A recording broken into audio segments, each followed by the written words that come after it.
So in this video, I'm going to provide a complete A to Z walkthrough of the GoHighLevel software platform, and I'm going to show you how to create an agency account from scratch. So I've been using GoHighLevel for the past 4 years, and it's completely changed my life and my agency. And we work with real estate investors to help them find off-market deals. So we utilize GoHighLevel to manage all of our investor clients. Now, before GoHighLevel, we had to utilize different softwares to glue and band-aid and stitch everything together. And what GoHighLevel has allowed us to do is, one, systemize and manage our service delivery. So now we can basically install a product to an investor versus stitching everything together with other softwares.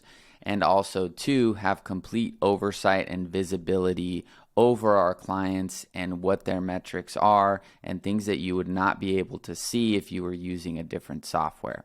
So GoHighLevel's changed my life, and I've been using it for the past 4 years. And if you're just now hearing about the software, I basically want to provide that video that you would need when you're starting at zero, you're just hearing about the software, and what do you need to do to basically be on your way. So that's what this video is going to go over, is a complete A to Z tutorial of how to set up your GoHighLevel account. So the first step is to start with a free trial. Now, GoHighLevel on their website has a free trial, and what you'll find is there are other people that are what you would call affiliates. So people that are affiliates like myself make a commission when people sign up utilizing their link and actually become a customer.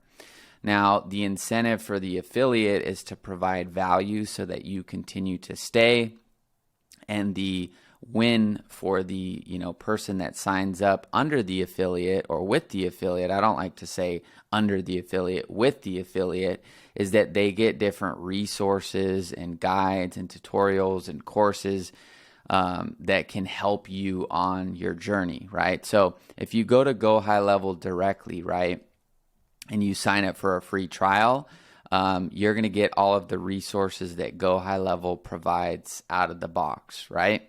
Now, if you go directly to an affiliate, you still get the same software and everything that you would get with GoHighLevel, and you pay the same price if you do decide to become a customer, but you get the additional value adds of the affiliate. So for our affiliates, my expertise over the past 6 years has been within the real estate space. So I've got a ton of knowledge within real estate and systems for people that potentially want to create real estate systems. So people will join as an affiliate of me because they want to either create a real estate agency or they have a real estate business, and instead of starting from scratch with GoHighLevel, they'll partner with me. So the first thing that I say that for is because, if you're just now getting into this idea of GoHighLevel, picking the right affiliate is super important, and I'm not the best affiliate for everyone.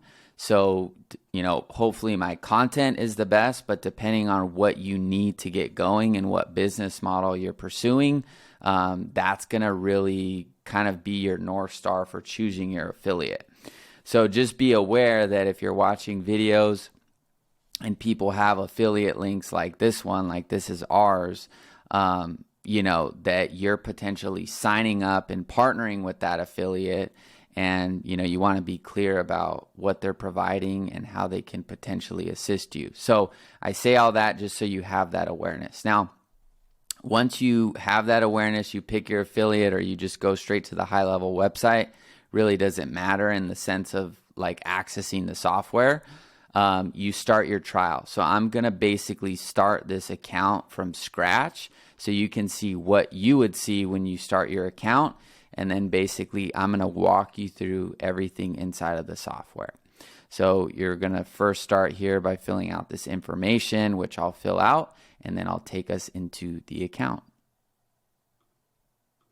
Okay, so I just started the 14-day trial, and now it basically is prompting me to click here to get started. So this is basically what you would see when you start your GoHighLevel account, agency account, okay?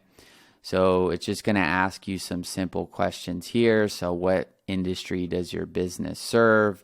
So I'm in real estate. I mean, it's technically marketing, but I'll just choose real estate.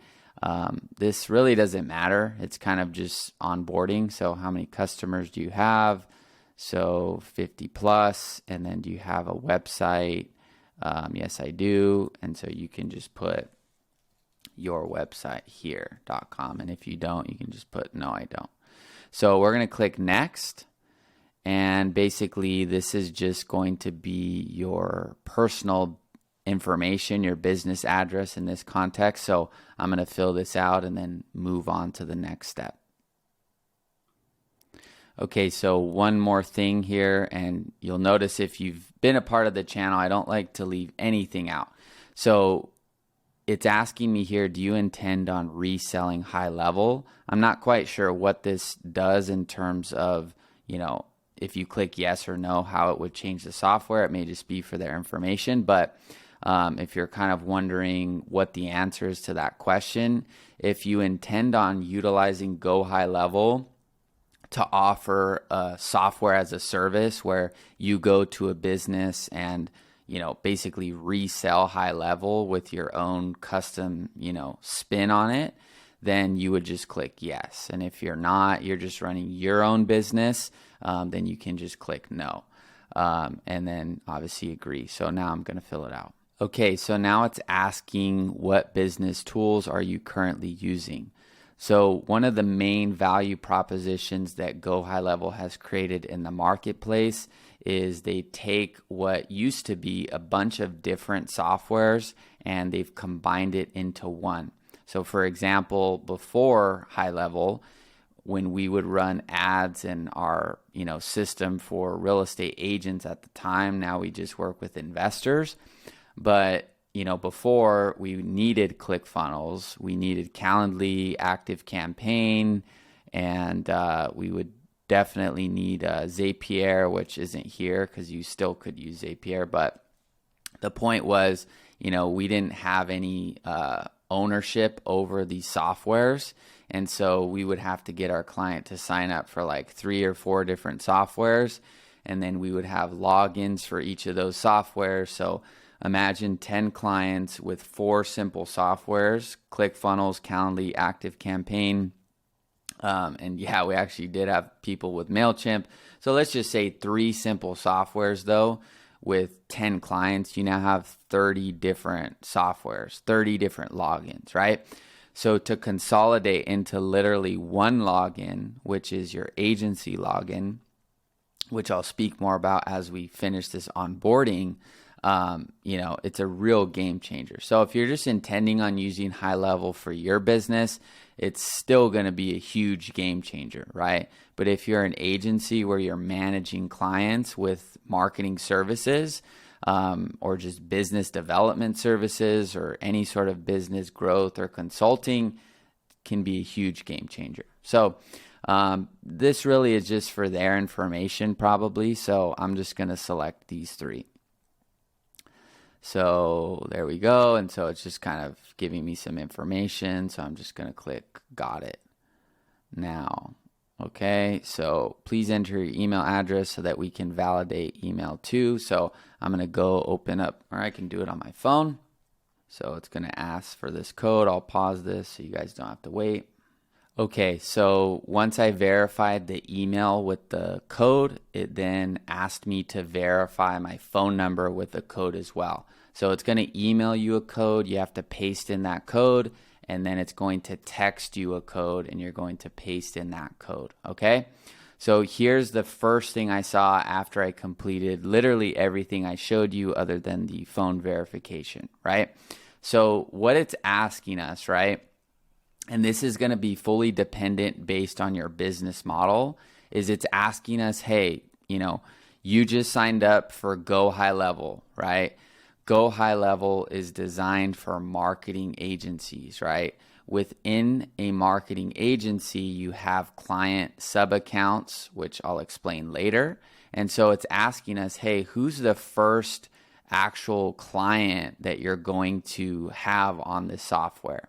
And if you're using GoHighLevel for your own business, this would actually be you, right? If you're just using HighLevel because you want to have your website, your funnel, your surveys, everything in one place, then this is actually going to be where you would create your account, right? Now, if you are a marketing agency and you have, let's say, 50 clients, this would be your first client. And in addition to all these clients, you can also have your own business on GoHighLevel. So what I'm going to do is I'm going to do this later because this is going to take me through the entire process of setting up that account, which I would rather show you a full overview of what you just signed up for, and then we can create this process towards the end. So I'm going to click I'll do this later. Okay. So now you're in what you would call your GoHighLevel agency view, okay? Your agency view. So there's two views.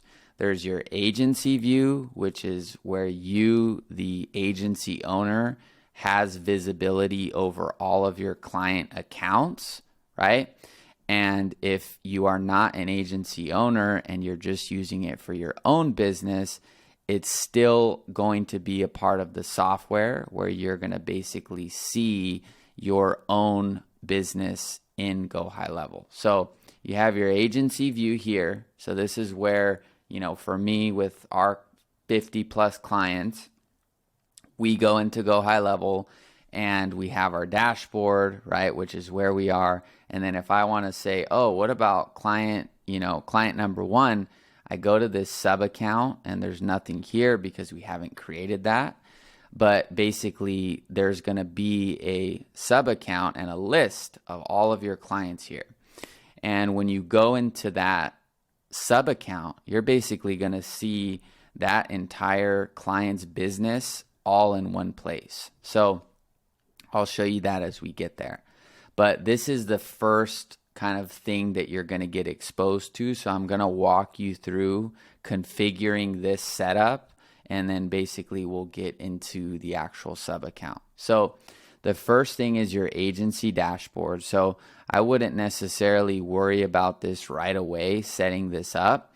It's more just kind of a visually appealing thing to go in here to see your revenue, monthly recurring revenue, but it's not necessarily essential for you to get rolling with actually like learning the software and, getting out there and getting clients, right? But the way that you connect this is through Stripe. So what you do is, if you notice, I just clicked connect Stripe here, and then it's going to ask me to connect to my Stripe account.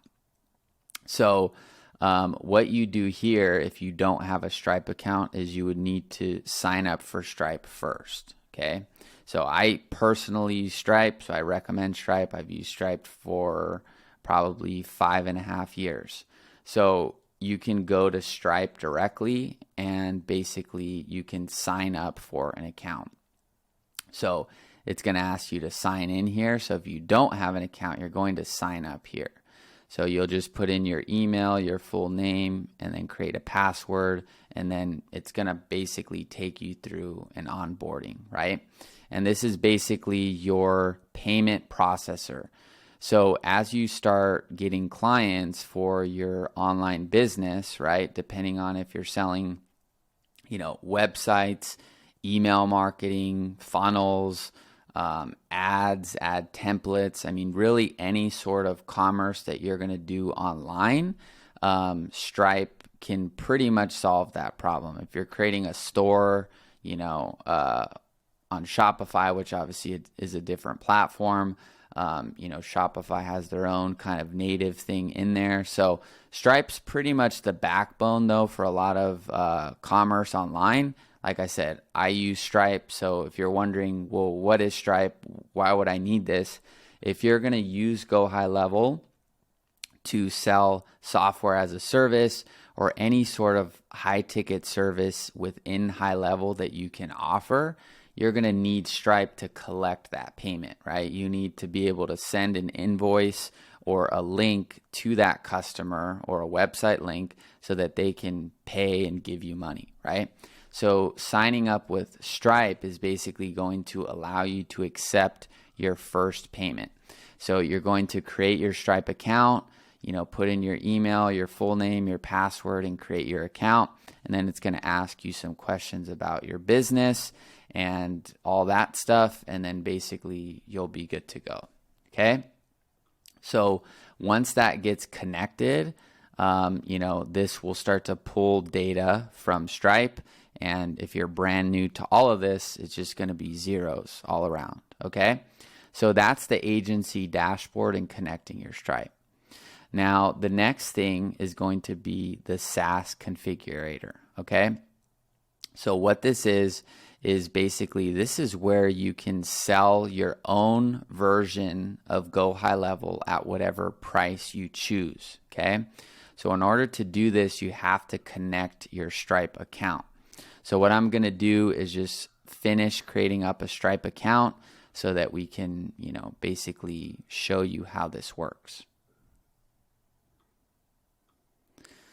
There's nothing like a fresh Stripe account. It's pretty cool. I remember when I started and just, the software's super clean, and I've always really liked Stripe and their design, and it's just kind of cool to be inside of a new Stripe account because that possibility of, making money online is greater than ever. And so I can just kind of feel into that for those of you that are potentially starting out, because I remember when I was there. So all I did was basically input that name, email, and a password, and it basically took me into the Stripe account, okay? So I just did it from, when I clicked here. And so now I made the Stripe account, but now I need to actually connect it, okay, before we can actually access these features. So I'm going to connect it here, and basically I'm going to finish filling this out. All right, so I basically just had to fill out, my business information, my address, and link my actual bank account. So once I did that, everything just refreshed and the Stripe was now connected to GoHighLevel. So now we can access pretty much all of the features that GoHighLevel has to offer. So this is now your dashboard. You can see your revenue last month, all this stuff here. Now keep in mind, if you don't use for example, the native Stripe feature to create like your reoccurring revenue and stuff, this data won't actually pull. And in addition to that, it may take a day for this to update. So sometimes I used to utilize another software to collect invoices. And it wouldn't show here, even though that invoice software was collected to Stripe. So for example, if you use QuickBooks, which isn't connected to Stripe, then you're not going to see this revenue here, right? And even though I had a software that was connected to Stripe, it still didn't pull that data. So the actual revenue has to be passed through Stripe directly, and the reoccurring revenue subscription has to also be created in Stripe. So just as a heads up. So that's the agency dashboard. Now we have our SaaS configurator. So what this is going to do, this create recommended plans on Stripe, is basically when you sell GoHighLevel, right, as its own software solution that you're offering to the market, in order for you to be able to go out and send that payment link to a potential customer, you have to have these plans created on Stripe. So when you click this, it's basically going to create these 3 plans, probably 6, because there's the recommended plans and then the build your own. And when you do that, it's basically going to create those plans in Stripe. So if I click on this, it's going to be doing all the back end stuff on Stripe, and now you're pretty much Like you're literally able to go out now and like give someone this link. I'll show you real quick. So if I send someone this link right now, they basically can put in their email, their card information, their name, and subscribe to my software. And instantly with the GoHighLevel SaaS Pro plan, which is the one I signed up for with this demo, their sub account, which I know is probably a little bit ahead of what we've talked about so far, but their sub account, like their ability to utilize the software, is automatically created just by them signing up here.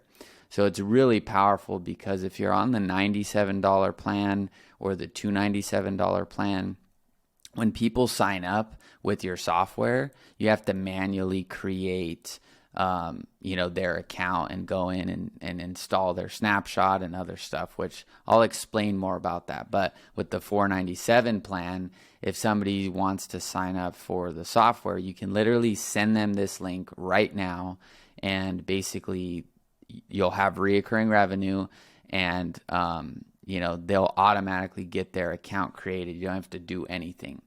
Okay, so let's walk through this a little bit more, and I'll show you the settings I have. So I'll put myself right here for now, and we'll just start from left to right. So trial period. Okay, so what is a trial period? So basically, if you enable this trial period, then your customer can sign up, right, for one of your software plans, but get a free trial. So if you chose, to give them, 14 days of a free trial, if I save this, this is going to create a whole new set of plans in Stripe. And then when I send this once refreshed link to that potential customer, it may say, something like 14 days free trial, then $497 per month, right? So that's what the trial does. Now, I don't do trials with, anything that I do, in the sense of like free trials, because at this point we know what we're doing, we know the results that we provide, and we're really looking for partners. But when I started out, my first client was a free trial for probably a month and a half, maybe 2 months or more. So free trials work. And if what I would say in addition to that is, if you're going to do a free trial, make sure it's with somebody that is established and, is having success already. Because, if you're doing free trials with people that are not, really, they don't have things kind of going, there's a higher likelihood that they're not going to see the value in what you're providing anyway. And they're much less likely to be in a position to end up being able to pay. So that's just my suggestion. The person that I gave that free trial to, he has an established business, he had employees, he had an office. So, to give him a free trial on a service, it wasn't a GoHighLevel. I don't even think I was on GoHighLevel at the time. But he ended up, we still work with him to this day, right? So I say that because choose your free trials wisely. Don't just try to give everyone a free trial to just, that isn't somebody that isn't going to see the value. They should see the value. And the only reason you should be doing the free trial is really just to make it easier for them to enroll. But it shouldn't be because they don't see the value and you're trying to like prove it to them and they're not really established anyway. Okay. So that's how you can enable the free trial if you want to. Now, when you're starting out, if you're starting just like, if you don't really have a brand or an audience or anything like that, I wouldn't really, I wouldn't really turn on any of these. Okay. Now, the reason being is because, most likely when you're starting out kind of one-to-one, you're going to be selling these softwares like face-to-face or over Zoom or over the phone, right? You're not just going to be like posting a link on, somewhere and then people are just signing up to these links without talking to you, right? I have been able to do that through my YouTube and brand that I've built over the last 6 years in trust and credibility, where, yeah, people will see my YouTube videos, they click the links in the description and they just sign up for, my SaaS, right? Which is software as a service. And so I do have all these settings on, which is I do allow people to upgrade to a higher plan. So if they start off on ours is 97 right now. So if they start off at 97 and they want to upgrade to, the 297 one, they can do that in their account. Also, they can cancel their subscription within their account as well, because, we get quite a few people signing up from YouTube. And so, I really don't want to invest the energy in trying to convince people about the value of the software. The people that get it pretty much get it, and they're going to stay. Doesn't mean they're going to stay forever. But, I don't want to have a support person trying to keep them on, and, how people have you go through this really in-depth, process to cancel, like at the gym. They just opened up a new gym near where I live, and there's a gym that I already have a membership with. And basically, in order to cancel, you have to literally go in person and bring a written letter or something. And it's and I had tried to cancel with them I don't know, a year ago or something. And they said that, and I'm just it just a thought of even having to do that was I'll just do it later, right? And it, in a way, it helps obviously them keep revenue. But like I said, for me, I'm not trying to hold people into anything they don't want to be a part of. If I join a software, I expect to pretty much be able to cancel it right then and there, or send one email and get it canceled, no questions asked. I don't want to be getting on the phone or doing all this stuff, right? But the reason I say that is because if you're starting out, you're probably going to sell the software at a higher price point, right, than 97, because you're going to be talking to people one by one. So if it's up to you, obviously, that's just what they do. But I think if you're starting out, you want as much feedback as you can get from your customers and clients. And so if they're thinking about canceling, right, you would want them to be able to contact you to see if maybe there's something that you can improve on, or if they just need extra help or whatever, or maybe there's something else that's going on. So just with where I'm at and the people that sign up automated, we don't want to do that with every single person. So we just let people cancel. So when I turn this on, if I turn this on, right, they can upgrade in their account. If I turn this on, they can basically just cancel inside of their account. So if I sent them this link, boom, they sign up and pay, they subscribe. If this was on, they could literally, once they pay, go into their account, cancel it. And then if you choose this setting, this will actually suspend that account if or when their subscription fails. So whereas most softwares, let's say you sign up on January 1st, right, and you pay for January 1st, which is usually a 30-day term, right? If you sign up on January 1st for a software, on February 1st, you're going to get billed again, right? So if you cancel on January 15th, right, you still get the software for those extra, 15 days, right, or 16 days. But with the way GoHighLevel has it configured currently, I have all of these settings on for my software.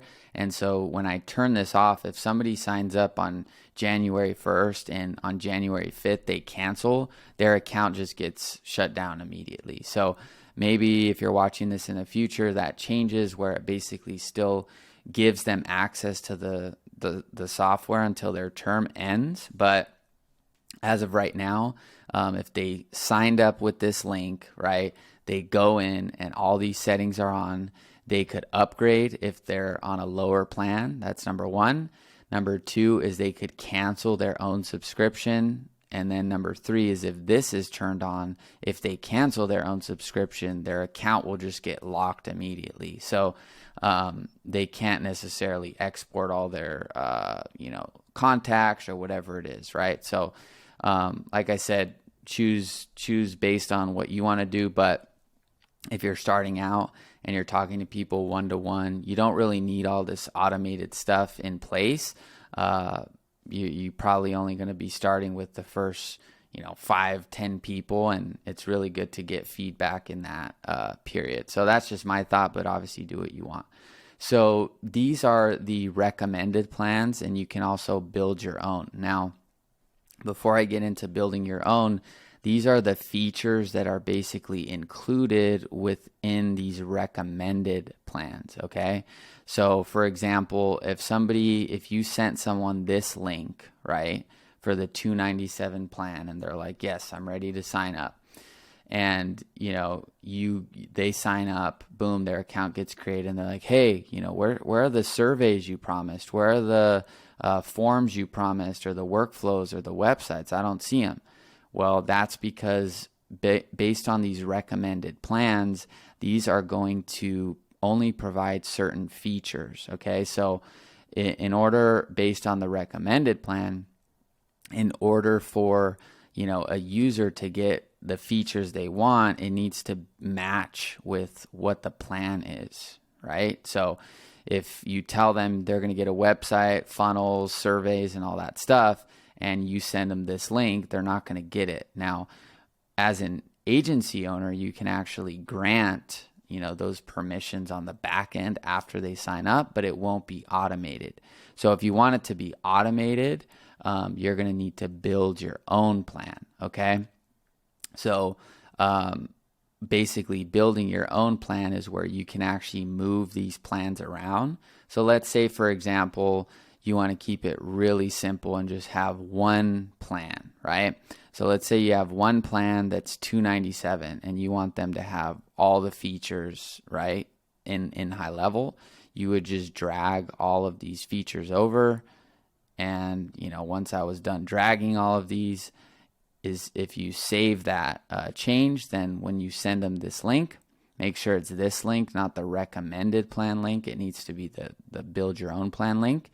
Then they will have access to basically all the features that you've dragged over, okay?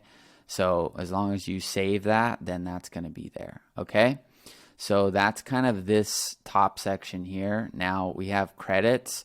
I wouldn't worry too much about these, but basically when your user is going to use the text and the email feature, that costs money, okay? And so in order for them to text and email from the system, they need to have a card on file that, you as an agency will bill them. I'll explain how that works down here.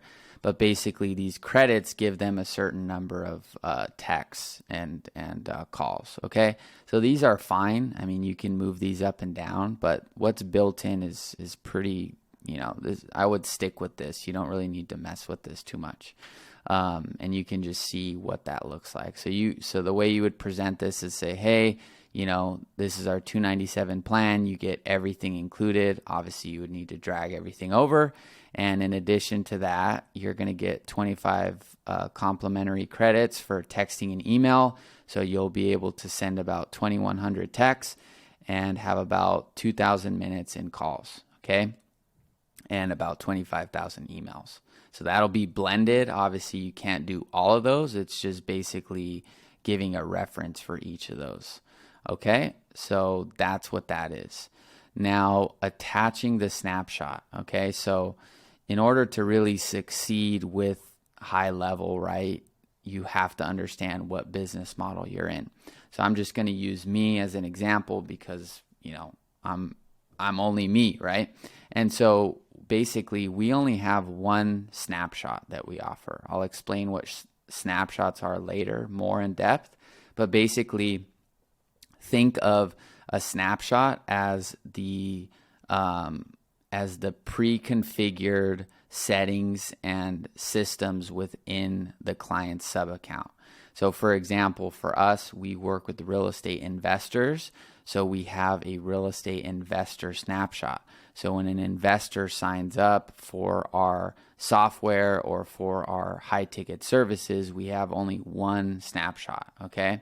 And so what we have selected here is we actually have our own snapshot. There's nothing here because it's a brand new account. I'll show you how to add it.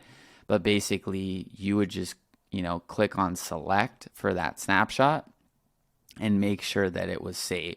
So that way, if you have your niche snapshot configured and set up, then when you send this customer their link to pay, as soon as they sign up, they're going to be set on reoccurring billing, their account will be created, and then number 3 is their snapshot will be preloaded into their account, so everything's already there, okay?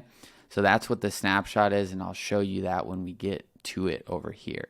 But that's that section. Now, for the phone system reselling settings, so what is this? So remember how I told you that when a client uses your software, they have to pay for their phone calls and their emails and their texts, right? So you sign up a client, they make, phone calls there, and they're going to basically have to get billed for that, for that usage, right? Now, what GoHighLevel allows you to do is actually rebill your clients. So basically, there's the amount that you will pay as the agency, right? Actually paying directly to HighLevel for the phone bill. And then this number is what your client pays you that you then use the money for to pay for the actual phone bill, okay? So this is a rebilling thing. You're not going to, get rich off of rebilling people unless you have a ton of clients and stuff like that. But it is good to add in a little bit of margin, especially since, there's Stripe fees and other things like that. And I mean, you can basically do the math here about, what you would profit based on the number of calls. And, you can go through that. I think mine's pretty lean at like 1.3 or 1.5. I don't really know. I mean, you could do 10x, but it's up to you. Our main thing is getting them to, get off-market deals, which is what we help them with. So, we profit utilizing our services and the software. So, I mean, we don't really worry about this rebilling stuff. I know some people, it's a great concept that you have the control of it, but, I don't like go in here and crank this thing up just to try and make money off phone calls. So anyway, but you could, right? So you could also disable it. So your client just pays, the straight fee directly to HighLevel, and then you don't have to get involved with it at all. But if you enable it, you can set this up here and make sure whenever you're configuring these settings, you save those changes, okay? So you have your phone reselling, so making calls, receiving calls, and sending texts and receiving texts. Then you have emails, which is sending and receiving emails. And then basically you have lead connector email verification. So, or I can go here because this is actually something newer as well. So basically, let me refresh this and close this out. Okay. So if we go to our SaaS configurator, okay, let me enable this again. Oh, I have to go down here. Okay. So if we go to these features back here, so we were in the SaaS configurator, and then basically in order to enable these other premium things that you can resell, you click here and then it takes you into this back end here. So when you go down here, I would just enable these just so you have them. You can enable this and you can enable this, okay? And then that way I can just show you, what those things do. So in the same way that you can resell the phone usage and the email usage, there are premium triggers and actions that a user can use inside of HighLevel as well that you can rebuild. So if somebody does a premium workflow, like they're sending a lead to Slack or something like that, you could rebuild these. Now, I haven't ever used those, but I just want to show you, people are going to watch this for different reasons, okay? So you can rebuild those as well. And you can also rebuild email verification, okay? So when you're, let's say you get a lead, right? And that lead enters into the GoHighLevel system. There's what's called the lead connector phone system and email system. And you can actually verify if that email is a legit email inside of HighLevel. And so that costs money. And so if your client wants to use that feature, you can rebill them and profit off of that small action as well. Lastly, they've just added in content AI. So this is like Chat GPT in certain sections of HighLevel, and basically you can rebuild those as well. So if somebody wants to, write an email and they use the content AI system, they're going to pay, you can see here, you're going to pay 9 cents and they're going to pay you 11, and you make, whatever, 4 cents or whatever on that. So those are all those features. And like I said, make sure if you want those on, you save those changes. Okay. So that's pretty much it when it comes to the SaaS configurator setting. Now we have the prospecting tool. This is a newer tool. I'll show you how it works really quickly. Basically what you do is this enables you to reach out to local businesses in your area and generate like audit reports. Now, from what I found, this isn't like 100% accurate, but I'm just going to show you how to use it. So let's say that you are looking for, real estate agents in New York. So I can do real estate agents in New York. And basically it's going to pull up these different, companies. Okay. So I'm just going to choose this one, and basically it's going to just pull their data from either their Google My Business page or website or whatever. Right. And basically you're just going to save this prospect, and it's going to start reporting or generating an audit report for that specific lead. Okay. And it's going to take a few seconds, and basically, it's going to come up with different features that GoHighLevel offers, and it's going to check to see if that business owner has those in place. So I'll pause it and wait till this, generates. Okay, so that took about probably a minute from when I paused it, right? And so what this did is it basically audited a few of these features that GoHighLevel offers, right? So for example, it audits their online health score.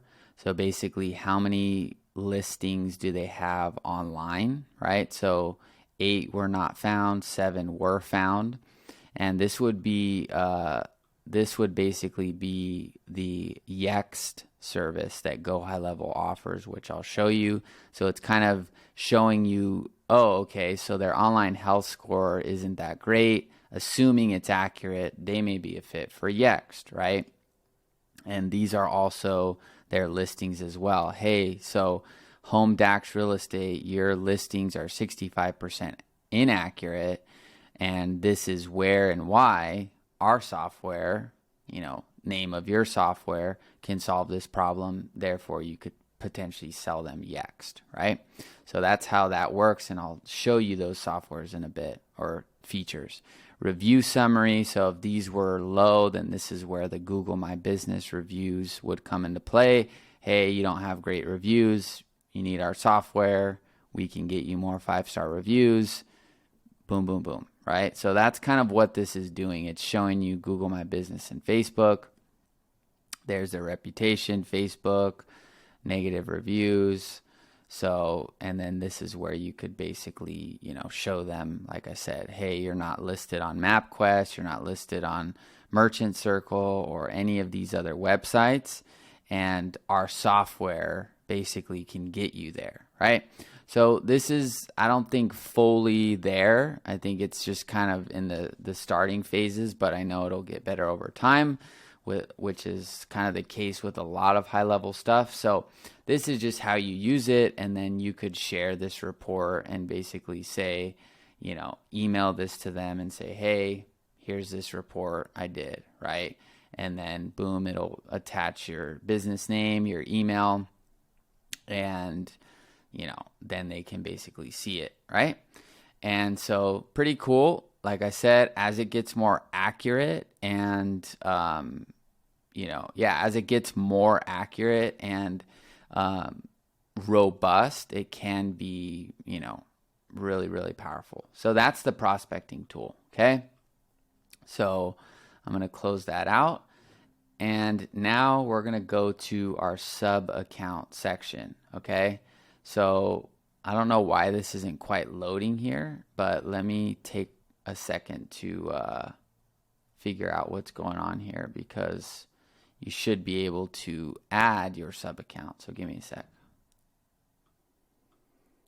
All right, so I had to log into Safari for whatever reason. So if you see on Chrome, when I refresh, it basically is not showing what should be shown on the sub account. So I had to sign in to Safari.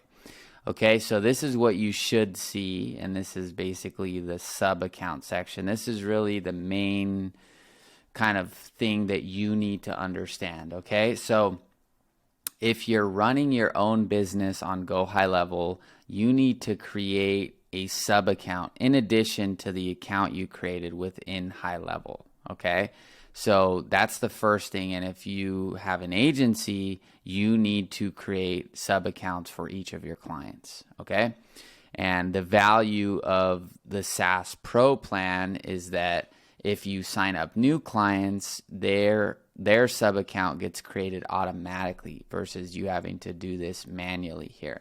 Okay, so what you're going to do is click create sub account. And basically these are snapshots, okay? So the snapshots are basically these pre-built systems that get installed into the sub account. So if you choose, a solar snapshot or a mortgage loan snapshot or whatever snapshot you choose, when you load that into the sub account, it's going to come with all of the raw materials that this snapshot is made of. So if you do blank, you're just going to go into GoHighLevel, and there's not really going to be anything there other than the features. If you do the attorney snapshot, there's probably an attorney website and funnel and emails and stuff like that, right? Now, this is where what I said earlier kind of comes into effect about choosing the right affiliate. So we have real estate snapshots that we've built. And when I say we, I mean I. And so we have those, right? Or I have those. And those snapshots basically are comprised of, services that I used to provide to real estate agents and, mortgage loan officers to help them get actual clients. So I say that because these snapshots are great starting points, but they're not necessarily proven to work in the market, or there's not really any sort of like you just get what you get in them, but they're not necessarily like, hey, we use this specific snapshot to achieve this specific result. If you install this and do X, Y, and Z, you can execute this service effectively, right? So that's kind of the difference between these snapshots and maybe a snapshot you would get from an affiliate that actually used that snapshot to, like I said, create a specific sort of result, right? So anyway, these are the snapshots, right? And basically, what we're going to do here is I'm just going to choose, I can choose a snapshot that I have and I'll import it and show you how that works. Okay, so this is what I provide my affiliates, or one of the things I provide. So here's the download the snapshot link. And basically when I copy this link and I go back to, this, if I load it up here, okay, so once you have a snapshot link, or you can use the snapshots that, like I said, GoHighLevel provides, you just paste it into the URL box as long as you're signed in, and then it asks if you want to import the snapshot. So you just click yes, import the snapshot. So now it's in your agency account, but it's not in a sub account. So let's go back to the sub account and I'll show you how that works. So you click on sub account, and then let's just say you're going to add in client number 1. So we're going to click on create sub account. Now, instead of choosing one of these, which you can just for the sake of learning the software though, I'm going to choose imported snapshot, and I'm going to make sure that my client is a SaaS account because I want them to pay for their own phone bill and email. That's really the main difference here.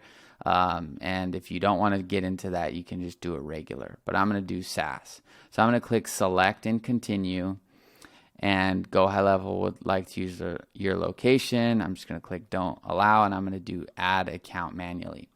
So what we're doing here is we are creating the actual client sub account or your sub account if you are running this for your business. So you'll input your name, last name, email, and then this business information here. And as soon as you do that, now you're going to have access to all of the features that GoHighLevel has to offer. The two-way texting, the websites, the funnels, the automation, all the stuff that you see, right?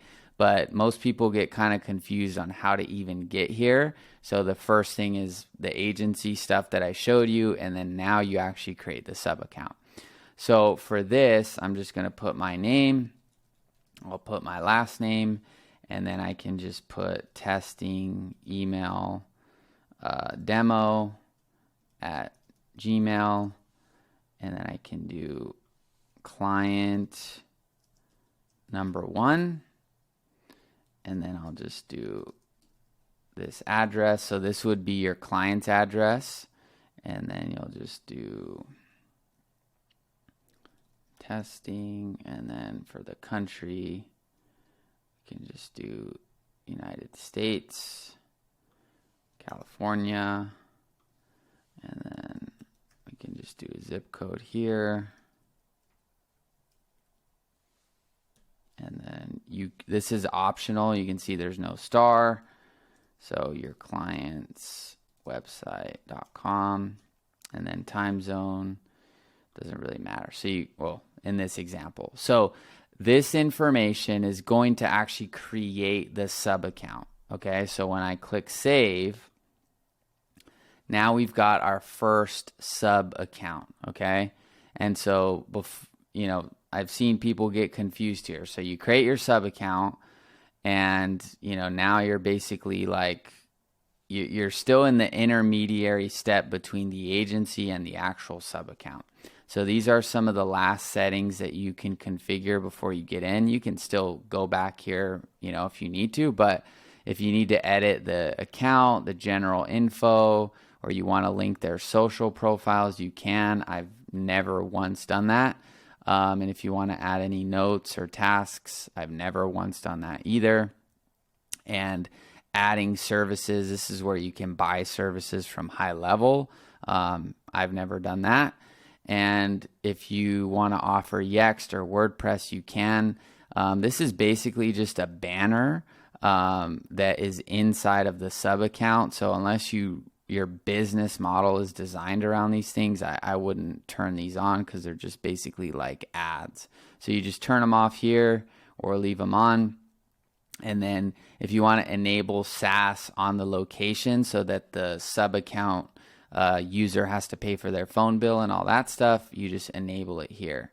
Now, if they didn't sign up automatically, right, within their Stripe, then you're going to have to create a new user, okay?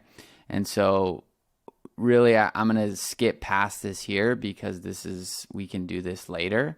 But basically in order to,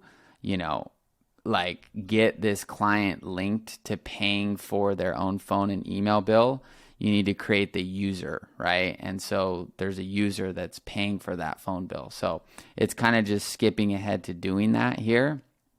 But I want to show you inside of the sub account first and then where to add the user after that. So these are pretty much the last things you can just look through. And like I said, you can go through here, at any point.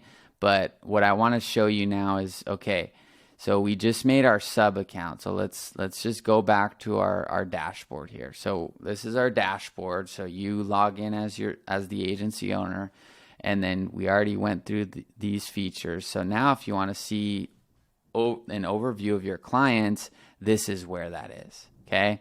So you're in your agency view, and then inside of the sub account view, you're going to see all of your clients here, okay? You can almost just think of these as different, all just businesses right here. So with the $297 plan, you can create unlimited of these accounts, and same with the $497. The $497 gives you the ability to create those automatically, do some rebilling and stuff like that. But you can see the power of this where you pay one flat fee and you can literally, get as many people on this as you possibly can, right? So now this is where people kind of get a little confused. So you have your sub account created, right? And we installed that snapshot that I loaded. So now how do I go to this account? How do I see their website? How do I see all that stuff? So you got to go to switch to sub account. And now you are out of your agency view and you are in the sub account view. So if you need to go back to where we just were, you go here and you click on switch to the agency view. So now you're in your agency view and now you're in the sub account view. Okay, so this is what the user sees. This is what the client's going to see. They're not going to be able to go back here and see your revenue or your SaaS configurator. This is all back-end stuff. Your client, when they log in and they work with you, they're going to go here and this is what they're going to log in and see. They're going to see their Launchpad. They're going to see their dashboard, their conversations. They're going to see all this stuff here. Okay, so this is basically where the real kind of magic happens in terms of getting clients results. Okay. So I'm going to quickly walk you through this sub account and the snapshot I installed, but I am going to do a separate video where I go through the sub account step in depth, because this video is for the agency level stuff. And then I want to create a separate video that shows you full step-by-step walkthrough of the sub account. Okay. So agency view is what the agency owner needs. Sub account is what the user needs, and all the dashboard conversations where you actually manage the individual business. Okay. But real quick, we have our dashboard here. Okay. And like I said, I'm going to go through this in super forensic detail in another video, but we have the dashboard here. We have the conversations here. This is where you can text and email your leads. We have your calendar here. So this is where you can see appointments that leads are booking.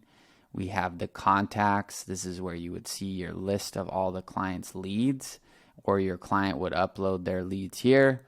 This is your opportunity. So this is where the pipeline is. And you can see, you're going to notice some stuff from the snapshot start to come in, because this is basically part of our snapshot, right? So these stages, if you started a blank snapshot or a different snapshot, wouldn't necessarily be created because I custom built these stages. So I'll show you in that other video how to create those stages and all that good stuff.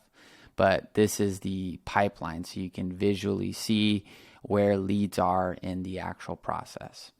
This is the payment. So this is where this specific business can collect actual payments, okay? Not your agency. Your agency will either have their own sub account where you can collect payments, or you can just use Stripe or that link that I showed you within the SaaS configurator. But this is where your client, the user of this sub account, would actually collect their payment. So this would require their own Stripe account, okay? So now, if you take off your agency hat and you're just a user, if I'm a user and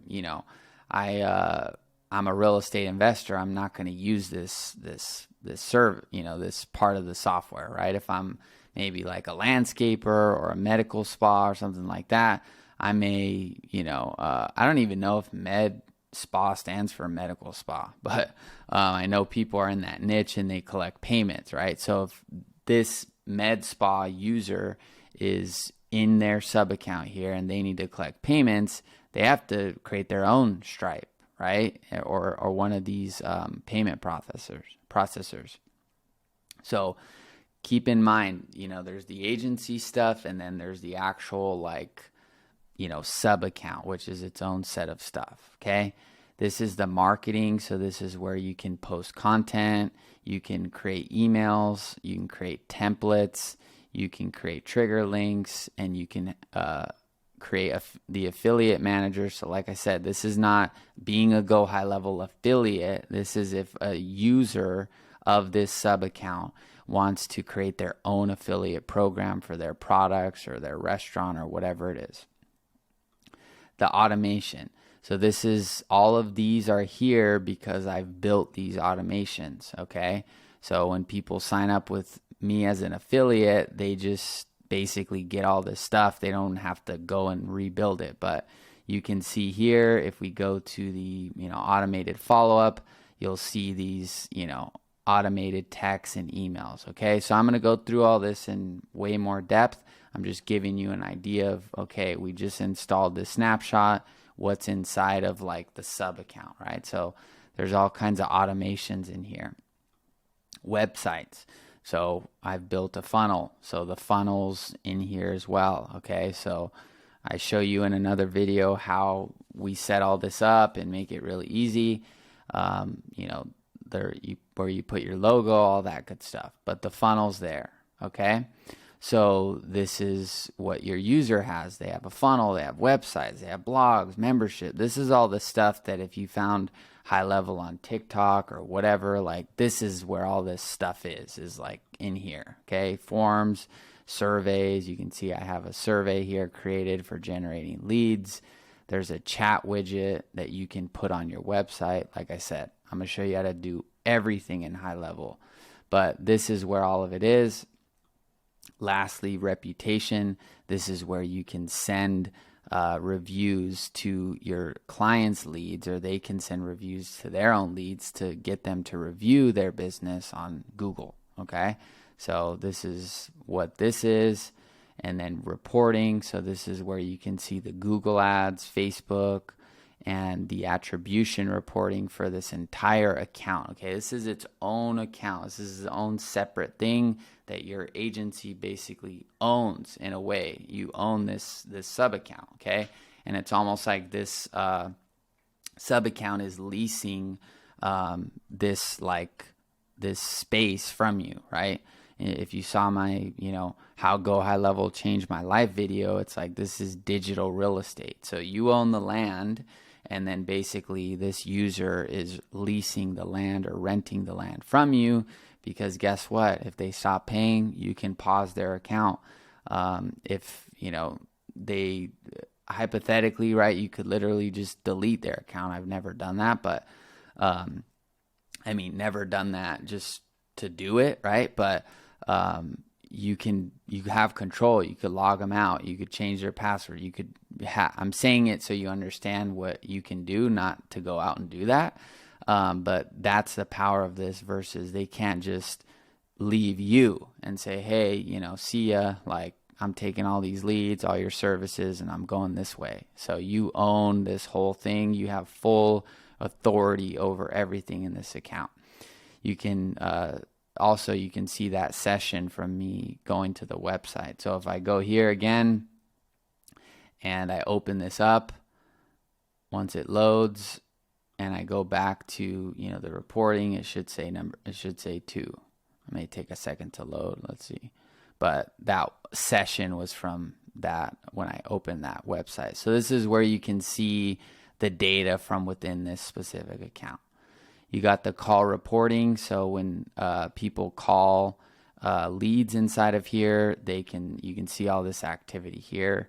This is another feature only for the $497 plan, but it basically shows you all of the inbound and outbound metrics for this sub account. So you can show your client, hey, you're not calling, you're not texting, you're not doing this and that, right? Appointment report, same thing. You can see appointments booked through this system. And then lastly, the back end, the settings. So this is the settings for this specific sub account, okay? So this is where the client needs to put their business name, their legal business name, all this stuff here. I'll go through this in its own video, but this is what's here. This is where you add users, okay? This is where you create pipelines back here, configure the calendars, buy phone numbers, set up the reputation management. All of this stuff is for this specific sub account. So you have client 1 and client 2, their settings and everything back here is going to be totally different from each other's settings here. So that pretty much wraps up just the sub account section. So let's go back to the agency view, because like I said, I'm going to show you its own video on everything you need for mastering the sub accounts and making sure things are on point.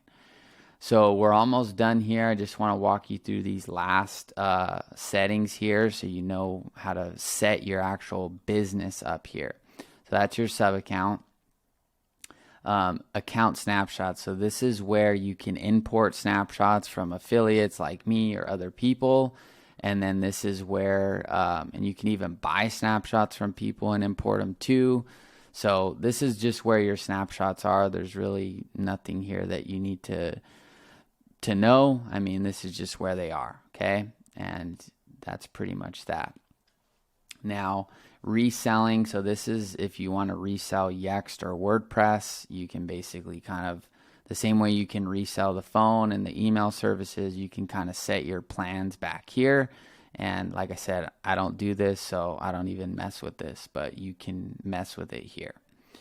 Marketplace, this is basically where, you know, inside of HighLevel, you can buy services. I've never done this, but you can basically, you know, buy different services here if you need, you know, services. It's like a HighLevel store for the agency, okay? So if you need them to set up your sub account, right, you can basically go here and buy this, right? But like I said, if you, let's just say you get, you know, like $299 for one setup, right?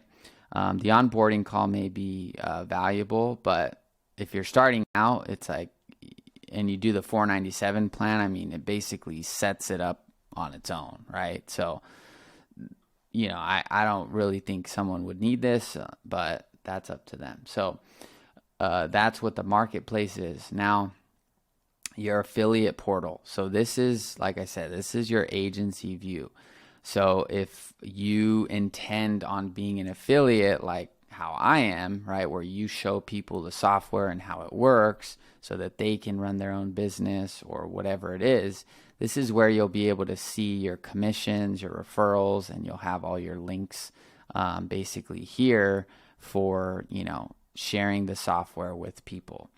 Now, this doesn't seem to be loading because I think you need to sign up at a separate place. So if you type in GoHighLevel affiliate, you can come here to join the HighLevel affiliate program, and you'll create this account, and then you can create your account here, okay? And then it should refresh or eventually allow you to sign in here. So that's what you'll see here. Partners, I've never even messed with this, but you can basically see different people that you can work with on the HighLevel platform. So if you want to find a partner, you can basically do that. So pretty cool. So all this stuff is, yeah, these are just partners. So university, so this is where you can learn more about HighLevel and just kind of, it's their own free courses you get. And keep in mind, you get this with, you know, regardless of the affiliate. Like you get all of this stuff that HighLevel provides, whether you work with HighLevel directly or an affiliate. Okay, so that's university. SaaS education, this is just kind of content about SaaS mode. And yeah, I never have watched this stuff, but that's there. And then SaaS fast track. So this kind of shows you different content about starting your own SaaS and stuff like that. But I mean, I've never watched it. Ideas. This is where you can submit feedback regarding high level. And if you think something should be switched, you can go to, memberships and say, hey, redesign the membership, and then you can just click the thumbs up there and agree or post your own thing. So that's pretty much it. And then settings. Okay. So this is kind of where, this is kind of where everything is in terms of finalizing your agency setup. Okay, so we have our profile. Okay, so this is your personal profile that you have as a login, as an agency admin. So no one's going to see this. You can upload your personal profile photo if you want. That way it shows whenever you do any sort of action in the system or whatever it is. It'll just show your photo there. So you can upload your photo here, click change and upload your photo. So I'm going to get the resources for these in just a second so that we can just kind of go through this together. Okay, so basically we are going to upload our profile photo. So I'm just going to click change, and then I have this little folder here. So I'm going to choose this photo of myself and then just update. So I'm going to just put my last name. All right, boom. Now my personal data is updated. Okay, so now we're going to go to our company.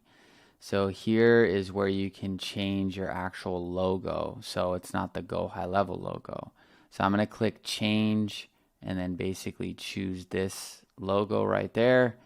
And there's my company logo. And just make sure you click update. We're going to fill out this information together. So you need to put your company name, email, phone, website.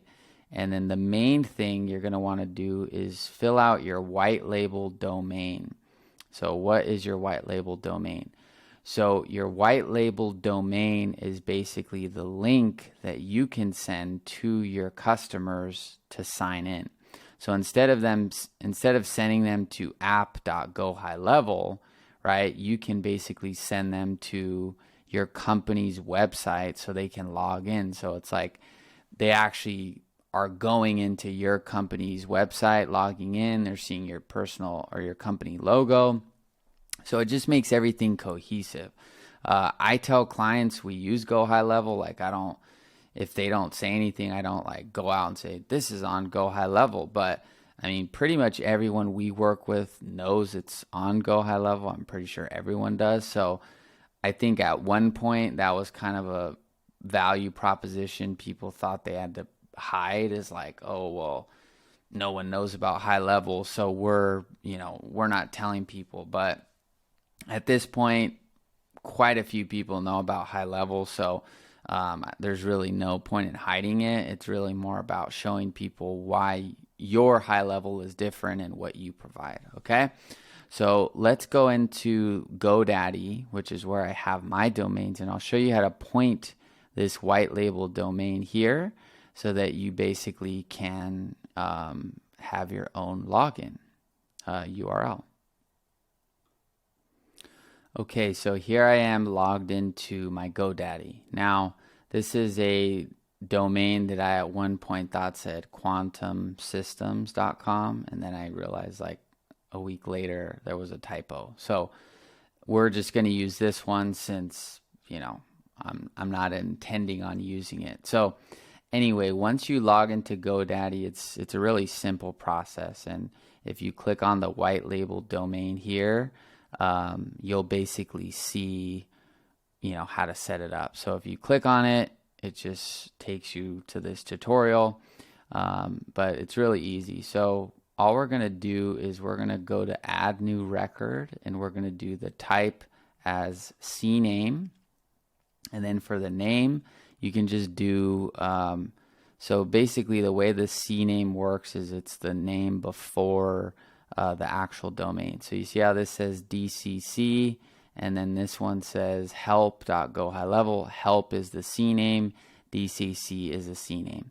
So for your system, you could say like you could do like app, right? So it would be app.quantumsystems.com or crm.quantumsystems.com. It really doesn't matter. It's just whatever you prefer. So we'll just do app.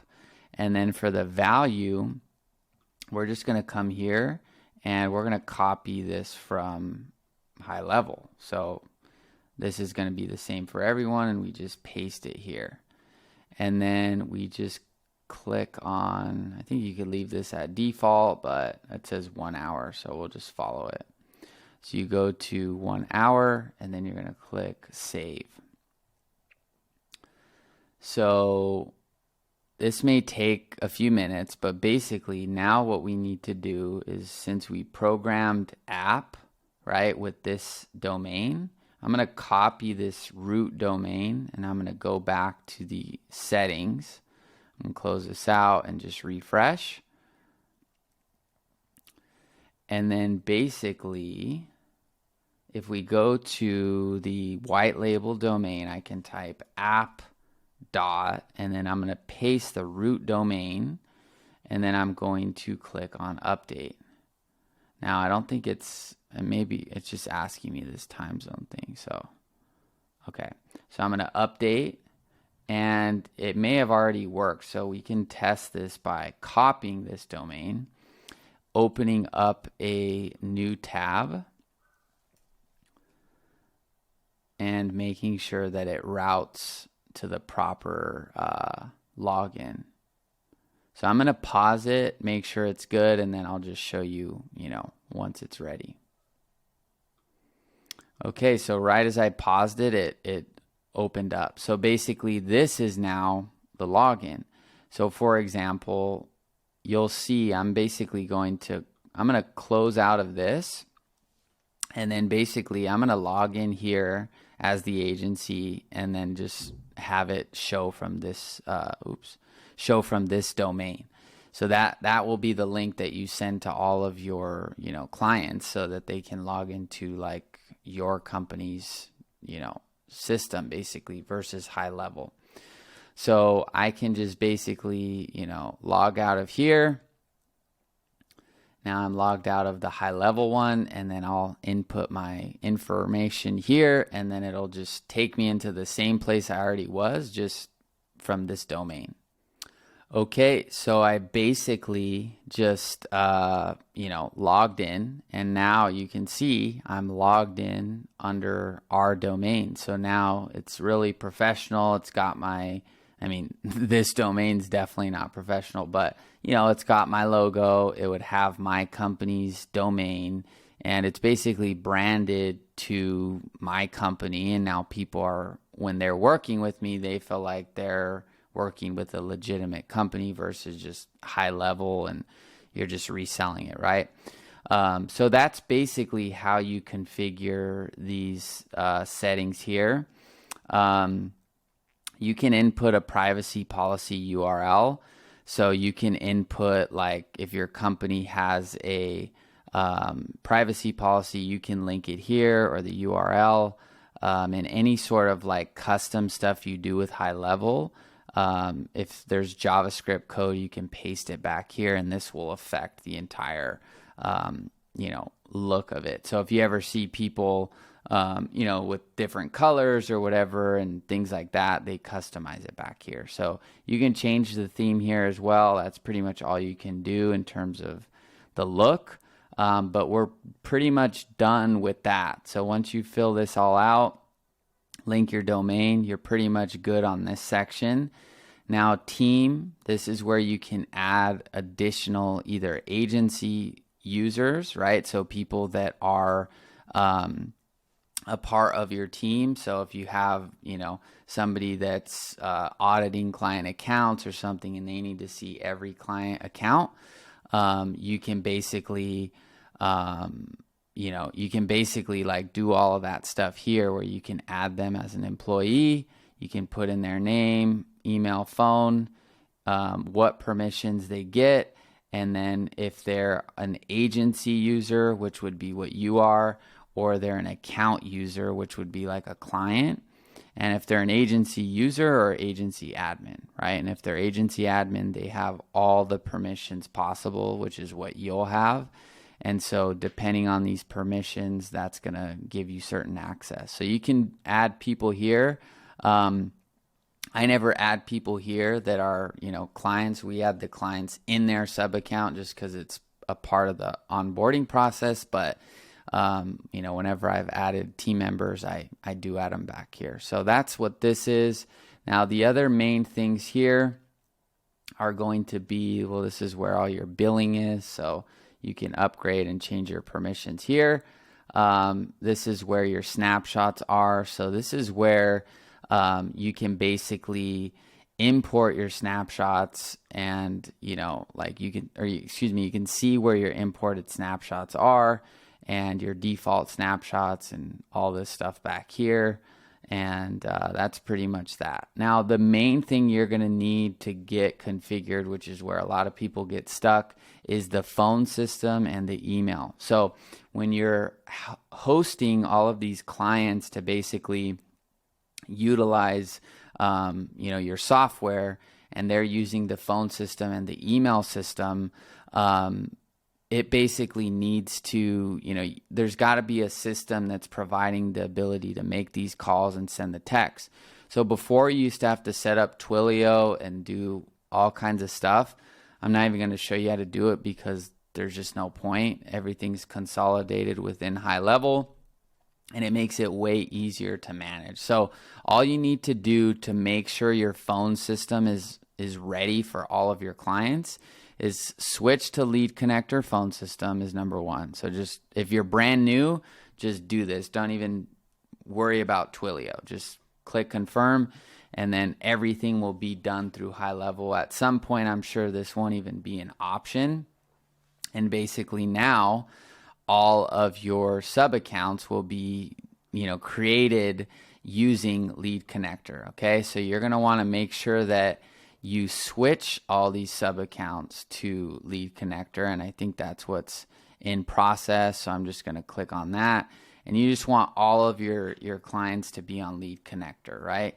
If you already have an account and you've got Twilio and all this other stuff, you got to kind of use your own discretion about switching. But if you're brand new, don't even get into Twilio or the next thing I'm going to show you, Mailgun, because that's where literally 99% of people get stuck, is like all of this stuff. So Mailgun used to be a third-party server that you'd have to integrate to send out emails.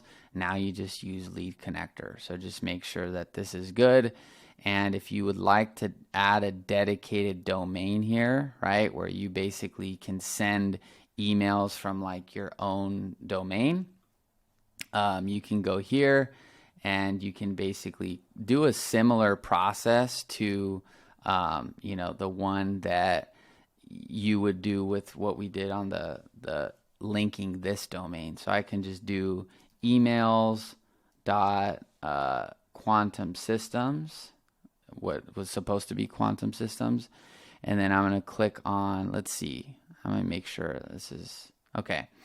So this is how you do this. So what you're going to do is, once you type in that domain, you're going to go here back to GoDaddy. So hold up. Okay, so we're going to go back to GoDaddy, and we're going to do this TXT file. So we're going to copy this host name. So just one by one. So add new record, type is TXT, name is paste. We're going to just paste that. Values to be entered, copy, value, boom. We can leave this as default, click add more, and then we're going to go to this one, emails.quantumsystems, boom, and then boom. Add more records here. We're just going to do this again. So CNAME this time. So CNAME, boom, and then boom.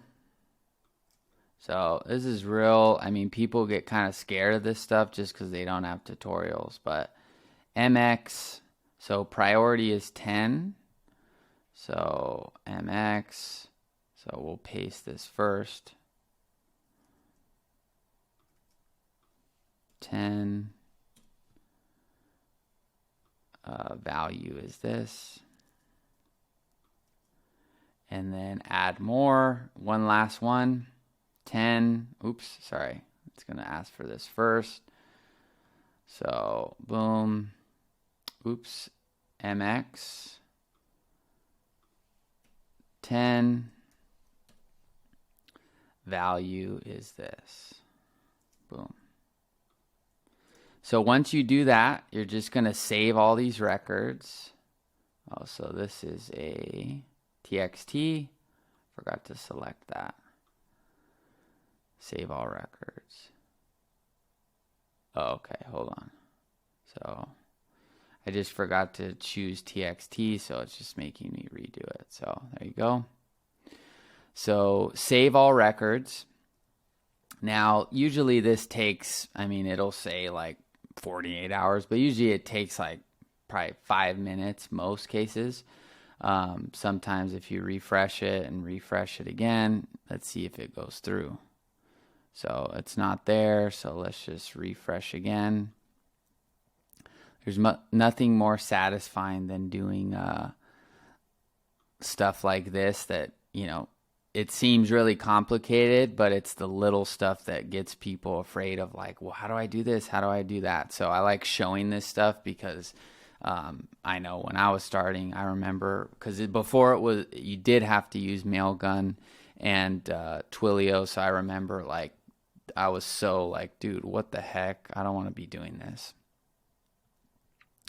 So let's just give it a few minutes so we can all get that satisfactory completion here. Refresh it again. Refresh it again here. And then let's see.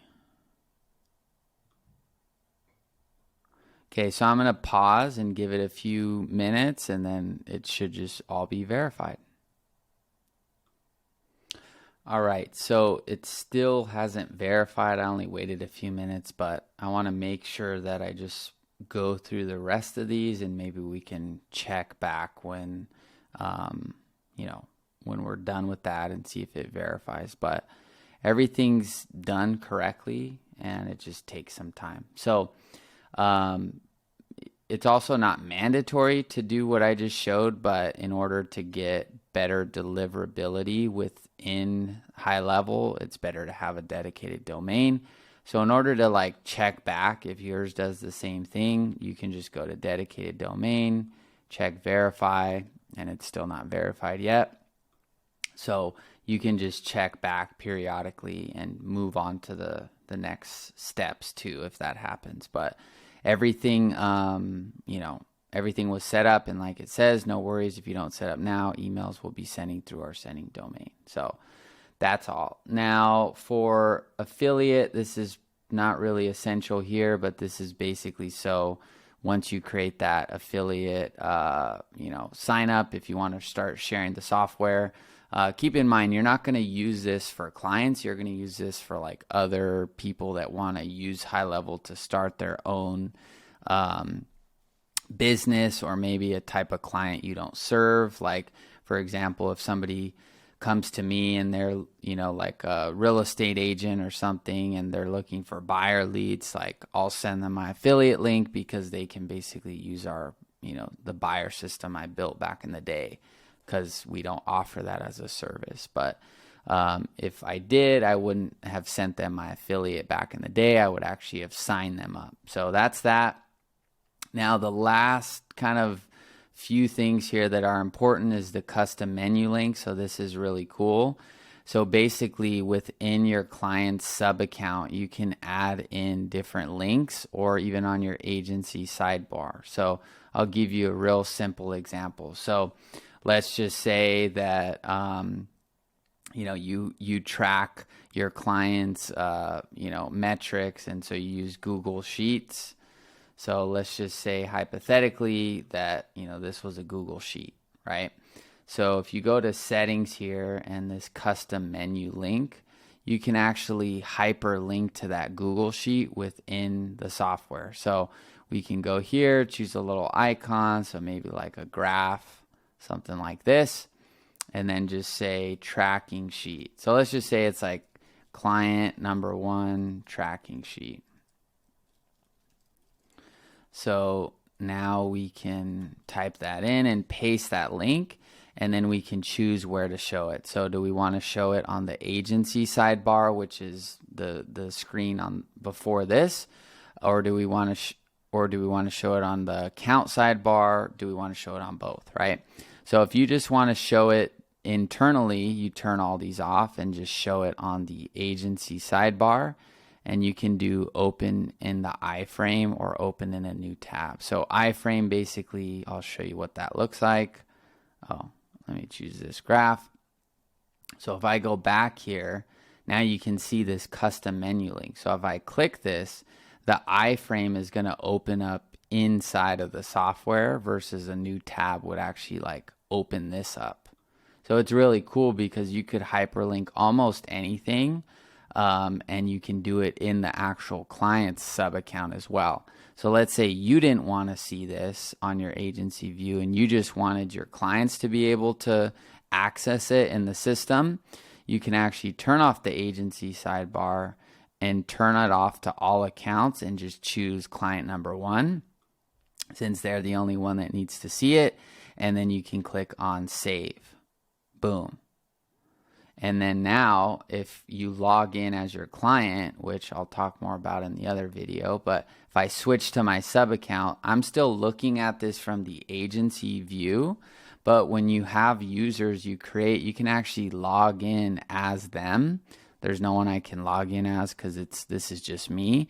But it'll actually change their permissions, or when you log in as them, it'll change your permissions to what they have so you can see what they see. So it's really cool. I'll talk about that in the other video. But basically in this sub account, now there's this tracking sheet and they can basically access this, right?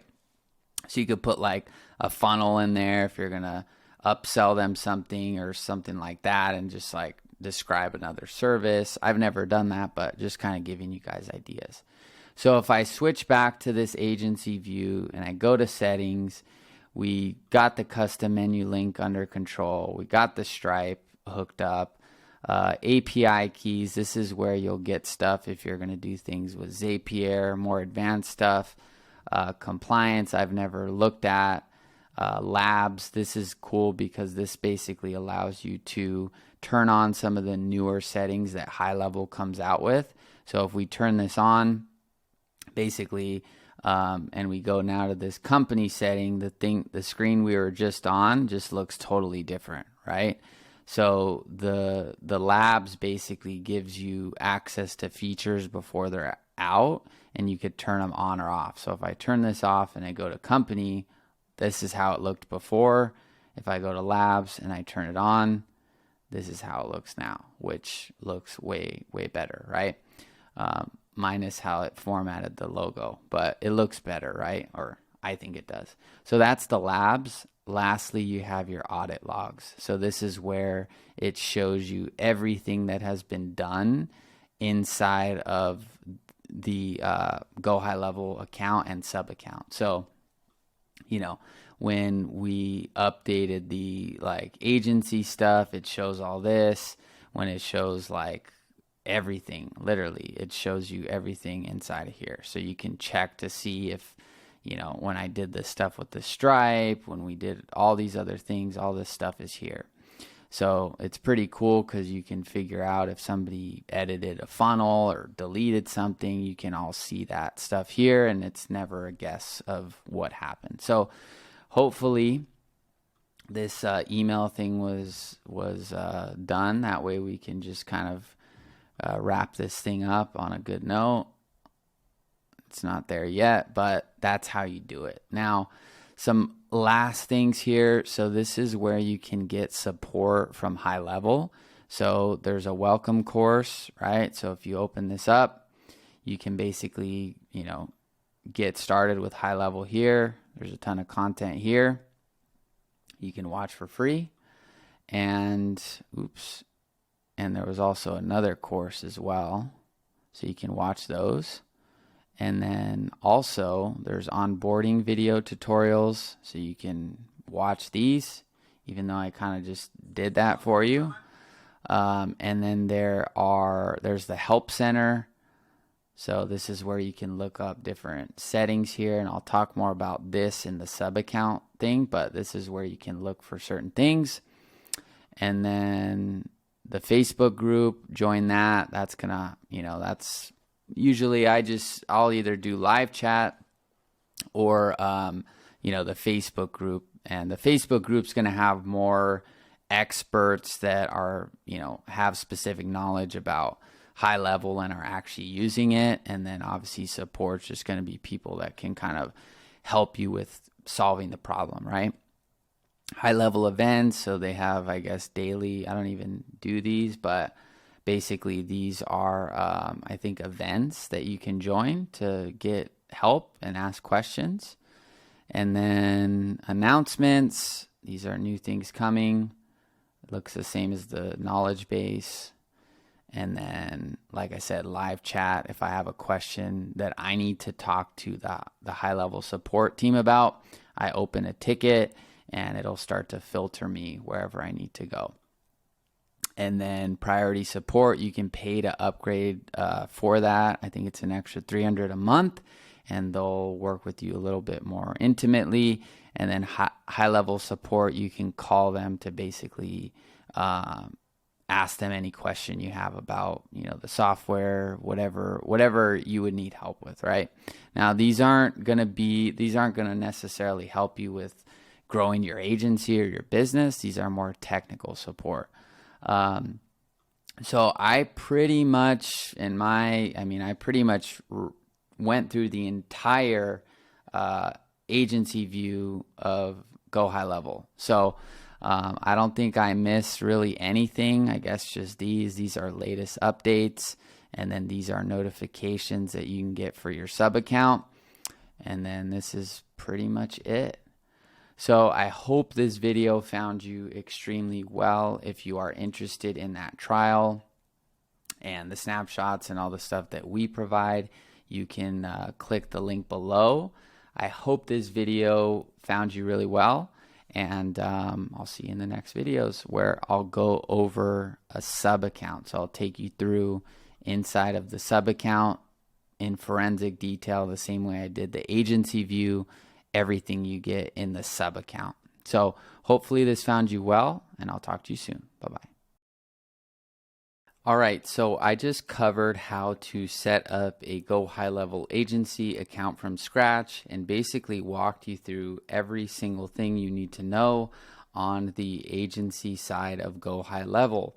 Now, once you create your first sub account and start creating your first client or your business on GoHighLevel, how do you actually navigate inside of the sub account and become a master of the sub account? So that's what we're going to cover in this particular video. Now, here I have the brand new GoHighLevel account that we created together, but I am going to go to my existing GoHighLevel account because I'm going to be utilizing one of my partners, which is Extendly's help guide. So just to really break this down, in this video, I'm going to cover everything you need within your sub account. So Launchpad, dashboard, conversations, all the way down and all the way into the settings of, this particular sub account. But the way that I'm going to walk you through each of these sections within the sub account is I'm going to utilize my partner, which is Extendly's help guide.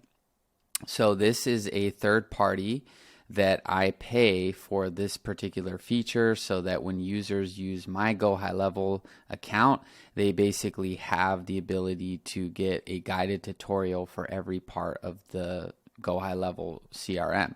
So if, let's say, for example, a client had a question about a site, then basically they could start the help guide, start a guided tour here, and basically be walked through on automation, what each section does. So I'm going to basically utilize that as well. And you can sign up with a free trial as well using my link, so that if you want this for your customers, you can also utilize this as well. And they'll basically give you a piece of code, and when that code is installed, basically you'll have this help guide here, which basically walks a user through every section of HighLevel.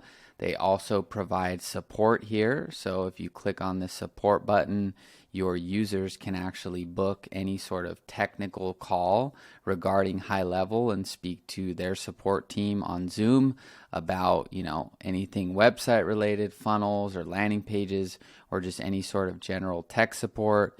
And they also have advanced tech support and client success Zooms as well. So I provide this so that if anyone ever says, well, I don't know how to do this, I don't know how to do that, all of that's available here.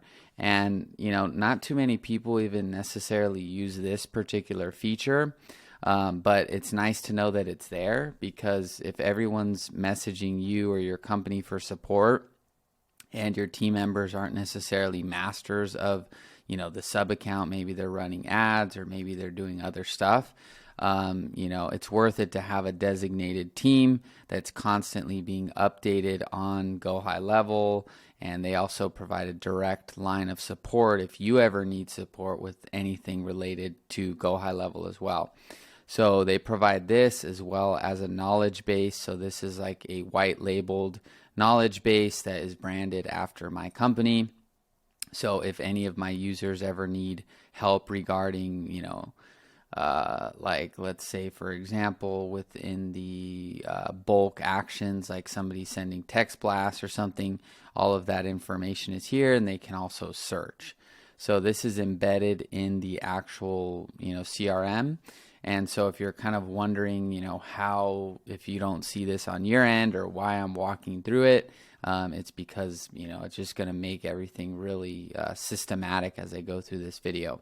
The last thing they provide too is a live chat support widget. So they have a team that works 24/7 that basically can respond to any of your clients' questions regarding HighLevel, anything technical. So what I tell my clients is that anything technical related to the CRM or the system or sites or anything technical, you can message the live chat support team, and anything related to, paid media, ads, higher level like business, entrepreneurial stuff, that's where you can reach out to us. And that's basically how we provide support. Tech support is done by, this partner here, and then, we provide what we provide. So there's a link for a trial there to, have this there. And I mean, you don't necessarily need this when you're starting out, but as you start getting clients, if people start messaging you for technology success, like how do I do this? How do I do that? A few support queries or questions per week, if you value your time, is going to more than cover the cost. I mean, just one question that somebody asks me that I don't have to deal with is already worth the cost. So that's at least how I view it. So with that being said, if you're wondering, like I said, kind of where or why I'm walking you through that, that's because I pay for this third party. So let's get started with getting into the actual sub account though. So once you've created the sub account, which is in the actual, agency view, you create that sub account, then we first have our Launchpad, okay? So the Launchpad, I'm going to click on Start the Help Guide. The Launchpad basically consists of a few different actions that is going to help the user accelerate their success inside of the CRM. So there's things like, downloading the mobile app, connecting the Google My Business page, connecting your Facebook business page and lead forms, setting up your live chat website, or widget, connecting Stripe, Yext, WordPress, and adding members, okay? So when your user signs up, right, this is what they're going to see, or this is what you would see if you're going to use GoHighLevel for your own sub account. Now, we never use this, so we don't actually take people through this. The only thing we really use it for is the app, is just put your phone number in, click a button, and it'll text you a link. But these other things, since our service is basically helping real estate investors get off-market properties, all we do is, run ads and, install a snapshot and manage the system. So we don't need Stripe or Yext or WordPress or anything really here, because that's not what our focus is. So this is basically the Launchpad though, and this is what you'll see. And you can also disable this on the back end if you want to.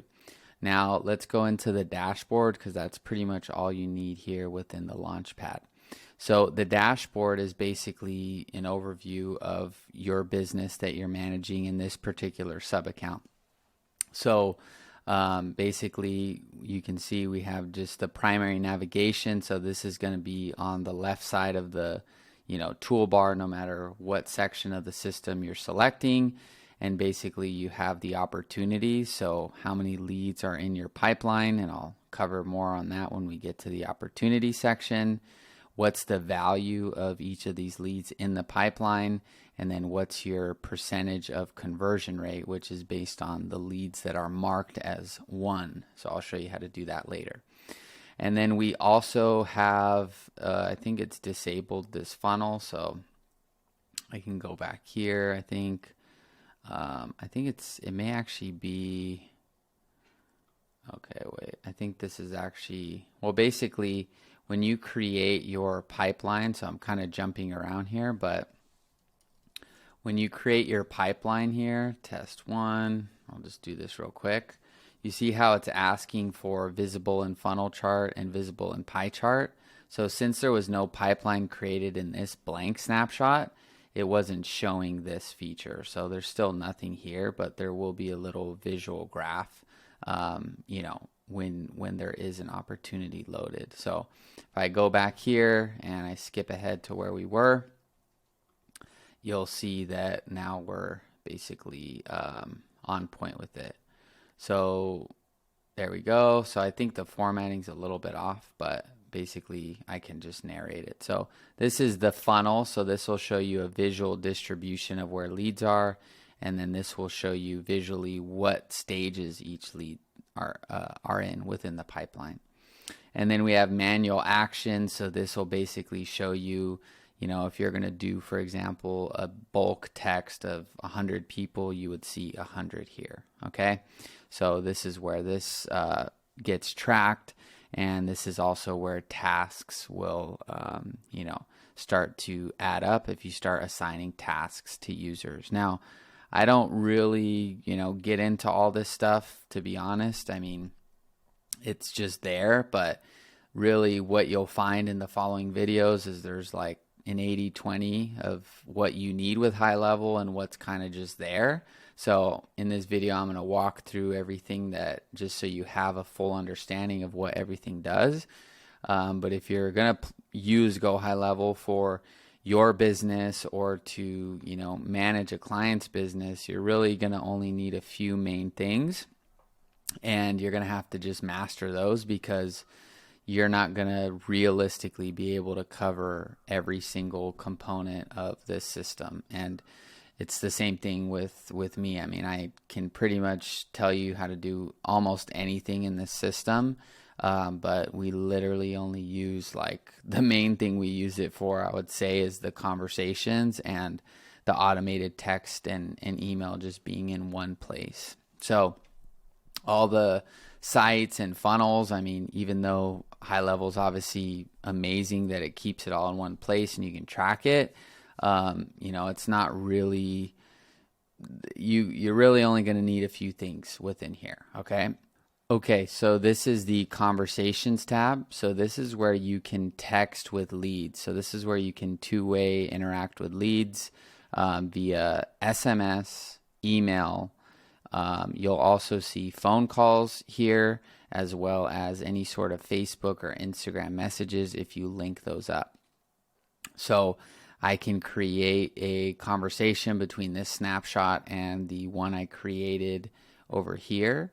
And basically, I'll just kind of do that with you so you guys can see this. So I'm just going to buy a phone number over here. And we'll just do this area code.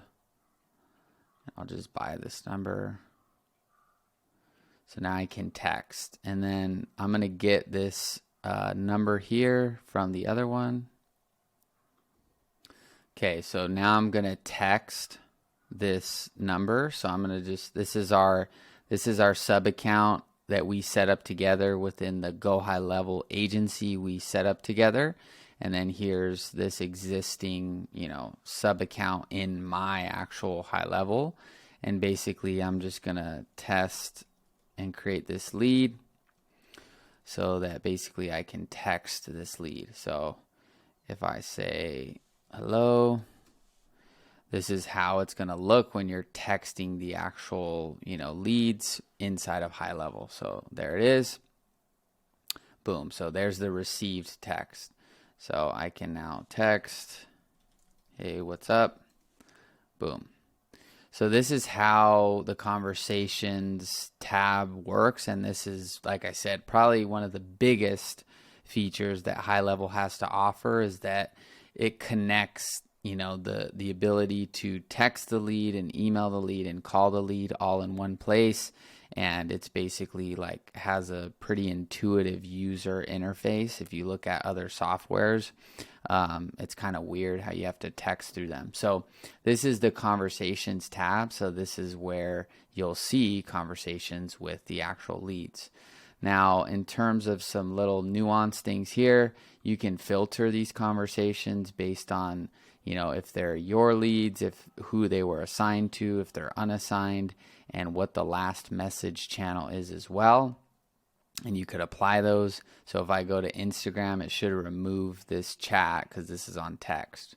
So boom, you can't see it, right? If I go to the last message channel as SMS, you're going to see, let's see, I don't know if I have to have two filters or if I just need to refresh.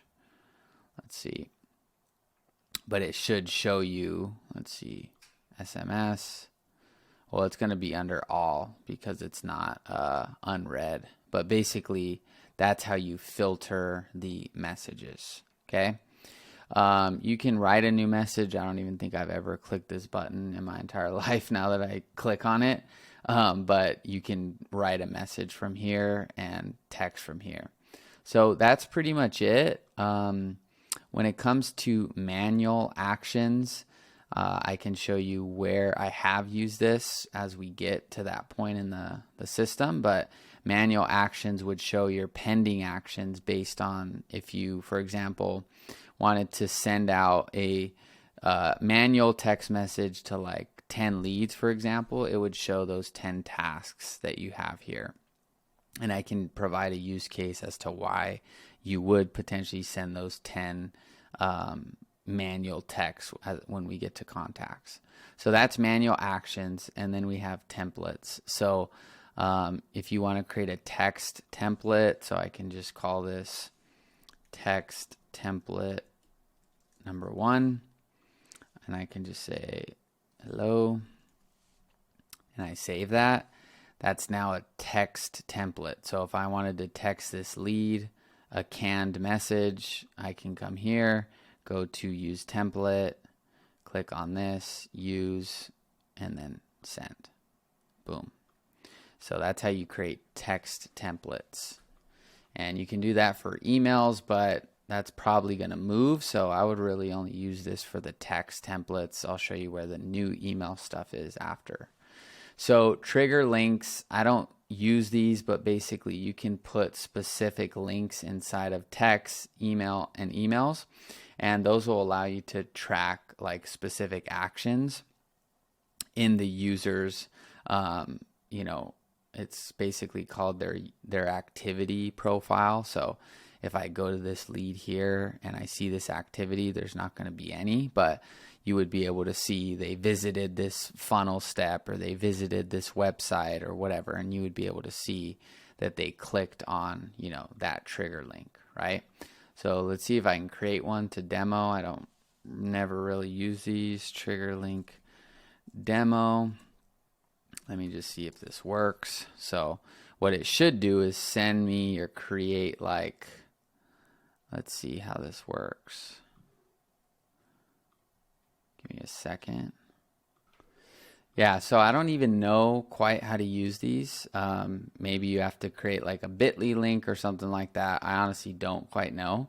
But I could use this and basically it'll probably tell me. So basically, oh, that didn't show me anything here. So I would probably need to go to the knowledge base to check that specific action out. But you may have to, yeah, I always had a little bit of an interesting time in this. I think I know actually.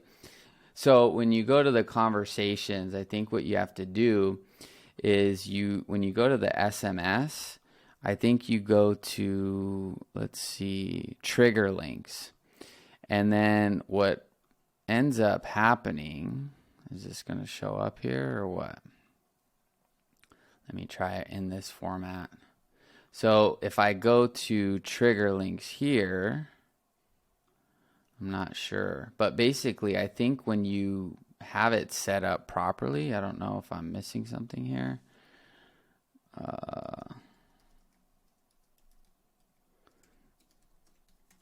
What should happen is you basically have to select trigger links in the message, and then this will be what it sends the actual lead underneath the message. So if I go here, we can go to, there we go, trigger links, boom. So then it sends me this link. There you go. So now I got this, and then basically if I click that, then it should show me in here that activity, boom, trigger link visited. So that's how that works. So basically it masks the link with its own forwarding link, and then it tracks if I click it. So if I go back and I click it again, it's going to show when I refresh that person clicked it twice. So watch. Boom, they clicked it twice. So that's how you use the trigger links section. So I may actually use that. Actually, I let people just do what they're going to do. I don't try to track literally every single thing. It kind of just becomes more work, but that's how you use the trigger links. So calendars. So this is basically where you can do a few things. One is you can visually see your calendar. So I'll show you how to set up the calendar and all that as we get there. But basically, you can visually see your calendar once it's linked up, and then you can also visually see like a list of your appointments. So once you add in your calendar, it'll basically pull all this stuff here.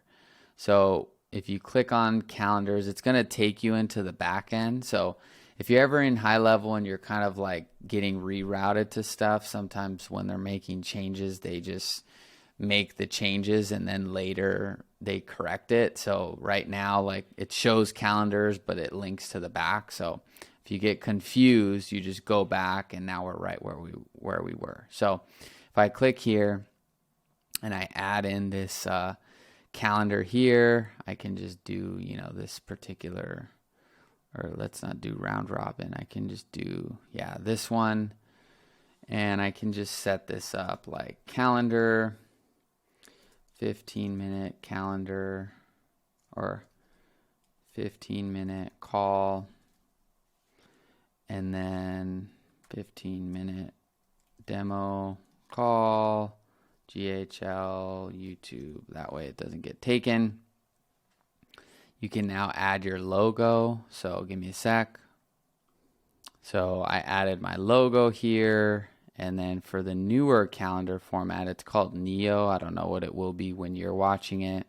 And then basically you can link your Google Calendar, which I'll show you when we get there. and we just click save and continue, and then it's going to ask our availability. So we can create how long we want the actual appointment to be, the intervals that the availabilities are shown, how much time there should be between the appointments. So like if someone books you at 10 a.m. and the call is 30 minutes, should there be a 20-minute buffer? So the next available call would be like 10:50 a.m., right? So you can set all these things here. Pretty standard stuff.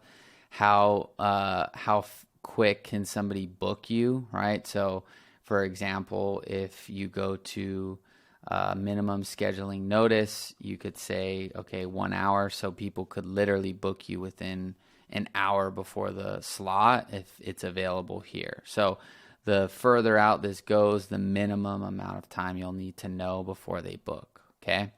And then duration, how far out does the availability go based on, the days that are available, right? So that's how you do that. You can set your different days here.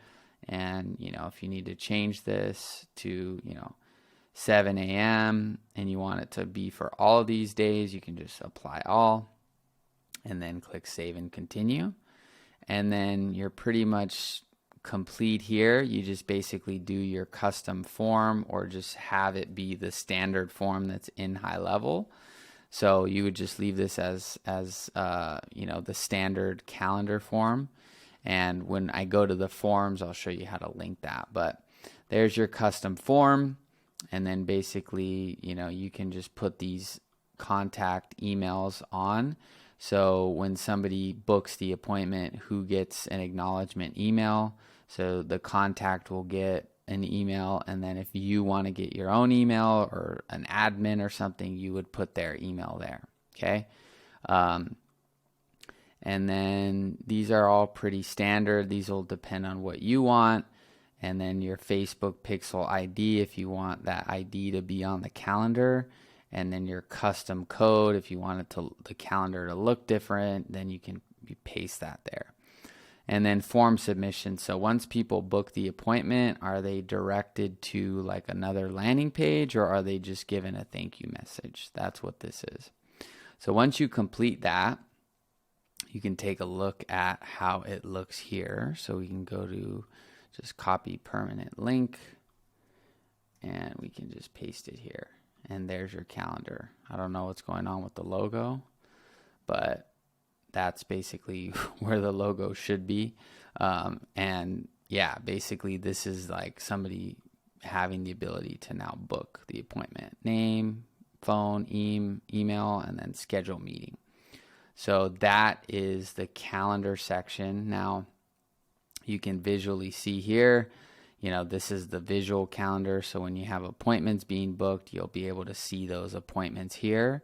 And basically all that stuff will be taken care of within here.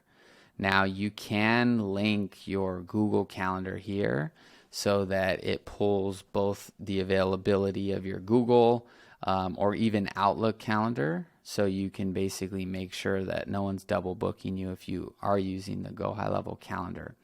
So if you go to your connections, this is where, it's actually under this, I think they moved it now.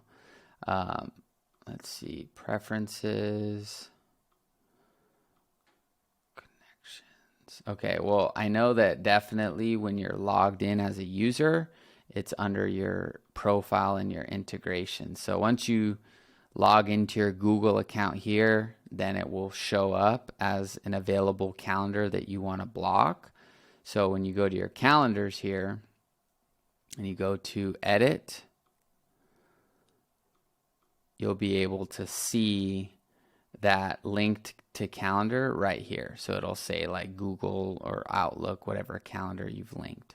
That way you can make sure it's synced, and then you can either do two-way or one-way, and based on what you want, if you want it, there's also smart sync too once you've synced it, and this will show you, how to or which sync option is best.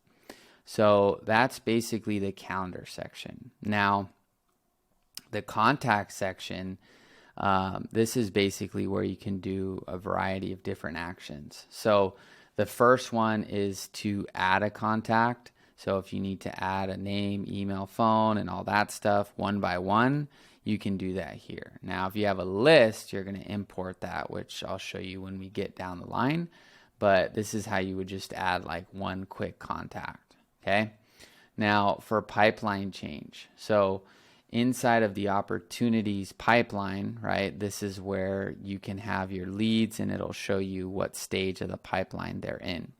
So if this lead, for example, is not in the pipeline and I want to add them to the pipeline, I'm going to choose the pipeline, choose the stage, and then I can just say demo opportunity, and then I can pretty much just put, a date. I can just put 2023, and now it's basically creating this action. And you could do that with multiple. So there's obviously only one contact here, but you could select each one of those contacts and bulk add them to the pipeline or change them from different stages. And you could do that with thousands of records, right? So there you can see now here's this this pipeline opportunity, and that was done through the pipeline change. Now, if I wanted to add this user to a workflow from the contact section, I can select here, choose add to campaign, click OK, proceed, and then it's basically going to allow me to select from some of the campaigns that are here. So in this particular campaign or sub account, it's blank, so there's nothing. But if I show you over here in our, the one that we've created together, if I go here and I click on this add to campaign, you're going to see all these different campaigns that, I have built out, right? So if I wanted to send this lead into the follow-up, I can just put, today's date, and basically it's going to send that lead a text right away. So you'll see here, boom, there it is. So it just sent that out, and then you can obviously see we received it over here, okay? So that's how you add a lead or a contact to an automation or a campaign.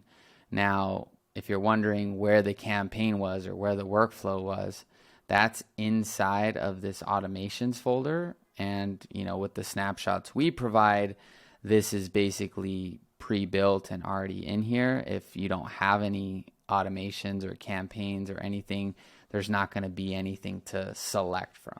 Okay, like I showed you here, when I go here, there's nothing I can even do because nothing's built. Okay, so that's, if you're wondering why yours is blank or something, it's because you don't have a snapshot in there or your sub account doesn't have any automation in there. So I'll show you when we get there how to build an automation, but this is basically, how you do that. Now, the same thing, but just more, basically if you want to send a text blast, right, without being in an actual campaign, which is like a string of texts and emails or whatever is built, then you can just come here, click send SMS, and this is how you can, send a bulk text. Now this is obviously just to one person, so it's just going to go to one person, but you could do this with 10 people, 100 people, however many people, right? Be super mindful of not sending spam texts and all that stuff, okay?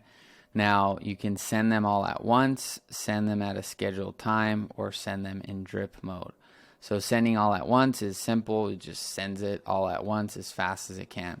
Sending them all at a scheduled time would be, let's say, you have an event tomorrow morning and you want to send that, in the morning. You want to go to, April 21st at, let's say, 7 a.m. and I want that message to go out at 7 a.m., then basically that's when it's going to start sending this message, right? So it's almost like scheduling a bulk text. Sending in drip mode is pretty cool. Basically, you can send messages at a scheduled time and batch the quantity. So let's say you uploaded a list of like, I've done this before, not with text, but with email, uploaded a list of like 1,000 emails or something. And I basically started those on like a Monday at 7 a.m. And I batched a quantity of like, I think it was like 50 a day or something like that. And then, or 50 a day, or yeah, I think it was 50 a day. So I did 50 a day, and then I repeated it after every one day. And then it started from like 9 a.m. or whatever the time was, 7 a.m. to, I don't know, like, oh, I think I did it even more refined. I think I did it like throughout the day. So I did from 7 a.m. to 5 p.m. So I would do a batch quantity of like, I don't even remember the number, but I basically got it to the point where it was sending like 10 emails an hour or something like that, but it was just dripping them out consistently for like a month. So that's how you use it. I mean, is it super practical? You would have to determine that for your business, but I did that at one point where I got a big list, and instead of just, sending out a bunch all at once, just because I don't like doing that, especially if people didn't sign up for anything, I was just sending out like, 5, 10 emails an hour, and then, it ended by midday, and then it repeated the following day. So that's what the send and drip mode is. So you can send it all at once, and I'll just show you the function right here. And you can also, choose any of the contact fields or anything like that as well. You can even use that trigger link we did earlier. So send the text. If I go over here, it's going to basically come through on this side in a few seconds. There it is. Boom. So that's basically the mass text feature. So same logic with email. Come here, you can do an email blast and basically, choose from your email templates, put your name, email, subject, and your email, and then send all at once, send at a scheduled time, or send in drip mode. So that's how you basically use the email feature as well. And then you can also add tags and remove tags.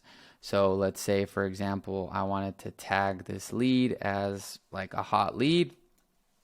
I can tag that lead and then basically just put the same, you have to name the action for like these little bulk things you're doing, because they want to monitor if you're doing, anything like that backfires, or, if you send a bunch of texts that are spammy or whatever, we want to make sure that there's an action and you're naming like, or if an employee's doing it or something, you want to know like, what was that action you did, right? So you would maybe say like hot lead. If you were like naming it perfectly, right, you would just say like hot lead tag added, and then boom. And keep in mind, you're not going to do this for just one at a time. I mean, maybe the here and there, but you're doing this because you have a bulk amount of actions you need to do. So there's the tag. So if I need to remove the tag bulk, right, in bulk, I can go to my selected tags, do 2023. I would obviously write hot lead tag removed, and then this will go away. So keep in mind, depending on the way your system's configured, your tags may be linked to certain automations. So be careful. If you're brand new and there's nothing in there, then you're not going to do anything. But if you have a hot lead tag, means text the lead and notify the client, and you start adding and removing stuff, then just remember there may be things connected to it. So that's that. Now we can also bulk delete contacts, which I don't want to do because then we can't demo with this number. I'd have to re-add it. So you can come here though, delete the contact, confirm, and it'll just delete it. Okay. If you want to send a review request to this number too, which is where the Google reviews come into play, which will be down here. You click on this, you click on send review, click OK, proceed. You do SMS, so that'll mean it'll text the lead, and you can just say Google SMS review, boom. And there's not going to be any link to this because we haven't programmed the Google My Business, but it should send me a text and just have like a dummy link there, or something like that. Or it may not send because it's not linked. I don't quite know, but that's how you do it. And once the link's there, it will send it. You can already see the automation is firing because it's like trying to, oh, there it is. It's trying to follow up with this lead. So, hey there, thank you for choosing blank snapshot. Would you be willing to take a 30 seconds, leave us a review, right? So this goes to the Google review. So there's that, and then exporting contacts. So if you want to see, all these contacts that are in here, you just simply export those, and then there they are. And then if you need to import contacts, same thing. You just upload your CSV file, and you're going to want to use this document to make sure that your fields are going to be matched appropriately to importing them into GoHighLevel. So that's pretty much the entire base of the contact system. Now we got to cover smart lists. So smart lists are basically, lists that you can create, and they're dependent upon certain criteria you select. So in order for this to kind of come to life, we need to add another contact. So I'll just add in a random number, and let's just create a tag. So we'll make one lead hot and one lead just without a tag. So we'll tag this lead as a hot lead, and then I'll demonstrate the smart list. Okay, so what a smart list would be, and keep in mind you can do this infinite amount of times and have a ton of smart lists, right? I like to be as simple as possible, but I know people have a lot of stuff they're potentially doing. So let's keep it real simple. Let's say you had a list of 1,000 leads, 500 are hot, 500 are not tagged, and you just want to see your hot leads, right? So all you're going to do is you're going to go over to your filters, and you're going to go to tag is, and you're going to do hot lead, and you're going to click apply. So now it just removed that other one. It didn't delete it. It's filtering, so it's only showing that one lead. So if I want to save this as a smart list, I would just call this my hot leads. So boom, there's my hot leads. And now the way you toggle between like all your leads and your hot leads is like that. And then if you want to see your like not hot leads, which would be the ones not tagged in this particular example, you would do tag is not hot lead, and then you would do not hot leads.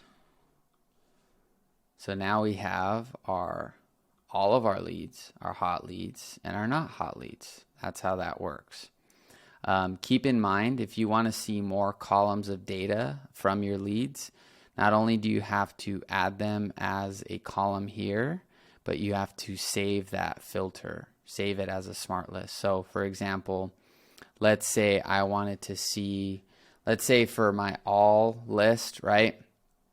I didn't want to see the email, for example, for whatever reason. If I wanted to remove the email out of the list, or I think the created date is maybe a more practical example, because sometimes people they don't want to see that, or it's less likely than the email, right? So if I go to the created date, I can remove that from here. So you see it's gone. Now if I refresh this page, or if I go over here and I go back, now I can still see it again. So you have to actually save the filter and the column view as its own smart list, which is, I don't know how I feel about it, but it's a little nuance that some people don't know. So if I want to remove the created, I'm going to click that. Then I need to go to filters. I don't even have to, it's kind of weird because you would just need to put in any sort of filter that just makes sure it's showing you your leads, because we're not really filtering, right? We're saving a view of the leads. So in this case, as long as the phone number is not empty, then we can save that view, right? So I'm going to go to phone, and then is not empty, save as smart list, and I would call this, not created view, or whatever, not created doesn't include created date view. I would never make a list like this. I'm just kind of showing you what I mean. So that's how you would see the leads that are not, you don't see the created date, right? Which you would on default. Now, if you're wondering, like, if you don't like this order, you're like, wait, how do you change this? You can go to manage smart lists and move these lists around. So now you can see it's in order however you would like. So that's how you do the smart list, and you can do that with any combinations of things. You just have to basically go through that process. Okay. So bulk actions here, this is basically just showing those things that we did together. If you delete a contact, you can restore them here. So these are different numbers that have been deleted. So you can restore those here. Tasks, this is where if you want to add a task to a specific lead, like task, and then I can link it to the contact here. See if it'll pull their number. So there it is. So now there's a task assigned to this particular contact.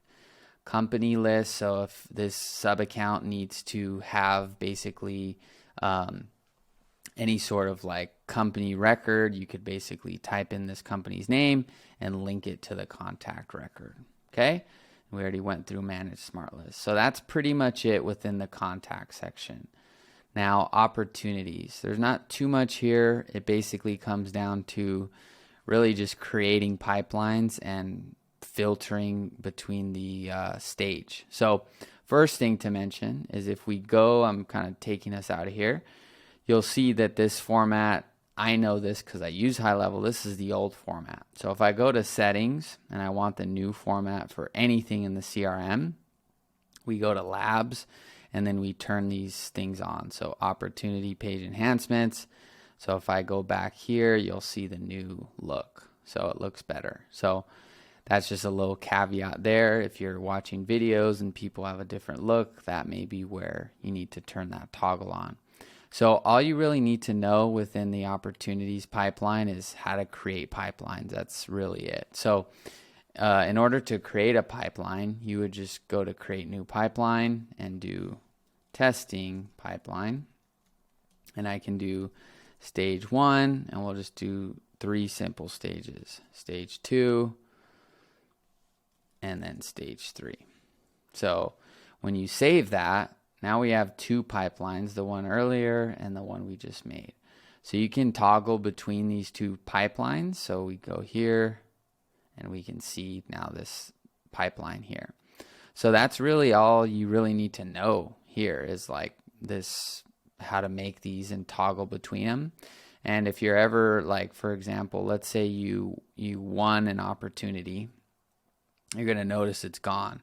It's because the filter is open. So you have to click all and make sure that that status is there, because if you go to lost, there's nothing. If you go to abandoned, there's nothing. If you go to open, there's nothing. You're filtering by 1, right? So if you need to see all your leads at all times, then this is where, you'd have to make sure that that's there. And that's pretty much it. I mean, just making sure you've selected the right pipeline, making sure that you have the right owner. I mean, these will all pretty much be the same, and then all. And then these are just additional pieces of info you could add to the, this. I don't really mess with those. And if you need to sort them by a date added, then you can do that. And you could export those as well. That's really all you need to know here. The payments tab, I don't personally use this, but you can basically send invoices here, and it's pretty simple. You can go here, click new invoice, and basically, create a item here. And it's pretty easy. I don't have any products in here, but you basically can just send invoices within here. So this will show you your orders. This will show you your subscriptions. This will show you the transactions that have been made in the system in this sub account. And this will show you your products and coupons, tax settings, and your integration. So if you connect with Stripe or anything like that. So this is just a real simple place to send your invoices. At this point, all of my systems are just through funnels and the SaaS configurator. So people just pay through the Stripe and it just creates a reoccurring thing. So that's what we use for, how we collect payment. But this is how the payment function works. So now we're starting to get to the more important stuff. So marketing social planner. I've never used this, but this is where you can basically manage different social accounts so that you can post, content on Facebook, Instagram, Google, LinkedIn, Twitter, and TikTok. And you can basically link these accounts. And once you do that, you can post those here. I've never used that, but you can. Email. So this is where you can use and create email templates. So if I go back over, I notice I'm not even using the guided tutorial because I know the software pretty well. So if we go to the emails though, I think I have a template here. Yeah, so all of the snapshots here are templated. The emails within the snapshot are templated. So this is where it visually looks good in the email. I mean, it looks okay. But basically you can see the email here. And then, this is where you can create these. So this is a super simple thing. This is where you create the visual look of the actual template. So if you're wondering where to actually create that, you just go to create, and then you can actually choose from the email marketing templates. So this is what's cool too, is you don't have to start from scratch. You can choose your industry, real estate. And then let's say these kind of look like landing pages a little. Let's just say this one looks good with the people in it. So we can just do continue, get this template, and then it's going to just reroute us into the actual template. All right. Or maybe I clicked off of it too fast. There it is. Real estate seller generic. So I can click on it, and then basically here's the email. So you can simply drag and drop this stuff. I can go more into detail on the main parts of high level that we use, like this. But for now, I just want to walk you through kind of front to back everything. But that's where the templates are. And then, like I said, sometimes there's weird parts of high level that are in the same spot, but in different spots. So the templates are here, but the templates are also here. So yeah, just kind of note that some of those things are there. So trigger links, same thing. We already went through that. Affiliate manager. So this is where you can basically set up an affiliate program within a sub account. So if you have a product or something, you can create your own affiliate program here. This is not the GoHighLevel affiliate program. This is within the sub account. Okay, now we're getting to the main stuff that we use. So automation. So this is where you can create folders and workflows. This is one of the most valuable parts of high level because it visually looks good, and it basically is just a super simple way to automate processes. So I'll build a simple workflow just to show you how it works. Now, depending on when you sign up for high level, you may notice that you'll see triggers and campaigns here. So those triggers and campaigns are just old versions of what is now the workflows. So all you need now is workflows. So click on workflows, click create workflow. And then now we have, even this is new. So you can start from scratch or choose, some of these different pre-built ones that they have here. But I like to show people from scratch just so they can understand it in a real simple way without getting complicated. So we're just going to do a demo automation. So let's just do a real simple automation that, let's say when a lead gets generated, we want to send them a text. Let's just keep it real simple. So click on add new workflow, and let's say we're generating leads on Facebook. So when a Facebook lead form gets submitted, then we're going to send that lead a SMS. Say, hey, what's up, dude? Boom. Simple as that. That's the core framework of any automation is a trigger. So something has to happen to start it, and then an action. Once the trigger's activated, then what happens, right? Really all it is. People get so caught up in, oh my gosh, how do I automate this and all that? And it's like, if you actually just think through what you're trying to automate, it's probably not that hard. Or if it's super hard, it's probably not worth doing. So this is all you really need to do. Like, create a simple trigger and then boom, add to an SMS. If you want to send an email and you want to wait a few minutes, you just do a little wait trigger. You can do 5 minutes. And then, boom, let's send them an email. And we can just say, Quinn, or whatever. Boom. I mean, there's an automation right there. So, and you can watch other videos where I've used ChatGPT, and there's more content always coming. So, I'll definitely dive deep into workflows because we actually use this, and this is a really valuable part of High Level. So if you want that workflow content, just comment below. But I'll definitely dive into workflows because it's something worthy of learning. So as long as you turn this on, you can save it and you're pretty much good. And like I said, I'm going to dive deep into this so you can learn how to really get good with it. But for now, just kind of walking you through the basics, okay? So any sort of trigger is going to be here. So anything you can find here can start this sequence. So if I said, hey, I don't want it to be Facebook leads. I want it to be when someone books an appointment, boom, same, there it is. It's already there. So real quick settings. So this will be how the lead gets communicated with. So for example, if you don't want this lead to get texted after 5 p.m., you can change this, and you can change the days that these automations will happen, right? If you want the contact to be like allowed multiple, which means let's say one person books 2 appointments, if this is on, this lead will get, in this lead will be in the automation twice and get 2 texts and 2 emails, right? If you turn it off, then the appointment will still get received, but that automation won't execute.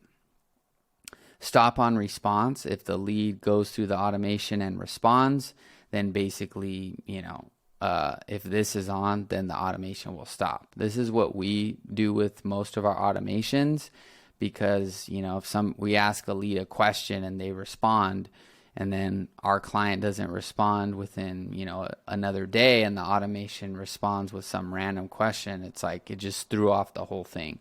So this is a more conservative setting, but this is what I use in most automations.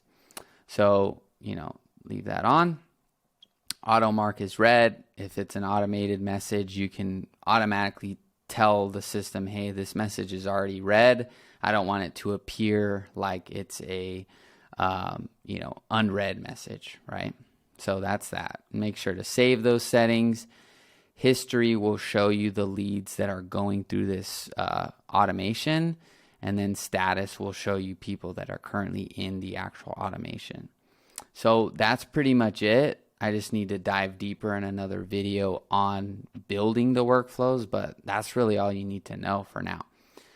So sites. So we have the ability to create funnels and websites. So the cool thing here is we have a bunch of funnels inside of High Level. So this one actually looks pretty good. So I can click on continue and get this template literally immediately. Okay. So it's going to take like, 10 seconds, refresh it, and basically that funnel will be there. So if I go here, and I open this thing up, I can preview it here. Boom. There is this live funnel. I mean, this is literally it. You can go to this link, and this is a live link. So just some real quick kind of understandings on how to edit these. I can just show you real quick. You click on edit, and if I want to edit this, edit this headline, I can do it here. Boom. Right? So there's that. Here's how you save it.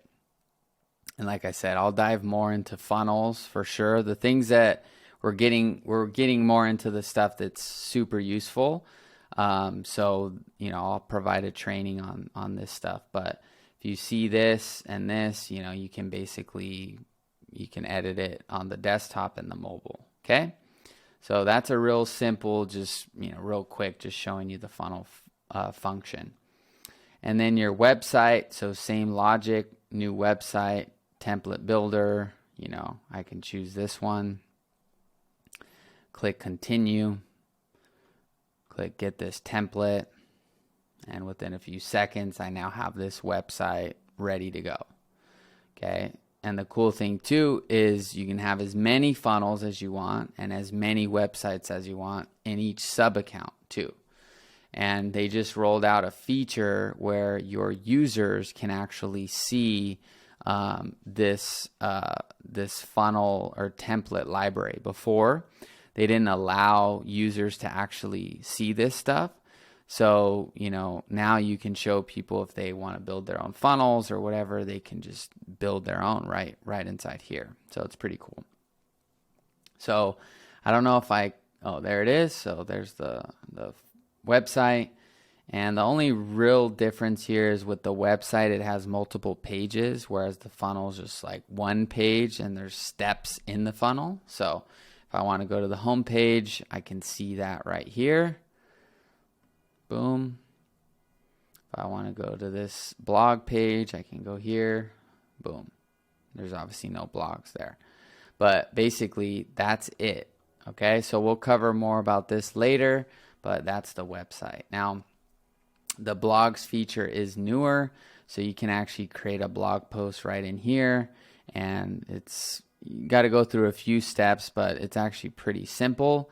And it's cool because you don't have to get into the website building part of GoHighLevel. You just can write. So this is how you create the blog post from in here, and it's pretty easy. So that's the blog post. WordPress, I don't even mess with that. So I wouldn't even know what to tell you what to do there. Memberships, this is where you basically have like a Kajabi in your sub account. So your client or you can create unlimited courses or content or membership portals. So if you want to create a simple little product, we can just go to create product, and basically just like that, we have this, little course here. And obviously you need to upload your videos, but basically, there's your course. You can upload unlimited videos though, and unlimited courses. So that's going to be considered a product. And then your offer is basically going to be considered like your pricing. So let's say your courses, or the title is course. We create this, and then you want to edit this price to a one-time payment. I don't have Stripe connected because this is the blank snapshot, but you just connect your Stripe, and then basically you can change this. Let's see if I can show you over here. I realized I didn't use the extendly thing at all because I just kept moving. But if I go to sites and then offers and then create offer, test, I'll just do, it's not let test offer. I have to create that product first. So if I just do this simple test little product, and then I go to the offers, and I do test offer, then I can change this to one-time payment. Okay. So this Stripe basically is for this specific sub account. I kind of blanked out on that. So remember, we have the Stripe at the agency level, and then we have the Stripe within the actual sub account. So you would literally need to link a new Stripe account, or not a new Stripe account, but you would need to link that Stripe account to this sub account as well. So that's what you would need to do to actually start selling the courses. It's pretty easy though. So forms, this is where you can create your forms, web forms, or you can even send these to people just as links. So if you want to create, capture somebody's email, you can do that just right here. And if you need to put a little submit button, you can just do that right there and just name the button down here. And you can just call it, submit. And then you can save this form. And if you want to go directly to it, you can just copy the form link and you can paste it right there, and there's your thing. And if I put in my email here and I go back into the system, you're going to see that lead right there. Boom. There's the lead. Okay? So that's how you work the forms section. Same thing with surveys. Surveys are just basically, they have conditional logic, and you can do questions one by one. So conditional logic, an example would be, let's say you ask somebody for, the city that they're in. And let's say, for example, you'd actually need to do it based on a multiple choice question. So for example, let's say we ask a lead what their budget is. So we want to do a radio select. So we're just going to say budget. And then let's say $100, and then let's just say $1,000. So when we add this question here, it's going to take a second to add this field over. But when we ask this question in the context of a survey, we can actually disqualify. So if I go to budget, so let's say they select 100, we could actually disqualify that lead immediately. So they can't submit the survey or after they submit it. And if they choose 1,000, you don't have to choose anything if there's only 2. But that's the difference between a survey and a form. And in general, is you can do questions one at a time. So I can do, this here like that and do them one at a time. Or I can also disqualify those leads based on conditional logic. So this is what we use when we help investors. We disqualify leads that aren't, a fit. So and we use surveys for that. Now the chat widget. So this is basically a really cool tool that you can add to your funnel and your website on HighLevel or off HighLevel. If you're going to add it on HighLevel to the website, you just go to your website, click settings, and just turn on, I think they moved it for this. Let's see. On funnels, I know it's over here. Okay, you have to activate it first. So I think if we save it here and then we go back over to funnels, it should be over here. There it is, chat widget. So then you just enable it and click save. Now if we go here and we click on this button, we can basically put in this info and then just boom, send it. So this is pretending to be a customer interacting with your website. And then if you go to your system, you'll see this inbound message from the customer saying that and say what do you mean? So now you can interact with somebody that may have not booked a call or filled out a form because they just wanted to chat, right? So that's what the live chat feature does. And you can install that on the funnel like we did, or the website by just going to the settings, turning this on here, and then click save. Boom. And if you want to install it on your already existing website that's not on HighLevel, you can just go to copy code and then just put this in the body of your funnel builder or website builder and it'll work. So that's the chat widget. Now the media here, this is basically where you can upload images or content that you can use in your funnel building or website or whatever, anything inside of, the sub account specifically that's media. URL redirects, I don't use these, but if you link your domain to HighLevel, you can basically, or this specific sub account, you can redirect that domain and basically send them to wherever you want to send them to.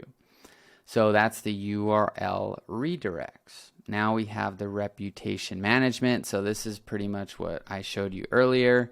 This is just more its actual dashboard. So if you want to get people to send you reviews on your Google My Business page, this is basically where you can track all your metrics here.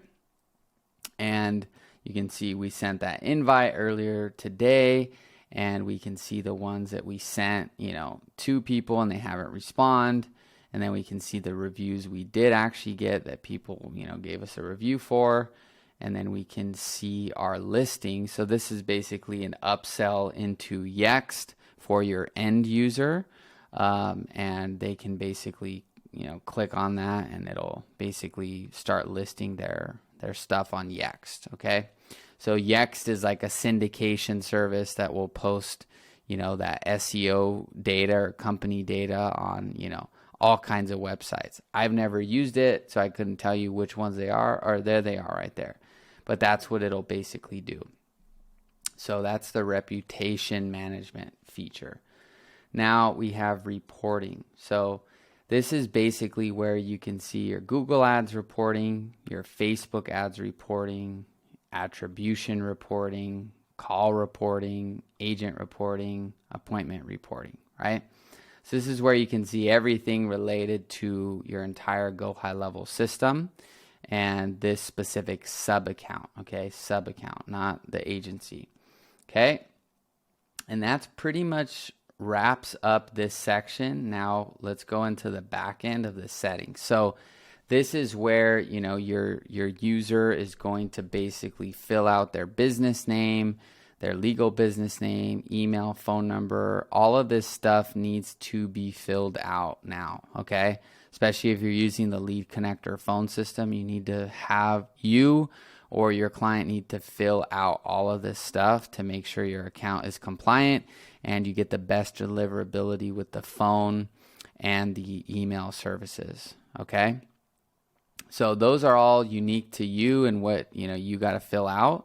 Now, this thing is the missed call text back. So this is where if somebody calls this sub-account's number and they miss that call, this is the custom message that will automatically get sent to that caller.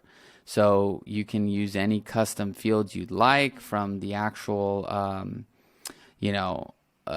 like system right here and basically add it into the message. But we keep ours simple and just say, hey, this is, we don't even say the name because sometimes different people work different leads and it, sometimes it can be too much to try to customize it. But I think we just say, hey, I'm in a meeting right now.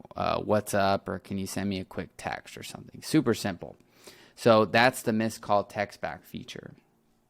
Now, for adding in staff, this is basically where you add your client or the users of this sub-account. So you're going to click Add Employee. You're going to add in their first name. So we can do team member. Team member 1. You can do their phone number.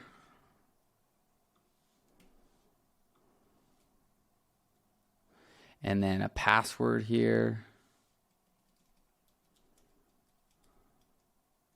Okay. And then basically the settings we use is we just link the user to the calendar that we create within the sub account or the snapshot. So when we install our snapshot, our onboarding literally takes like 6 minutes. It's like anyone can do it because it's just all already pre-built. So the calendar gets selected here, and then we just, depending on who the client is, will turn off certain permissions. But this is basically so you can see what permissions that user is going to have. And if you don't want them to see the online listings or, the membership or the reviews or anything like that, you can just basically untoggle those. And then their user role, if they're going to be an admin of this sub account, then you would select admin. If they're going to be a user, you select user. And then for the call and voicemail settings, this is the phone number that you just linked to when we purchased the number from earlier. And I recommend turning on forwarding the calls to the mobile app, because if you have this setting on and your client has the mobile app downloaded, then the call just goes straight to the app. So everything's linked up, the reporting is better, and you can see who the lead is that's calling versus getting a call from just the Twilio number. And then this is where you can input the voicemail. So if you want to upload a voicemail, you can do that here. And then basically the user availability, all this stuff is preset within our snapshot. So I'll be doing a video on like onboarding a client based on our snapshot, so everyone basically understands how to do it and how to set it up. But basically all this stuff is already preset, so you would just choose each of these particular settings that you want for that client. And then their user calendar configuration, this is going to be when they have their Google or Outlook account linked, then you can just select from there if you need to. So now you've just added a user to this particular sub account, and then now they're a user here. So pipelines we covered, calendars we covered, phone numbers is pretty self-explanatory. The only thing to mention here is you're going to want to fill out the trust center for every sub account. So this is good for you and this is good for the client, because if they don't submit this information, they're not going to get the best deliverability with their phone and their email. Just the phone stuff. So you want to submit each of these for review to make sure that they're a trusted and verified caller using this. You don't want people using your system to go in and spam and send a bunch of messages and stuff like that. So you want to make sure everyone's compliant here, and all this other stuff you don't need. You don't need this toll-free number if you do this, and this is not for US stuff. And then usage, this is just the usage of the phone. So reputation management, this is where you actually plug in that Google My Business review link, and then once you've done that, that'll be the link that gets sent to that lead when you send them the reviews. Okay, and then some other last kind of minute stuff. So custom fields, this is where you can create custom fields inside of the system. So if you need to add in, for example, a question like marketing budget, this is where you can do this and choose where you want this to link in the system. So if you want it linked to the contact, it'll get linked to the contact. For any sort of additional info, I'd recommend grouping it in probably additional info. And then you can just put, $1,000 a month or whatever. And then you could put, $3,000 per month or whatever. And then just click on save. And now that's a custom place that data can be stored in within this GoHighLevel sub account. And then as you start to build that snapshot, then once you snapshot this sub account, then every field or every custom thing you ever did just turns into like a product, and you don't have to think about it again. So all this stuff I'm showing you is just to show you how to like navigate the system. But really the goal is going to be to just plug in a proven snapshot, so you don't have to think about all this stuff randomly. I mean, I can help you save years by just telling you that, because when I started, it was like, I had this system, that system, all these other things, and it was just so much to manage and create manually. Now we sign up an account, install it, and it's pretty much ready to go in like 10 minutes. So it can be that fast. So that's custom fields, custom values. This is pretty cool. So this is where you can input something here, or let's say like custom website link. And then let's just say youtube.com. So basically what happens here when you create a custom value is you can copy this key anywhere in the system, in text, in emails, in in the funnels or anything like that. And when those keys get updated back here with this value, it'll actually push that value into every part of the system. So instead of this is how we've designed our snapshots. So if you look in our snapshot we installed here, if we go to these custom values, for example, and I'll just prove it really simply right here. So let's say we go to the company name right here. So I'll just do random company name, and I'll just put in a bunch of numbers so you know I'm doing this on the spot. So if I update that, that's going to update throughout this entire sub account. So I never have to go in and look for the company's name. I never have to worry about placing that into a funnel or anything, right? So if I go to the funnel and I click on this, now it's going to be down here. Watch. Boom. Random company name. So now I don't have to go in and my team doesn't have to go in and change all this stuff and remember where everything is. We just basically put it in and then it goes to the entire system. So custom values are your best friend when you really know how to work it, because you just have that snapshot is dialed in, and then all you're doing is updating the stuff on the back end, and then boom, you're moving. So custom values are game changers. So domains. So this is how you link a domain to the sub account, which would be where you would link like the funnel or the website.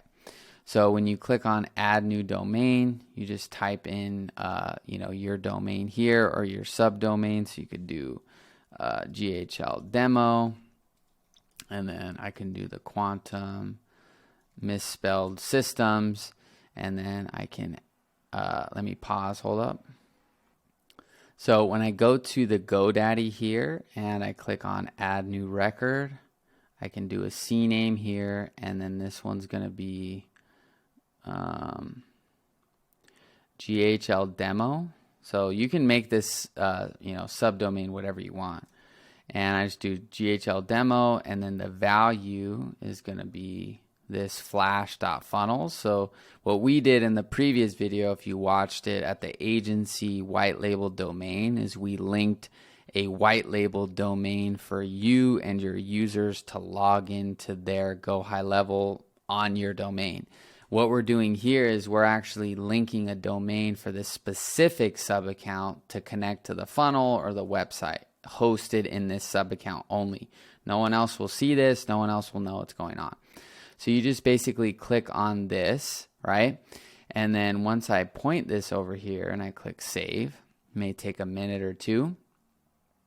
But once we update that, boom, it's updated, and then I'm going to click add. It's going to take a second, so I'm just going to copy it, refresh. All I'm doing is just refreshing it. Sometimes it takes a few seconds, so I'm just going to repaste it and then give it a second. Let me make sure I spelled this right. Pretty sure I did. It just takes a second. Oh, I think I misspelled it. Yeah, there it is. Boom.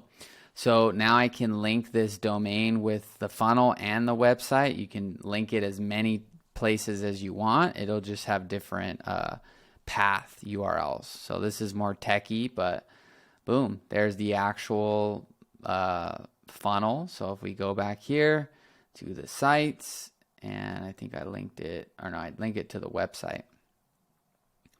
So there it is. So if we go to this preview link, give it a second. It's getting all, once it's like loaded, it'll load faster in the future, but there it is, GHL demo. There's the website. So now the entire website is on that domain. So it's some of this stuff super easy. People just don't know how to do it. So hopefully this is helping you. If you want to link it to your funnels, you can go here, click settings, click domain. It's going to give you a little message saying like the URL paths are updated because you have that domain on another funnel. So it's just kind of changing this part right here. That's all. So boom, there it is. So there's now this funnel's linked there. So that's pretty much the domains. Now media we went over, URL redirects we went over, integrations. So this is where you can link your Google account and your Facebook account and all this other stuff. We only link the Facebook account. So that's, I mean, I know how to do these other things, but this will be use case dependent. And I can go through, I already have videos on linking the Facebook forums. And then, yeah, I mean, this is pretty much it.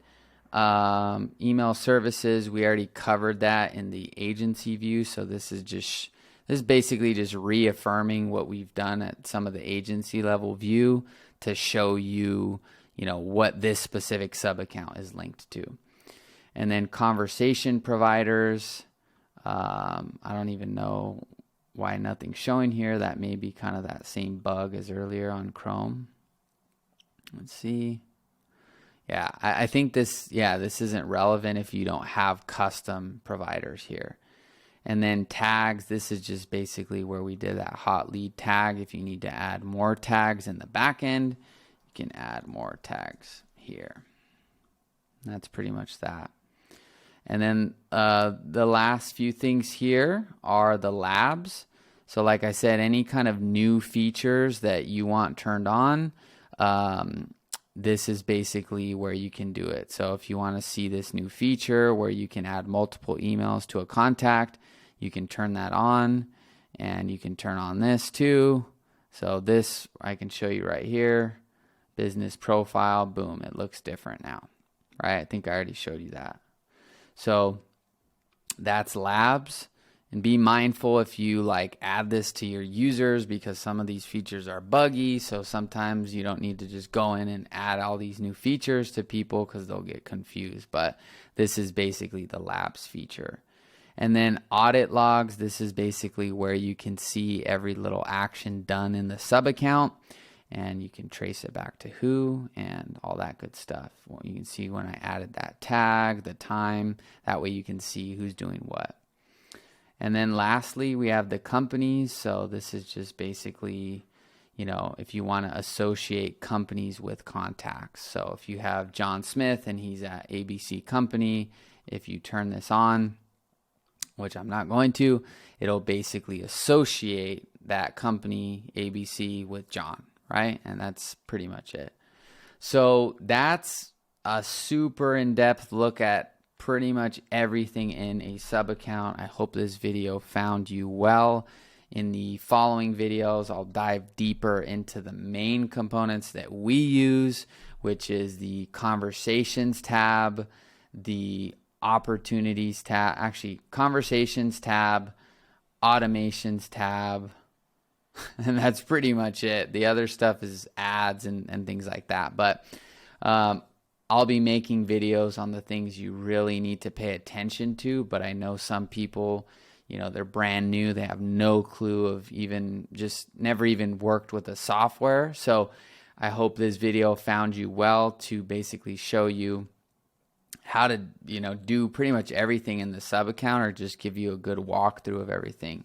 Last thing I'm noticing right here is just the content AI. So let me just touch on this real quick. But basically, I feel like that when someone's cutting my hair and it's like you see that little patch or something that needs to get cut, and you're like, oh wait, hold on. So I'm seeing, oh wait, hold on, let me I don't want to miss this. But basically, this is where you can see the words generated for the content AI, which is basically GoHighLevel has integrated with ChatGPT, so you can use the ChatGPT internally.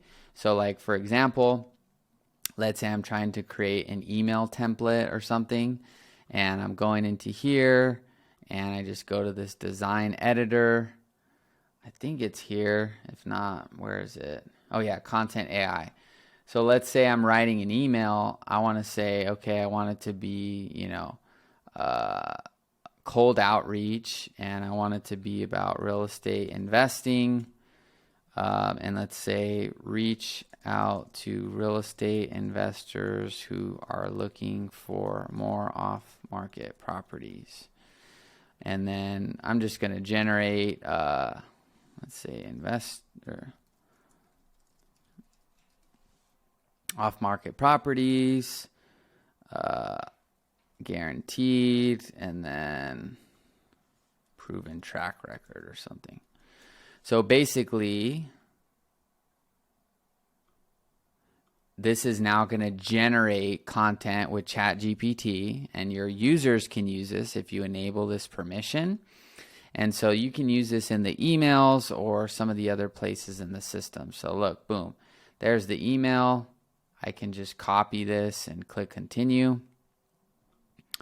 And then let's see, there it is, right? I wouldn't send this email just reading off the first sentence, but I'm just showing you the function. So when we go back to the actual, content AI, there's 497 words generated, 3 variations. That's how many words. So then this user would get billed for that. I thought it was $24. I'm like, dang, this better get some views over here, but no, it's not dollars. So yeah, that's just basically showing the user how many words they generated, the variations, and words per day.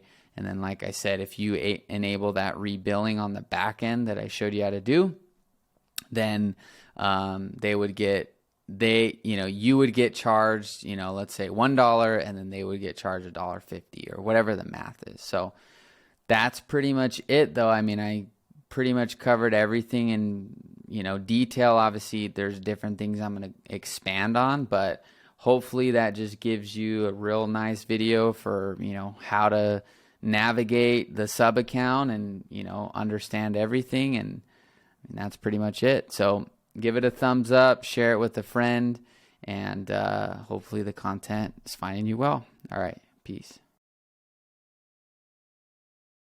All right, so in this video, I'm going to be providing a deep dive into the GoHighLevel automation feature. Now, the way that I'm going to do that is I'm going to simply walk you through the automations that I've created within a snapshot that I've built for real estate agents. Now, this is a snapshot I used to use, and I basically revamped it for all the people that are affiliates. So if you are interested in that, feel free to partner with me as an affiliate, and you can have this snapshot that I'm walking you through. But either way, I'm going to basically walk you through A to Z what you actually need to know when it comes to building automations and really just simplifying the entire process. And the reason I just want to walk you through the snapshot that I've already built is because most people get caught up in thinking that they need a ton of different automations and a ton of different complex workflows to start creating inside of a GoHighLevel account. But really, I'm going to show you the basic framework that I've used within all of my snapshots, and really like the 80-20 when it comes to the automation feature. So first of all, like I said, it really starts with your end goal. So if you're wanting to get clients or run your own business or whatever it is with HighLevel, if you're really clear about what you're doing, the automation shouldn't be too complex. Like, people I see build all these crazy stuff and they're amazing in theory, but really you just want to keep things simple because you have to maintain these systems, right? It's not just one thing to build them. It's like if things go wrong, you have to fix them. So basically this is kind of what I said here, which is, don't mindlessly build automations because they look cool or they sound cool in theory. When you're actually in the process of running a business or running a service for clients on GoHighLevel, the more advanced or nuanced those automations are, the more accurate and precise and skilled your team members have to be to troubleshoot them, right? If you go into GoHighLevel, build this crazy machine with all these different conditions and stuff like that, and anything misfires and then it sends something to a lead that it shouldn't have or whatever it is, if you're the only one that knows how to basically troubleshoot it, then you're basically just creating more and more work and more jobs and surface area that you're going to have to manage, right? So you want your snapshots and your workflows and your automations to be super, super simple. That way anyone can go in and pretty much understand it. And that's why I'm going to walk you through my automation so you can see what I use. I mean, this is not we work with investors now, but basically this framework for the automations that I'm going to show you is the exact same across, the snapshots that I've built in most cases. They're just a little bit different content, a little bit of different nuances here and there. But in general, you don't need these crazy things to start going out there and getting results for people, okay?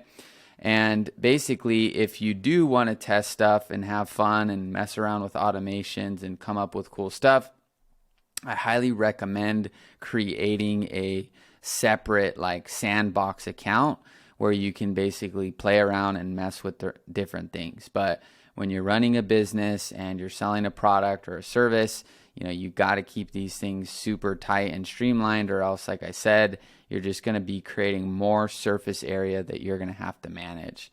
So yeah, that's what I would recommend. And I do that myself. I'll go in, I'll have an idea, and like I'm building a chat GPT bot right now that potentially can qualify leads for my clients. And before I just go out, release it, and start plugging it into all these accounts and then having to troubleshoot them, I've been spending like weeks and weeks and weeks testing it, like throwing it curveballs, seeing if it's actually going to be able to, work, and then how to easily disable it, right? So, when it comes to YouTube, a lot of people will put out content as soon as the iron's hot, and just start making stuff that looks cool. But when you actually go out into reality and, you're talking to legitimate people that want to buy what you're doing, they're going to show you that, these far out ideas, have to be implemented successfully by saying, things like, well, let's try this, let's test this, right? And then you start testing these things that maybe you ran out into your high level account to start doing, and it's like, oh, this isn't actually that good, right? So that's just my suggestion with all this automation stuff, because you really don't need a lot here. So last few notes here: build it like Legos in case there's, ever something that needs to be edited, and it won't require an entire like reassembly. So I use Dyson for like a lot of products in, my house. And basically, whenever you have to like, take something apart, it's literally just like piece by piece. It's just like super easily able to be reassembled or taken apart. And that's kind of how you want your snapshot to be. Excuse me. You want to be able to just like, oh, like there's the problem, like just switch that, right? If you have these, you'll literally see in my automations, like there's very rarely any sort of like long strings of automation. They're mostly just like 3 actions max, unless they're automated follow-up. So I'll show you how that works. So this is kind of what I would call result-based automation. So instead of just going in there mindlessly, oh my gosh, well, I could automate this task and this thing. Trust me, I was there 6 years ago when I started.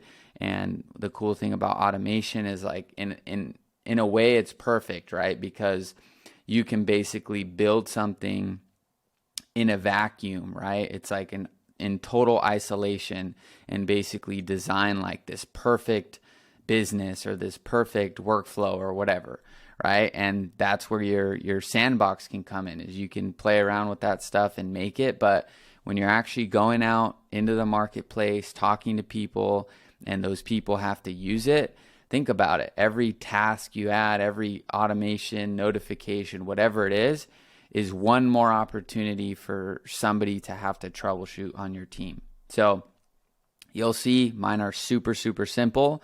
And if people want to build their own, I just show them how to build it. But I just provide the bare bone minimal things that they need. And then if they want to like add this tag or do this or do that, then they can, I can do a call with a client, show them how to do it. And then, basically just they can deal with it, right? But if you start over building all these different things, you're literally going to need a full-time person just managing those things, because there's going to be so much stuff that's going on. So that is what I would have to say here. Now I'm kind of going backwards, but basically before I get into it, the foundation of automation is super simple. There's just a trigger and an action. So the trigger is the input that begins the automation, and I'll show you how that works. And the action is the executed result of the input being triggered. So for example, if a Facebook lead form gets submitted, then send the lead a text. Simple as that. Then there's some other nuances like if this, right, then that, and then if not that, or if not this, then that, right? And I'll show you what that means. And then we can also add wait time. So if you want to put a wait time before the following message or the following action, you can do that, right? But that's it. So don't get, I mean, this is probably one of the main value propositions of high level. And, you know, people get so lost and caught up in all of it that they never know how to do it. And it's really not that hard. So let's break down basically these 5 categories inside of our snapshot that we provide to affiliates and basically break it down. So we have triggers, which is where everything basically starts, right? Something has to basically trigger inside of our system in order for other actions to take place. So we find off-market deals for real estate investors. So those triggers basically are like finding leads and stuff like that, right? Like when a lead form gets submitted or a survey gets submitted, those are all the triggers that cue off these other things, right?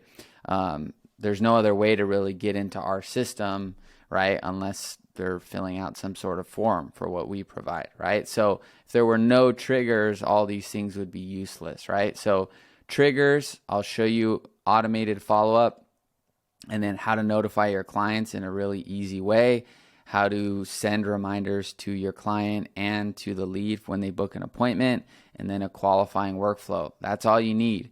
All you need to do is learn how to generate leads for clients, good leads, and then have these. And I mean, that's all you need in automation. That's literally it. So let's get into it. So if we go into our automation here, you're going to see all these different folders. So basically the first one we're going to go through is this triggers one. Okay. So this is really where our, system starts. This is the starting point of the system. So you can see how simple this stuff is. When a Facebook lead form gets submitted, add them into phase 1 of follow-up and create an opportunity. That's all this is. So, all I did was click on add new workflow trigger. I typed Facebook and basically just clicked save. So it's already a trigger here, but I can delete it and show you. So you just click on this and then save. Now the reason we have, you'll notice here, you can add filters so you can choose specific lead forms here. The reason we don't have any lead forms submitted or specific lead forms selected is because, we want to catch all, right?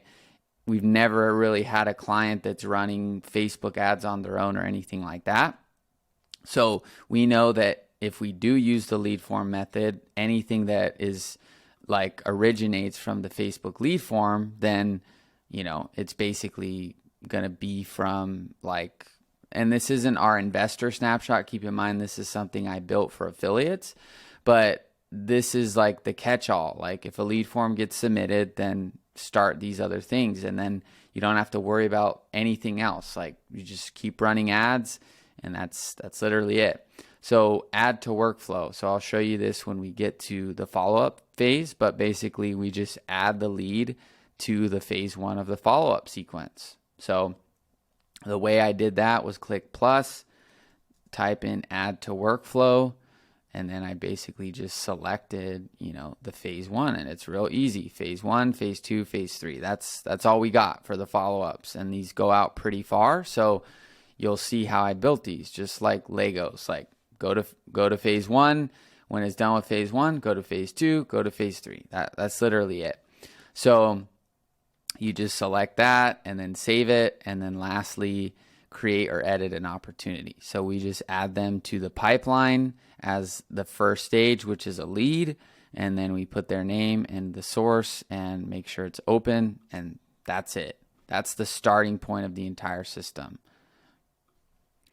Okay, so that's where everything starts. The lead gets generated, add them to the follow-up, add them to a pipeline. Now, these are the other, these are basically the other parts of the snapshot.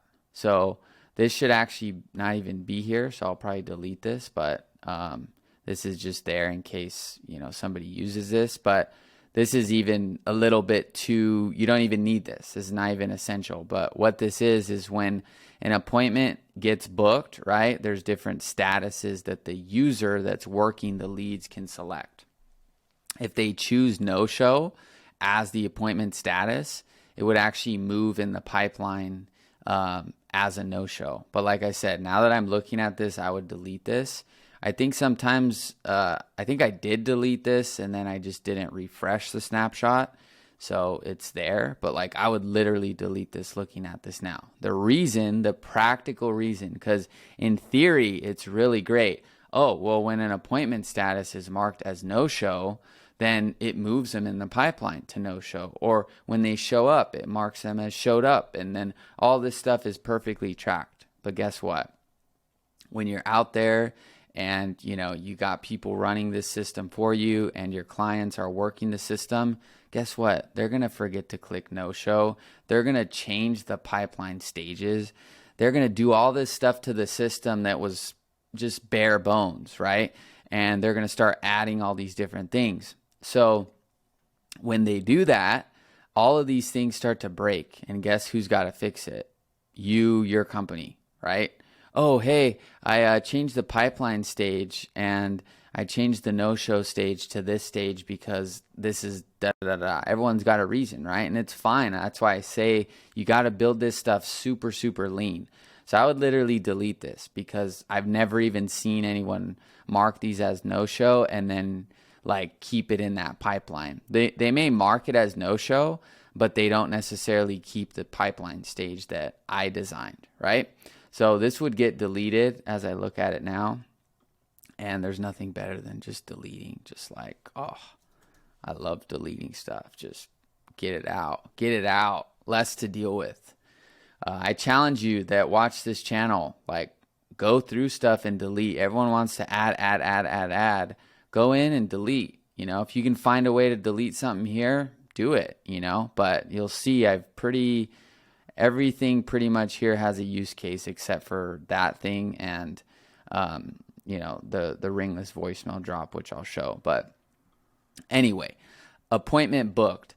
So when the customer books an appointment, because the way this system works, which I show in the video, I can bring it up. Okay, so in this video, I basically show what what this entire snapshot consists of and how to set it up.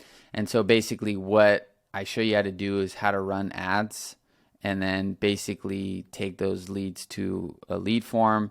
They fill out a lead form, then they fill out a survey and a calendar. And so basically when a lead, fills out the lead form and then the survey and then they book, this is what this trigger is. So if they book, we want to remove them from all the other workflows because it just makes it very simple. Now there's not any other potential thing that's going to happen. It just clears the slate, right? Because let's say a lead gets generated and you just remove it from one workflow. Well, guess what? There could be, like I said, depending on how you build this stuff, there could be little things where it's like, where is that automation coming from? Or where are these things? So when you remove it from all, it's like it's basically a brand new person inside of the system. And then it's updating the opportunity and just moving them over to the appointment booked. And then it adds them to the appointment booked SMS and email reminders. Boom. Super simple. So the lead journey can only be they enter the system, get assigned to the follow-up, and then it just keeps going until they respond, or they book an appointment, it removes them and just reminds them. That's it. Simple. Okay. And like I said, if somebody wants to, I want to change this and do that, that's fine. But when you're managing this stuff, I'm telling you, and you're focused on getting your clients results, 9 times out of 10, this stuff just gets in the way, So that's my thought. So there's really only 2 triggers to starting the system. Okay, now the next thing is the automated follow-up. All right, let's cross this out. So if we go to the automated follow-up, super simple, phase 1, 2, and 3. Okay, so when the lead gets generated, right, there's not even a trigger, you'll notice, right? And why is there no trigger? Because you can easily manually assign it to this, right? This sequence if you need to. And then 2, there's no potential conflict in automation if there's like a tag or all these other things. And it only gets triggered when the form gets submitted, because that's what we're doing. We're getting inbound leads, and here's the follow-up. So the way that this works is it just goes text, you know, and then wait, and then text, and then wait, and then text, and then wait, and then text, and then wait, and then email, and then wait. That's all it is. It's just text and emails and waits. So it's super, super simple.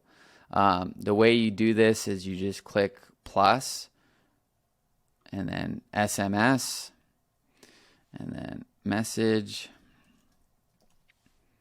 And then I like to name the message here so you can see what it is. So you could say message number 1. And then you could say, you know, wait. So you just type wait. I want to wait, you know, 10 minutes before the next one. And then I'm going to send an email. And then you basically just put in the email. Now, the way that I program the emails is all on the back end. That way it auto-generates the subject headline. It auto-generates the all the information that you plug in on the back, so you don't have to like type it all in here. Like if you have to type in the from name, the email, the subject, and then the whole email, it takes way more work versus you just do it once on the back end and then you duplicate that template and then change the content.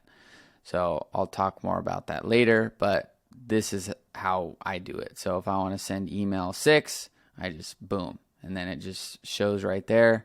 All I have to do is name it email 6. And that's all this automation is just text, waits, and emails. That's it. So I'm going to delete this action, and that's how you delete it.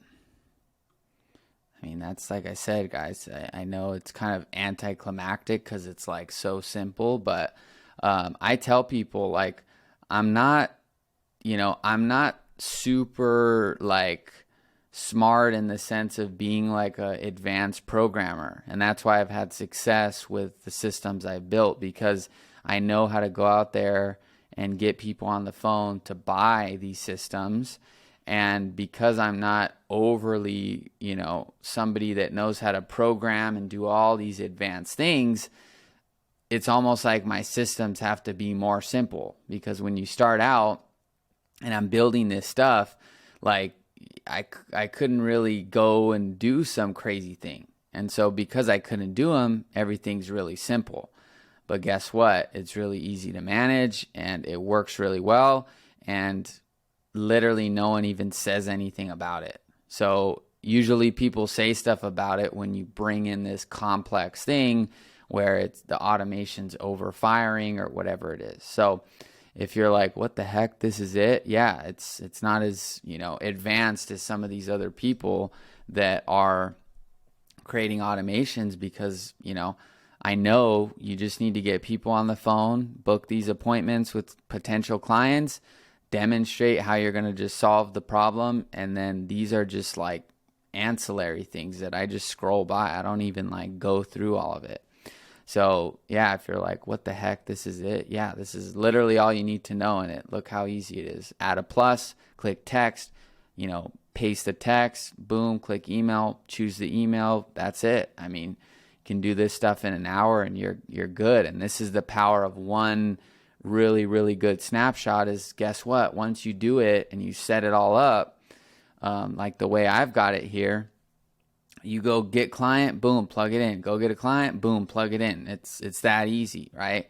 When I started, I used to have, in five different, snapshots, managing them all at once.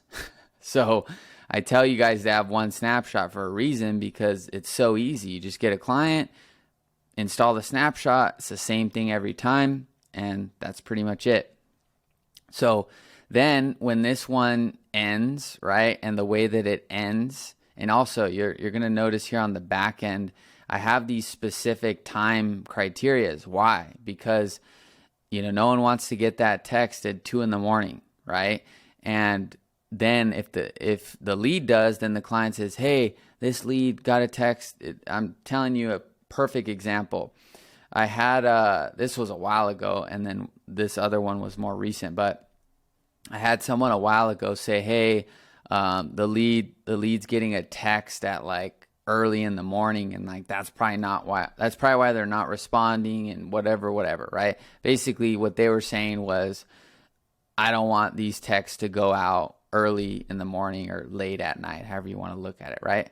So they said that. And then I had a client yesterday, 2 or 3 days ago. They said, hey, I noticed, the lead came through at like 11 o'clock at night and they didn't get texted. And I'm assuming there's some sort of like time thing or whatever.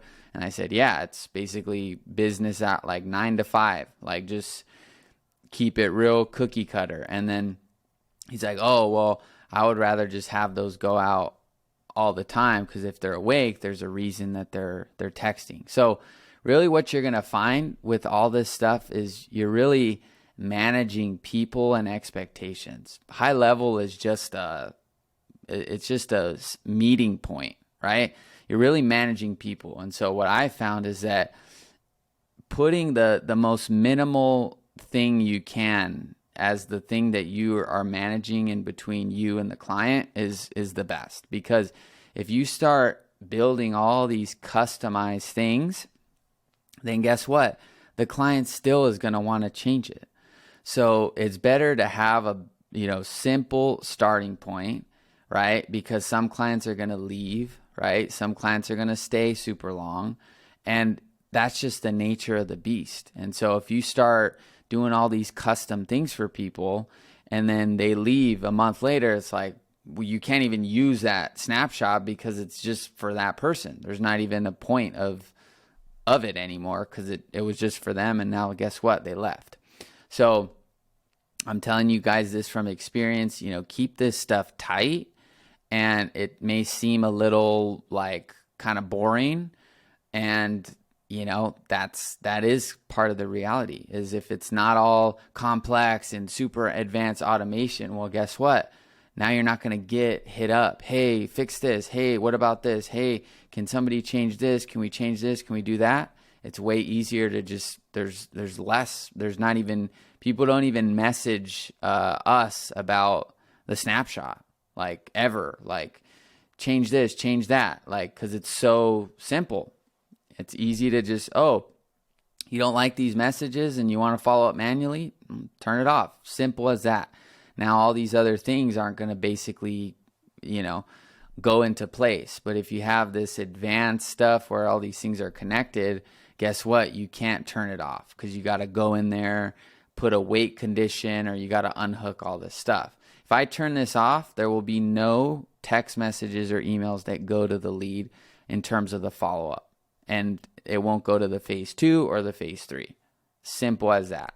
So it's a little boring, but as you start to learn this stuff, you'll see that this is how you got to do it, or at least part of it. So let's say leads go through this entire sequence, and the way we have it programmed is that or it should be programmed here. I'll have to update these, but it should be programmed to be stop on response. So I hope that stuff saves in the snapshot. But anyway, when the lead texts back, it should stop on the response.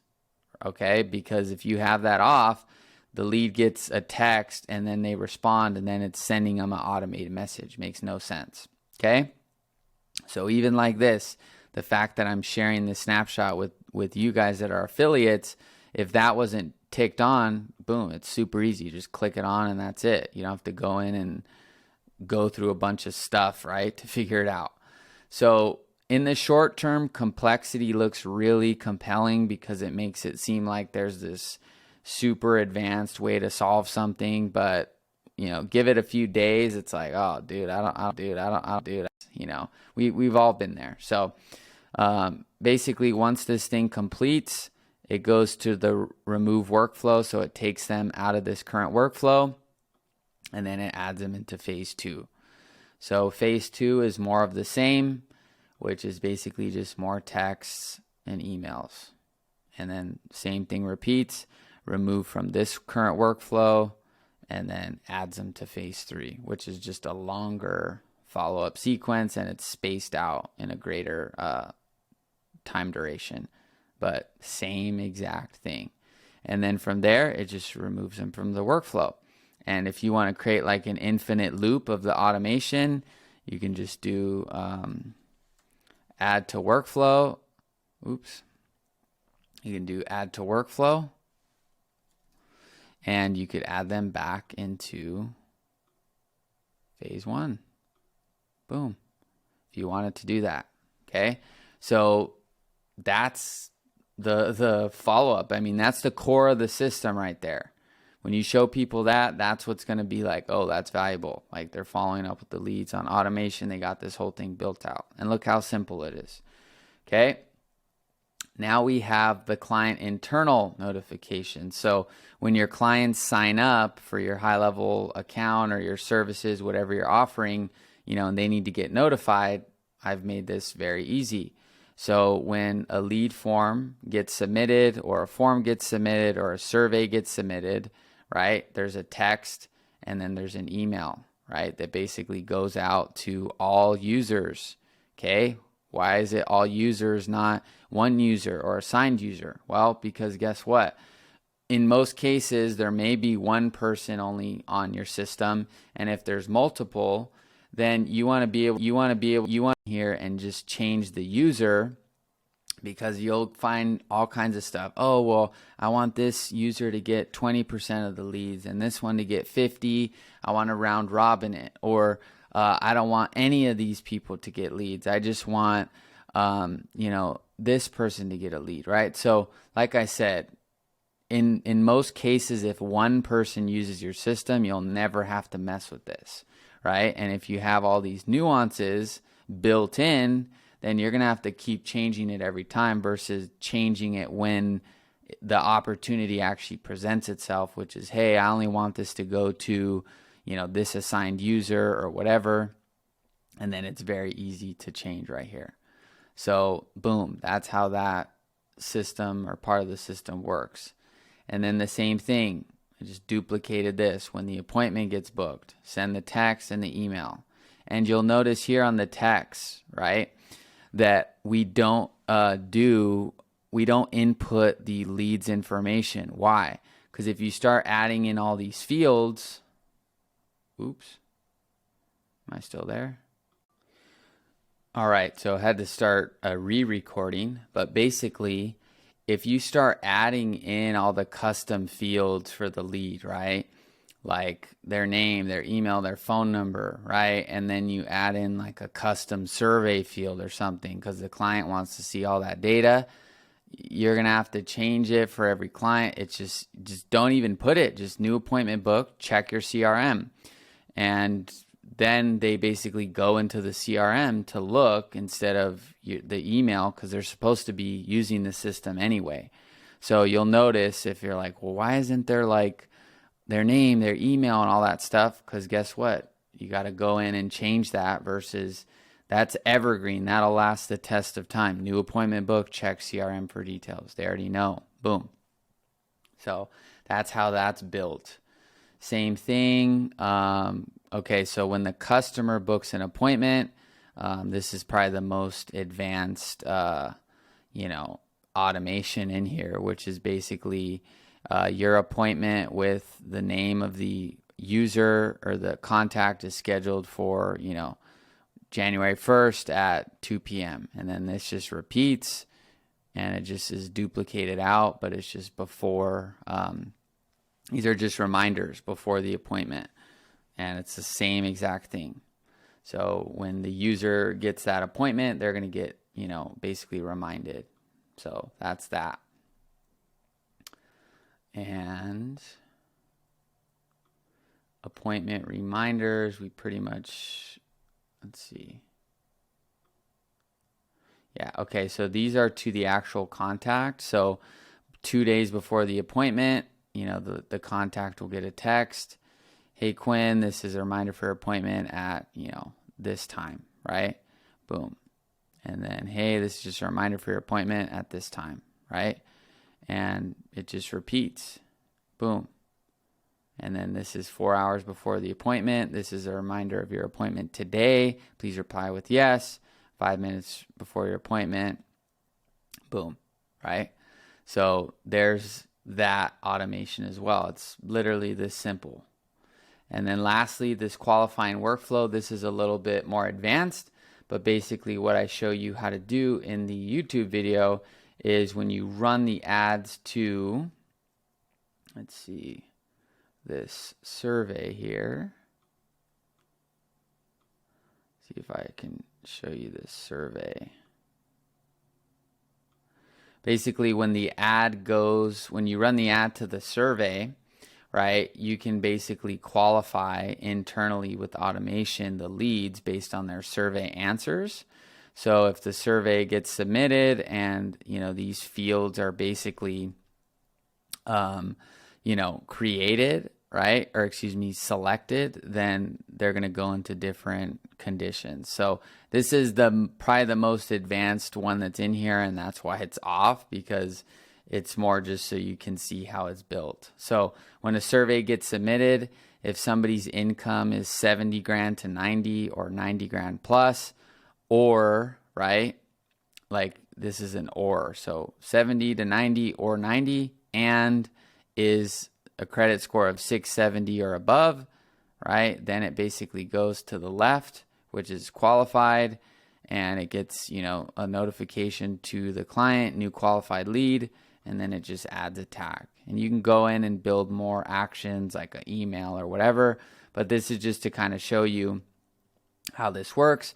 It adds a tag, disqualified lead, and then it removes the opportunity from the pipeline. And that's it. So, you know, there's some other things in here like the ringless voicemail drop, but this is very easy. There's not even a trigger workflow. This is just so you can see, you know, how to create the ringless voicemail drop.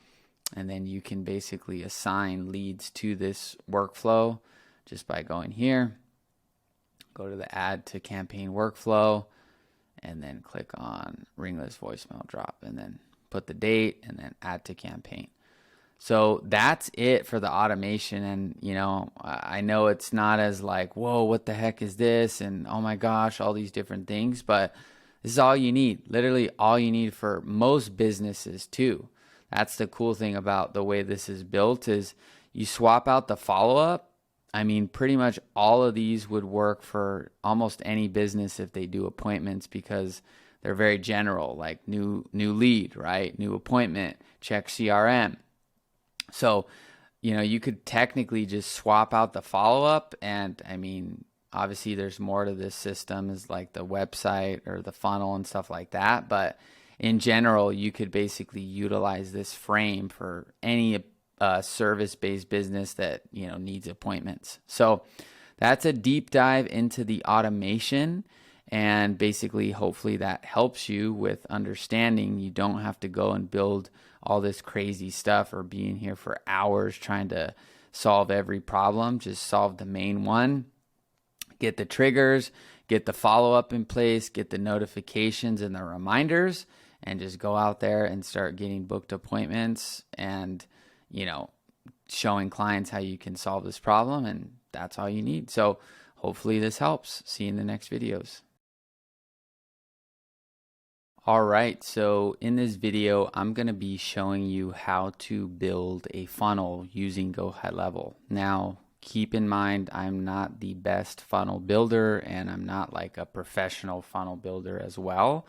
So what I'm going to do throughout this series is basically take what I've already done and show you me doing it again, or at least talking you through the process. So, I mean, my funnels aren't, like I said, these amazing, like, you know, beautiful funnels, but they look pretty good. I've done a good job of like, I think making it look at least clean.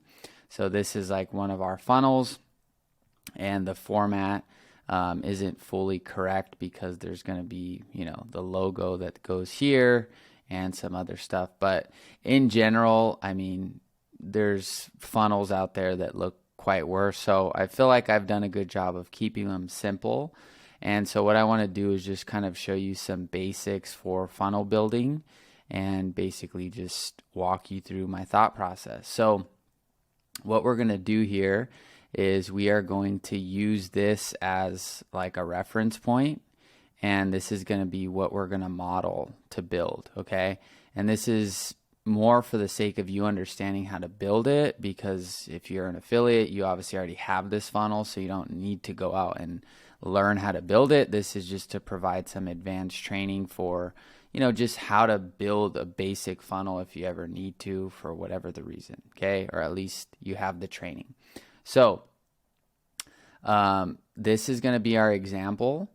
And then basically what I'm going to do is create this new funnel. So the cool thing too is there's a ton of templates that are already in GoHighLevel that basically just allow you to like, basically just like choose one of these templates, right? What I found with these is that they look great in theory, but when it comes down to like creating a funnel that produces a specific result, like in our case, investors finding off-market deals, these look really great, but you're going to need like somebody to create a good graphic that looks good here. And then, these little things start to add up. So they look really great. Like if it was just about, oh, let me just choose this, like boom, then it would be done. But you have to get someone to design these little like, images here and this thing. So there's some little things you have to consider here. But I'm going to just show you just how to create a simple, basic, like lead generation funnel so you have an idea. So let's start with creating new funnel, and we're just going to call this demo funnel build. And I'm just going to show you how to do this. So the first thing is you name your page. So the name of the page in this case is just going to be step one, and we're just going to call this survey page. And then we'll just leave the path as survey and click create funnel step. Now you can use an existing, which is like a template, or you can create from blank. I'm going to show you from blank because I want to show you just the thought process. And then from there, you'll pretty much understand how you can go and adjust these other funnels. So what we're going to do is this basically is 3 simple sections. So there's a section here for the logo, which you can't see because it's not there yet. And then there is, this section, which consists of a headline, a subheadline, and then this survey. And then this is just a footer. And those are the 3 sections. So really the way that I've started to do these, or I did these, was you would do one section, right? And so in this case, we're just going to start with laying like literally the building blocks. So we're going to do one column. So there's sections, there's rows, and then there's columns. Okay? Or excuse me, sections, columns, and then rows. It's backwards here. So the first layer, this green, is a section. Then you have this blue thing, which is a column. And then inside of here, you have like an element. So an element, right, is basically just going to be a logo, okay? So we're going to move this over to the left, and you're going to kind of have to just watch me as we do this for it to start to make sense. So this is obviously a little large for a logo, so if we can change this width to like, let's say 150, you can now start to see just the basic layout of the funnel, right? This may need to be a little smaller. So something like that. So that's just the first, part of the section, right? Or the first part of the site. Okay. And basically from here, right, we're just going to choose this second section. We're going to do the full width again. And then we're going to just put a headline and a subheadline and then this survey. So we're just going to do add row. So one row. or excuse me, one column. And then we're just going to do a headline. So I'm just laying out the raw pieces, a subheadline, and then we're going to do another row. So you don't want to put this survey as an element. You just want to have a little space there. So we're going to put a row. And then we're going to do the survey, which is right here. And there we go. And then basically we're just going to add one more section, which is basically just the footer. And we're just going to format like some text on the left side. So this is going to be 2 columns. You can see here, this is column 1 and this is column 2. So we're going to do 2 columns. And then we're just going to put the text here. Boom. And then we're going to move this to the left. Hold on. All right. And then we're going to just add this element, which is just a little compliance image here. And we're just going to shrink this down to, let's say, 50. So you can see how, simple this is. There's some stuff that we're going to move around here. But if we just preview this, just so you can kind of see, these are the bones of the funnel. I'll show you how we fix this later. It looks a little weird right now, but you can see on the preview how this thing works, right? It's just a logo, another section with a headline, and then a subheadline, the survey, and then the footer. That's it. Okay, so let's start by kind of like correcting this thing now. So let's get our logo. So I'm going to just grab my logo here. Okay, so there's the logo. Now let's make this a little bit bigger. So just like that. That looks good to me. So there's our logo. Now what you'll notice is the first thing we can do here is once we tune all these things, we're going to basically, or I'll show you when we get there. So basically, there's a little bit too much space here, right? If we save this and preview it, ignore obviously the look of the survey, there's a little too much space right here. So this is basically how, I shrink that space down. So what we're going to do is we're going to click on this section here, and what we can do is we can change this padding. You see that? So when we shrink the padding, it just basically created less space between these two sections, so it looks already a little better. Okay, and that may be all that you need to shrink for now. We can preview that and let's see how that looks. So that looks pretty good. Okay, you could shrink it maybe a little bit more. And in that case, we can actually do it on this section since this one's maxed out. So we can go here, maybe just slice this in half to 10. Let's see where it is. That's, no, I think it should be right here. So that's good. So we'll preview this. There you go. To me, that looks good. Okay, and like I said, ignore this stuff. Okay, so that's how you build this. So now that this, like the logo's there and the spacing looks pretty good, this stuff's good too, right? Now we just really need to basically go to this image. I'm going to just upload a test image here. And your image just needs to be formatted, to fit this particular. This is just for compliance within real estate. It just needs to have that equal opportunity logo. So I may shrink this down to like 25, and that's pretty much good. So this isn't like a huge part of the page. And like I said, I'm not showing you how to be an expert funnel builder. I just want to show you how to think of these things very simply.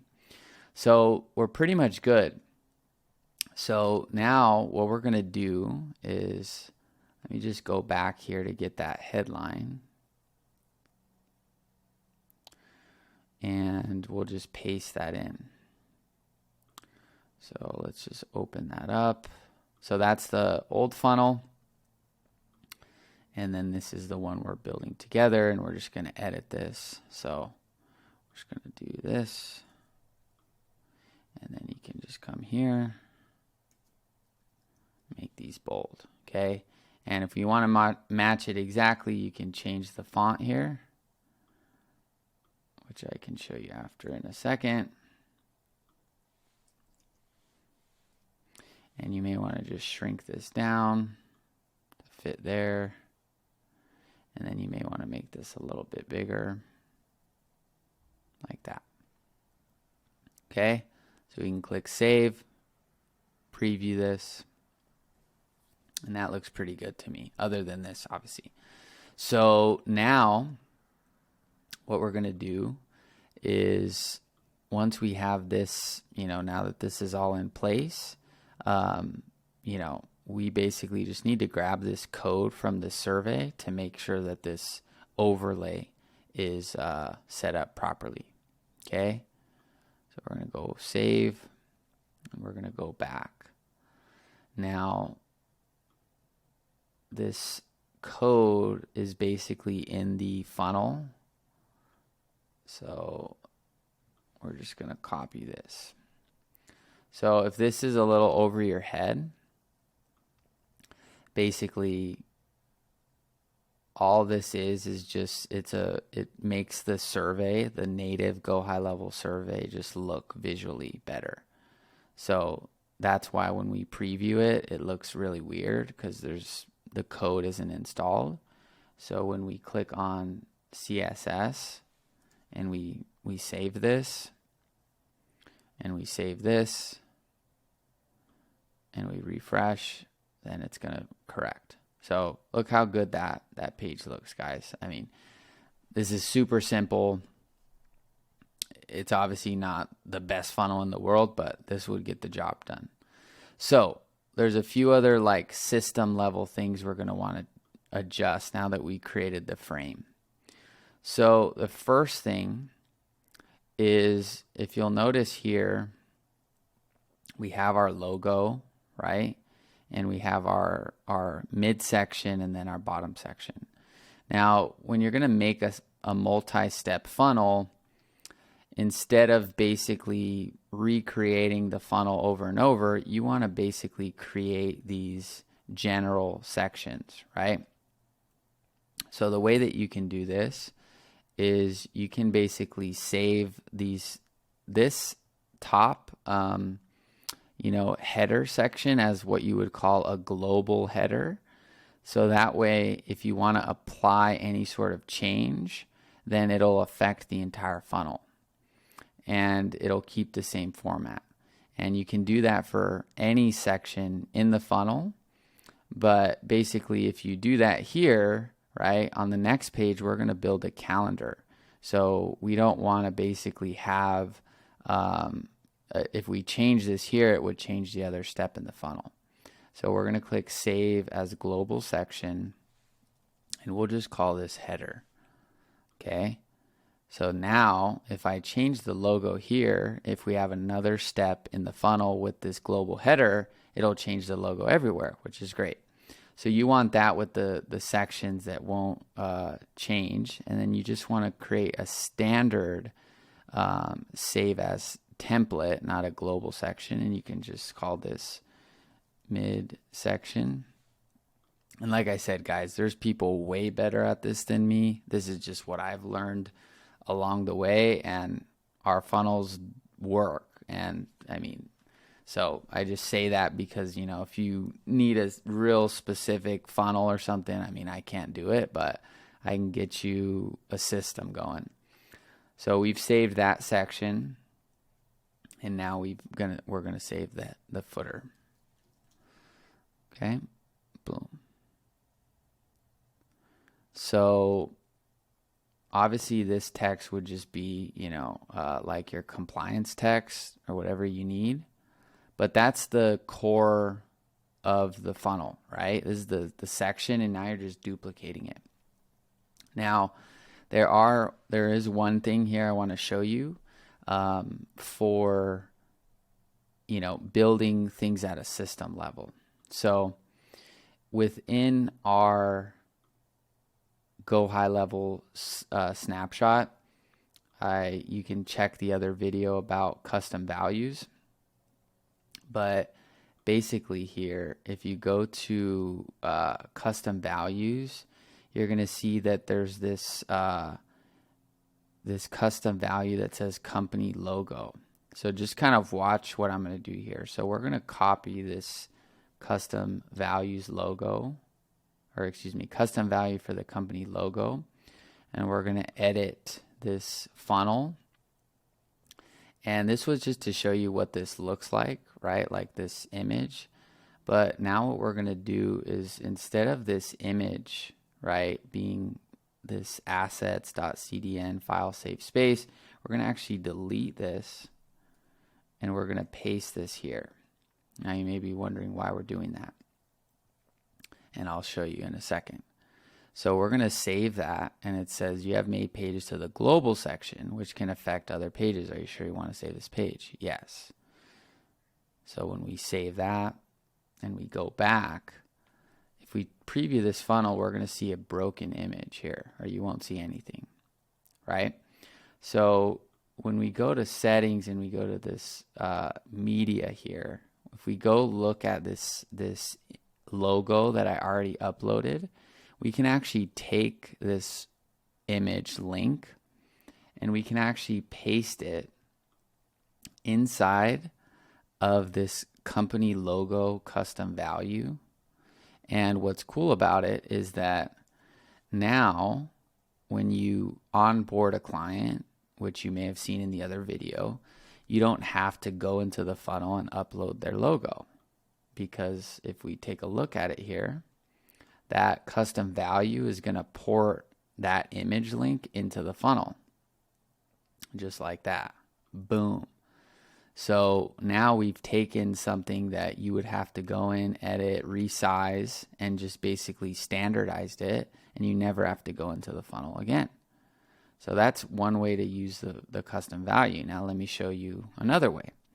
So let's say that you follow the methodology that I kind of show you, which is, do a specific ad to a specific city.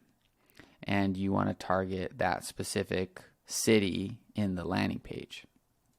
So instead of coming in here and typing in, Los Angeles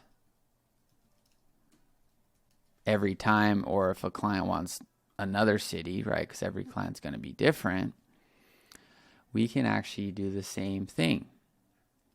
So we can go to settings, custom values, and then you'll see advertisement city. So I already created these.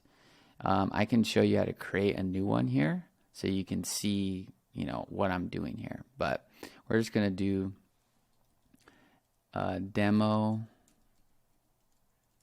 funnel, and then we can do, let's just do Los Angeles. Okay, so this one's obviously labeled advertisement city, which is the proper name.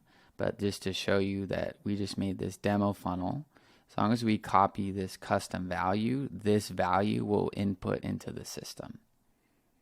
So we're going to come here, and we're just going to paste it here. And we just need to bold it. We can save it. And then this should say LA now, or Los Angeles. Boom. Just like that.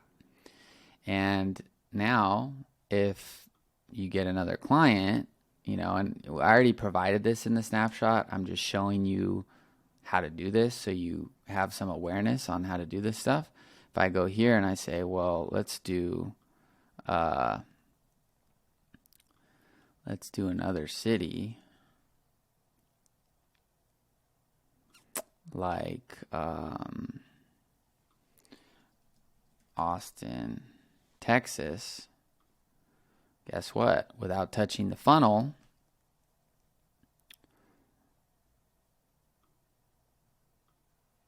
that link or that city will say Austin now. Boom. Okay, so that's kind of basics funnel building, basics of funnel building, or how I've built funnels, and then values. And we're just going to do one more, which is the company name. And then the cool thing is when you start getting clients and you understand custom values, guess what? All you do is the client signs up with your SaaS mode. You know, their account automatically gets created, and guess what? All you do is, you know, you have your team member come in here, update the values, their system's ready to go. Just like that. Simple stuff. So that's the power of one snapshot with the right, you know, solution for a business owner, and then just literally plugging in custom values, because guess what? I mean, we already are making a system right here as we speak. So I'm pasting in this custom values of the company name here. And now when I click preview, it's going to show that random company name, which was the input on the custom value. So if I go back and I type in the company, the value as, let's say, ABC snapshot company. Boom. Now you're able to onboard a client with, you know, a team member that doesn't necessarily know how to use HighLevel, because now they're copy pasting, they're not editing funnels and stuff like that. So this is really, really, really powerful stuff. I wish I knew how to do this back when I started, because I would have just been way further along. So we just built this frame sample. I'm just going to put this little thing here just to kind of, I'm just going to paste this information here. Let's see if it generates something. I'm just going to paste this. This is obviously not a legitimate privacy policy, but basically I just want to fill it in here, and boom. Just so you can kind of see what you would do. I'm just going to do this, delete that. I don't want to be in here doing all this. So handles, it's boom. Obviously that may not even make sense, but you get the point. Now, there's also, if this is like a constant logo, right, that won't change for your clients, then you can leave it as an image.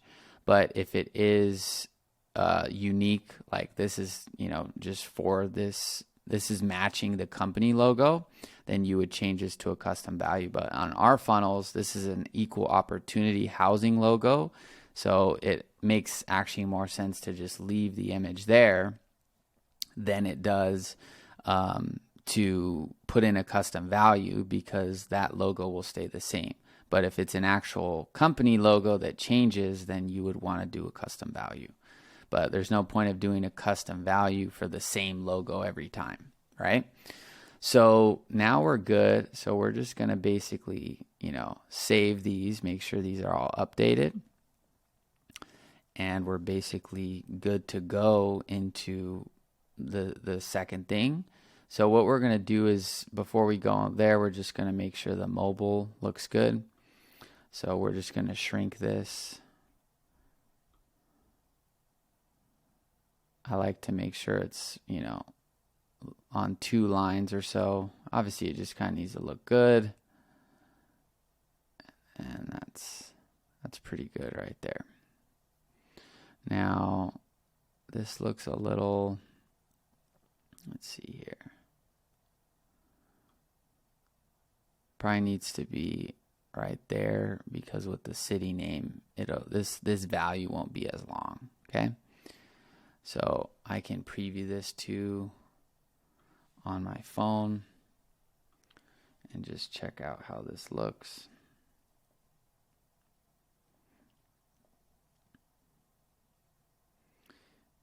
All right, let's see.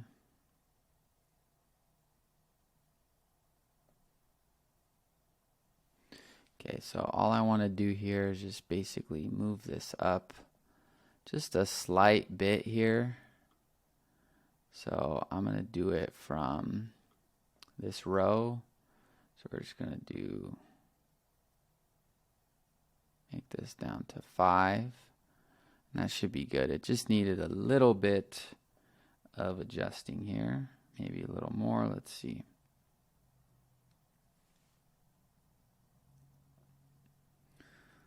Let's see here on this. This will be good. So yeah, we can just, on the mobile, we can shrink this up here. And this will affect both versions, but it looks fine on the desktop too.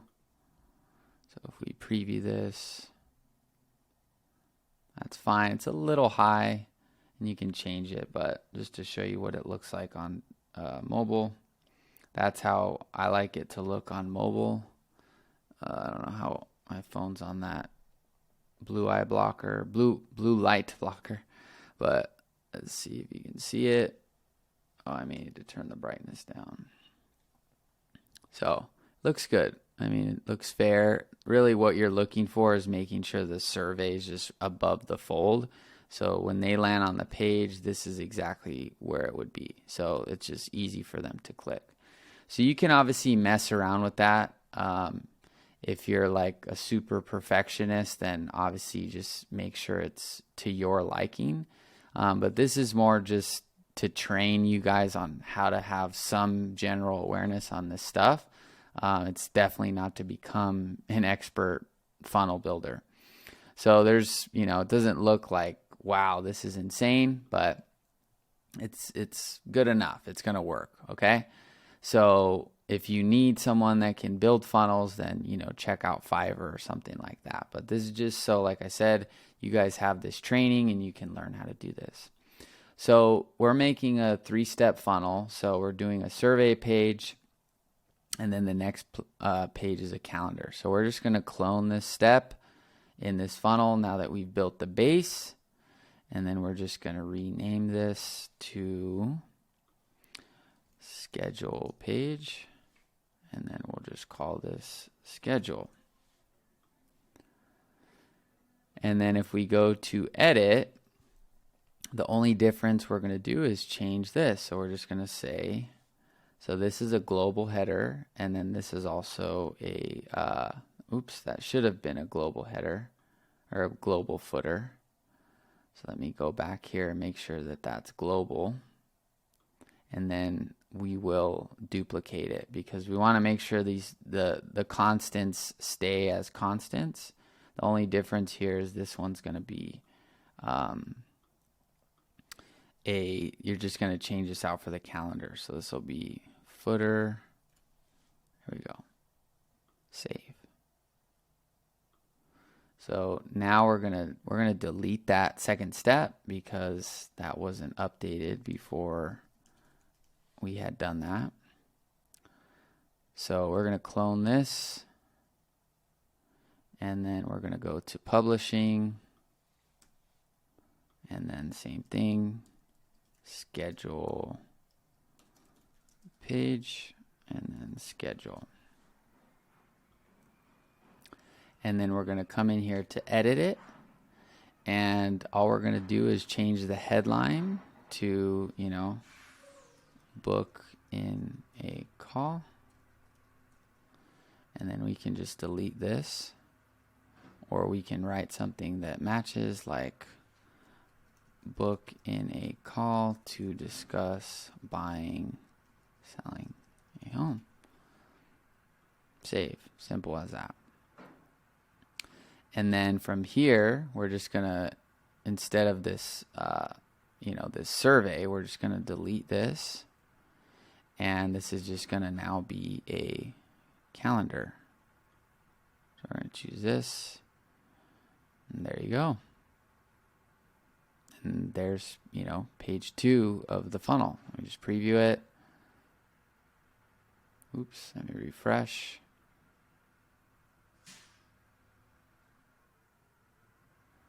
Make sure this saved.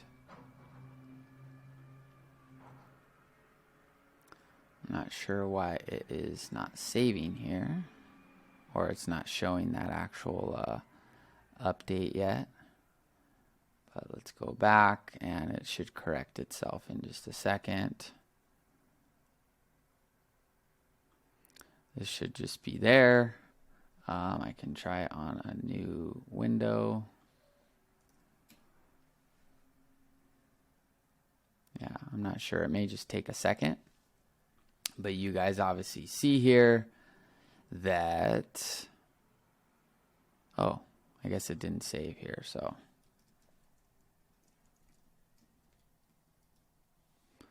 there we go, save. There we go. So there's pretty much stage or step 2. And like I said, guys, I know this isn't like, these aren't the most beautiful funnels, but if you kind of tweak these, make the fonts the way you like them, I mean, these do work really well. So just make sure that the mobile looks good and everything looks good. So that's step 2. And then we're just going to duplicate this one for a final step, which is just a success step. So once the lead books the call, you know, we want them to just land on like a success page. And I'll show you once we finish this how to just go through everything and test it and make sure everything's good, and you'll be good. So there's success page. Now we're just going to go edit this, and then we can just say you're booked. And then we're looking forward to connecting with you. And then here you can just change this out to maybe some text and a video. So you could just do 2 columns here, or 1, it's up to you. So you can do 2, and you could just do like an image here, for example, or a video here.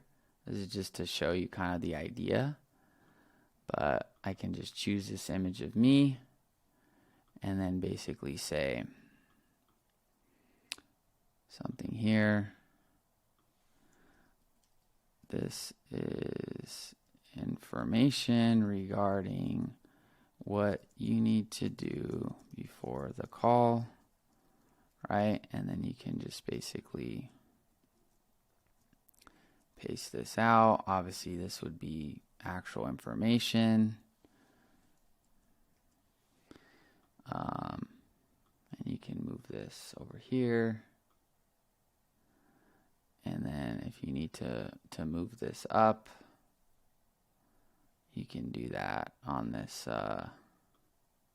You can shrink this padding up here. But for now, I think it looks better to just shrink the image and fill up the text. So I would probably do like 250 and just like that. So like I said, guys, you know, you're not going to find me winning a funnel building award, but I mean, you can see pretty fast how quick and simple you can build a booked call funnel. And obviously I provide it if you're an affiliate, so you don't have to learn, but I think it's kind of good to just have a basic understanding of it, and especially if you're like brand new, because maybe you get really good at funnels. And hold on. All right, so yeah, basically just had to do something real quick, but yeah, basically you can see, you know, I'm not going to be winning any sort of, you know, funnel awards or anything like that, but you can see here within, how long have we been recording? Like 10, 20 minutes. Oh, 30 minutes? Oh, okay. I lost track of time, I guess, but you can see here with just, you know, 30 minutes, I guess. I thought it was shorter. But we just made a cool, decent little funnel. So, oh, this is on that other section. I'll show you how to correct that. But if we go here to survey page, that may actually be down here as well. So I'll show you how to fix that. But it's because I think those are, let's see what happened here. So if we go to this one, oh, these got added into the same thing. So hold on. Basically, it looked like for some reason this stuff got moved to that bottom section.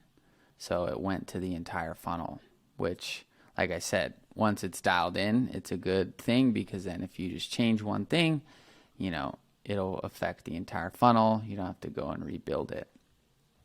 So let me just make sure here. So all we need to do is change it on this last page, because that's where it looks like the mistake was. Okay, yeah, so you just got to move these up. So all you got to do is click that, and now it's in its own section here, and you can see. So this was the global. It just went down there on accident. So now if we preview that, there's that. If we preview that, that one will be good. Okay, so like I said, I'm not going to win you a funnel building award. If you need a really nice one or something, you know, then obviously hire somebody to do it. But just so you can have some training on how to do it, this is how you do it. So last thing I'm going to show you is just basically how to make sure that it all ties together in terms of linking, like the survey to the next page, and you know, the title of the page and all that. So there's the funnel though. So boom, boom, boom. We just did that. Okay, so we're going to close those out, and then basically just edit these last few things and make sure everything's good. So we're going to go to edit page, and then if you want to edit the title of the page, you can do that here. So you can just call this survey page, and then you could just call this, you know, description of survey page. And if you ever want to create like a image for when you share the actual, like up on the top, I'll show you what I mean. You're going to want an image formatted 400 by 400, and you can upload this file here. And then when you share this link with people, it'll basically, you know, have this logo in the like image. If you ever, you know, text a link or something like that, you'll notice here comes hey. So yeah, you can basically just do that. Now you go to page 2. Hi mama, she's just falling asleep right here on me. So you can do the same thing here, and we can go to settings, SEO metadata, and then we can do schedule page, and then you can do the description there, and then the same thing, upload that file, oops, double click it, and then update that. And then last thing, success page, and then we're going to go to settings, SEO metadata, and then just do success page, or you're booked, however you want to call it. Choose the image, boom, oops, I keep doing that, and then update it, save it. So now you have all these 3 pages complete, and then each of those pages have you know, the pages are now titled. And then the last thing you can do is a little thing called favicon. So I'll show you how to do that, which is basically when you open up a you know, when you open up a tab, you know how you see that logo like next to the actual I can show you exactly what I mean. So if we open this up right here on Chrome, see how there's no image here? If we go here to this setting and we go to favicon URL, we actually can go to our settings and our media, and then we can paste this image here. So we can just grab this link, and then when we go back to our funnel, oops, we can paste it here. and then save it. And then when we refresh, you'll see a nice little logo there. Boom. So that's the basics of setting up a funnel. Obviously, this isn't a design course or anything like that, but it should just give you a basic idea for creating a funnel. And if you've been in, marketing, or you look at marketers or whatever, most people just create like 3 to 4 step funnels. If you get into advanced funnels like downsell, upsell, all that stuff, that's a little bit different, but most things you can do in terms of funnels with 4 steps. You'll either have like application funnels like this, or you'll have a VSL funnel where basically instead of the survey, you have an opt-in page like an email, and then page 2 is a video, and then page 3 is schedule, and page 4 is success. So most funnels you hear about, or secret funnels or this or that, are done in 3 to 4 steps, and they're pretty much done like this. So, there's some people that have really good design funnels, but you'll still see people do really, really dead simple funnels and get crazy results. So don't be fooled too by the fact that, this doesn't maybe look insanely great, but this will produce leads. I'm literally confident that if we ran an ad right now, this would generate leads 1,000%. So at a good cost and get appointments. So before we kind of complete this video, let's just make sure everything works. So when you go to the survey, you're going to want to make sure that the action is either correct in the survey builder, or you just click go to next step, which is sometimes just the best thing to do, because it's linked right there in the funnel. But you just go to next step. So once people finish the survey, want to make sure they go to the schedule page. And then when you go to the calendar page, the same thing. So when the redirect action, go to the next step, and then that means they'll go to the actual, success page. And then the success page, there's obviously like no action. They just land here. So that's the basics of building a 3-step funnel. Hopefully it found you well. And I don't think there's anything too much to note here. In the other video, well, I don't know what video it would be, but where I show you a walkthrough of the sub account, I show you how to link your domain here. So this is, pretty easy, and I already covered it. And yeah, that's how you build a simple little funnel. All right, hope it found you well. All right, so in this video, I'm going to be showing you how to utilize the GoHighLevel website builder. Now, the website builder is pretty much the exact same as the actual funnel builder, which I already did a video on, but I want to show you just, how you can use this and some slight differences between the website and the funnel builder. So once you log in, you're going to go to your websites and click on New Website. Now, what you have here is the template library.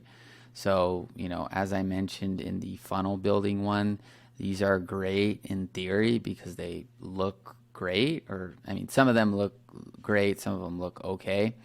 But basically the challenge with these is that in order to really make these templates come to life, you're going to need someone that designs graphics for this particular site or these particular sites, unless the website matches what you're doing out of the box, right? Because let's say, for example, you use or want to use this website, right? I don't want this guy on my website or these people, but or this isn't my team, right? So you have to edit these things, right? Like you have to get a graphic of you or your team or whatever here, right? So it's not as easy as it looks. And in the funnel building, video, I basically showed you how to create a basic funnel just so you have the ideas. I'm in no way like a professional website designer. And this isn't a design course, but I just want to show you how you can navigate these templates and make them more simple, and basically, utilize them to create a basic website, with just the skills that I've acquired. So what we'll do is we'll start with a template, and then I'll basically show you how to simplify it and kind of eliminate some of the stuff that you would need a custom graphic designer for, and then basically you can obviously run with it from there. So if you look at my website, for our company, we get booked appointments every day, and it's basically just this. So obviously it could be better, but it's pretty much just designed to get people to book calls. So you also have to consider too what your objective is with your business. If you need people to get on calls with you, you can model this type of a website, because you don't really need to go into too much depth and make all these different pages. But I'm going to just kind of freestyle something here and show you how to just kind of make something for your business, or just kind of understand the guiding principles. So what I'm looking for really is just a template that doesn't have too many custom graphics that we basically can edit, and this one looks good. So we're going to go to continue here, and we're going to click get this template. And basically the reason that I don't want a bunch of custom graphics is because then the website won't look complete if you just kind of swap different images out. But if you find like a template like this, where you basically can just edit a few things, then it'll still look like a really professional website in general. So here's the website, right? And basically, the cool thing here is, like I said, if we replace this background image, we replace these different things here, and then we probably will delete this section. We can pretty much make this thing, look decent without, like I said, getting into too much of the, like technical side of a site. So the first thing I would do is look for things that I could easily replace that are actually, actually things that I could find with just replacing by a photo, right? So for example, let's just start by, let's see, let me just take a look here. So this is fine. Okay, this is fine. Okay, so like this. So see how this, color is basically this little design. This is custom, right? So I'm going to delete this stuff because this is the stuff that gets in the way. So I'm going to delete that and delete that. And now we're already in just a better spot of like a more simple site. Okay. So let's see. This is just an image. Okay. So this is decent enough. You can actually replace this to be white or not. So there's nothing. You can see that changed there. And you can actually make this white. Boom. That way, now, like I said, I'm not a professional designer, so I'm not going to be able to show you how to make this look crazy good. But I know how to utilize a frame and then basically just figure out what can easily be swapped out and then applied. So let's start here. Let's pretend this is like, I'll just remake my website, but with this design. So we're just going to, take this, the idea, which is, for real estate investors. And we're just going to basically take this and then, okay, and we can just say real estate investors, and then I can make this a little smaller. That looks good on desktop. Okay, so we just took that, right? And then now we're just going to save it. And then what we're going to do is I'll just go to this stock photo website.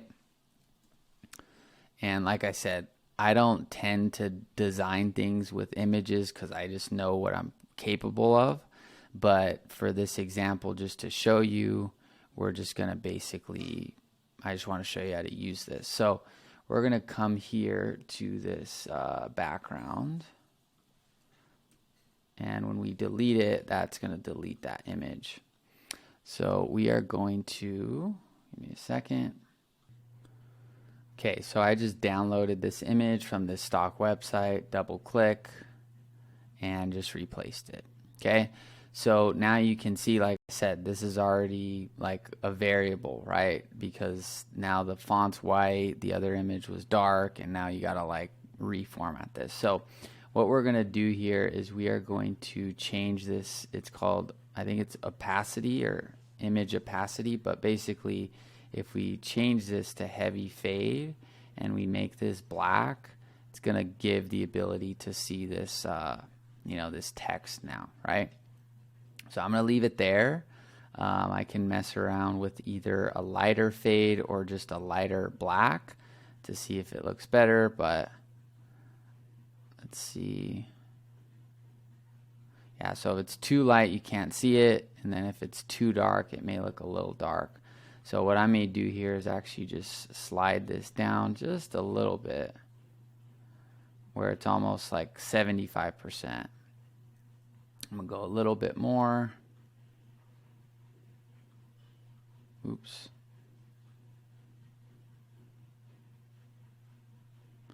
So like I said, I'm not like a professional here doing this, but let's preview it and see how it looks.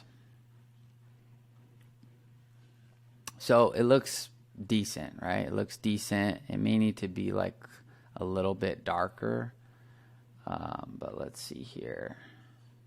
So settings, background, and let's do it a little bit darker here. Or excuse me, a little bit lighter. It needs to be like right there, it looks like. There we go. Like I said, not a professional, not going to win an award, but looks fair, okay? So now that that base is set, right, what else can we model that is already here? So we can change this to, our clients love us or something, right? And then for example, we can do a company logo.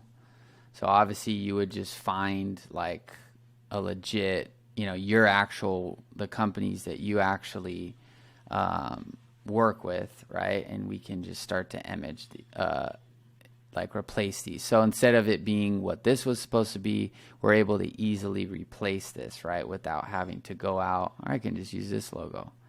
So boom, boom, boom. So these would be like 3 client logos. You see? So now it's starting to, be a little bit more customized, right? We can go to preview.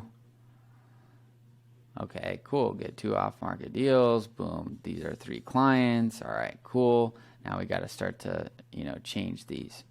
So for this one, like I said, this is why with these, with these, you're going to need, photos that basically fit into this, or else it's not going to work. Okay.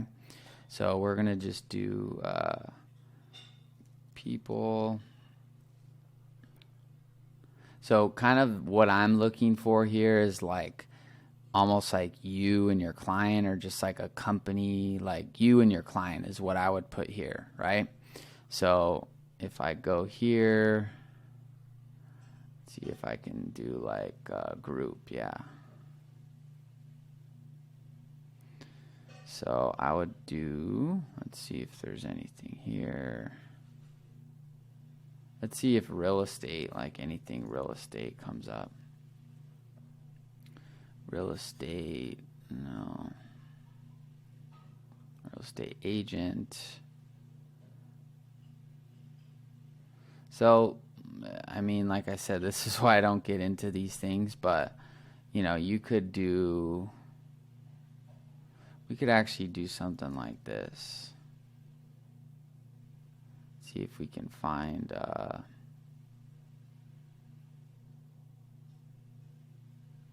a house here.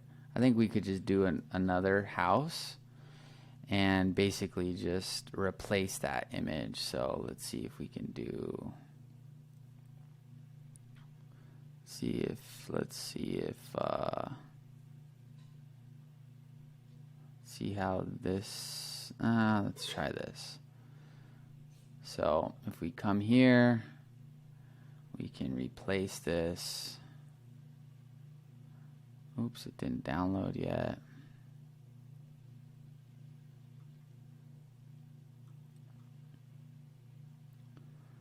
All right, so we can upload this. Boom. So we can say, you know, we help investors find off-market properties. And then you can describe some, you know, some stuff like this. Or you can say, check out our most recent acquisition for one of our clients, right? So this could be like a house that we just recently found for a client. And then we can change this to like, here's how we do it. And then these images can basically, I can take these from my existing site. So I can just save this image as, and basically just replace these. So I'm going to download this one, and then this one, and then basically I can just put these in place here and upload these. This one's next. And if I need to add a fourth one, I can just duplicate this right there. Boom. And then I can take this last fourth one that we already have, and then we can basically just replace it here. Boom, boom, boom. And then I can utilize that same content. So I can just go, you know, drive traffic, and I can just paste those things here. So this would just be drive traffic, and then you would just delete this, right? And that looks spaced about right. Now these images would, you know, need to be adjusted. I'm not going to go through each one of those, but basically what I would do if I was actually doing this, I'd delete these, and then I would just basically duplicate this. 1, 2, 3, and there we go. That way I could just paste this, paste this, paste this, and then, you know, paste those, and then change the images. That way everything's formatted properly. And then you could just take this, you know, little statement here and paste it here again or something like that. Boom. There you go. And then if you don't have blogs, you know, I would just delete this section. If you do, you can obviously link it, but boom.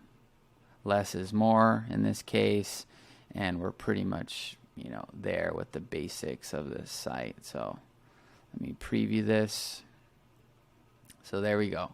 Doesn't look insane, obviously, like I said, but it could look a lot better if you do add like a video here. So if you added a video right there, it would actually make the formatting look a lot better. You can see how it looks different here. Watch.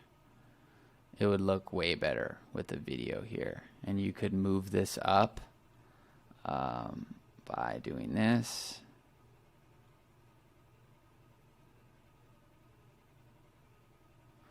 and that would basically make sure that it was lined up.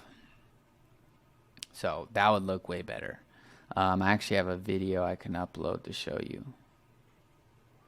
So there you can see, this is just a YouTube video. So you can see how it looks way better though, right? So these would obviously have some color, and you could probably, you know, change these. And then these are super easy to adjust as well.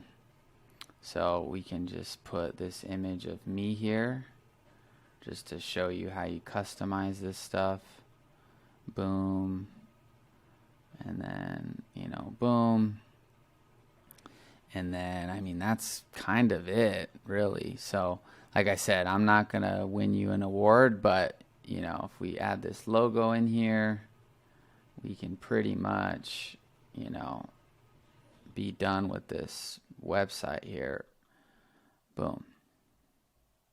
So, looks, you know, looks the way it looks, but at least kind of shows you how you can actually practically apply the template, because I think some people just show you, oh, you just click here and do that, but no, you got to actually have some stuff in place in order for this to work, or else you know, you're just going to have to replace these different images with your own anyway, and then it just becomes a whole thing. So this is kind of the idea behind the template. You can refresh it here, and then basically that's pretty much what we did. And you would obviously just adjust these images so that they're unique to each company, you know, change this, you know, change that potentially, obviously all this stuff as well. And then basically just, you know, these four kind of pillars, and then, you know, there's your simple one-page website. Now, these navigations link to other stages, or excuse me, other steps within the actual website.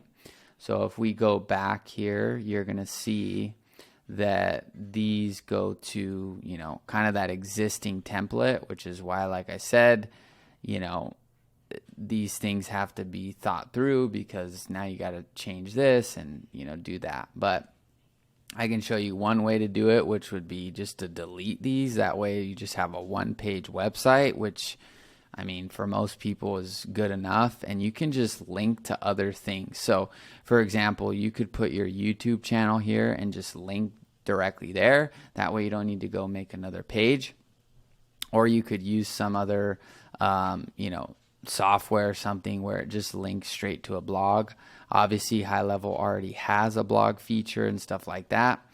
But, you know, unless you're going to get into the designing of it, then, you know, it could just be more simple to just, you know, use like a website, for example, like Medium, where you don't have to worry about the designing and all that stuff, and you just create your own free blog, and then you just link straight there. So that's kind of my recommendation, would be, if you're going to have your, you know, you don't need a button for home, your About Us, maybe you edit on your site, but your testimonials, you just take people to YouTube, and then your blog could just be on a site like Medium. That way you don't have to design like 4 pages. You just design 2 maybe. So if I were to change this, all I would do is basically change this background. So we're just going to go to background, and then we're going to choose this image again. But keep in mind, we got to do that same, you know, little thing here. I don't know which one I even selected. That's obviously not it, but you would have to go back to that other funnel, and then basically, like, I don't know, imagine that was it, right on the dot. Somebody comment below if I did that right on the dot. That would be so sick. Watch, imagine. I think that one was just E2, and it just refreshed. Let's see. That would be nuts.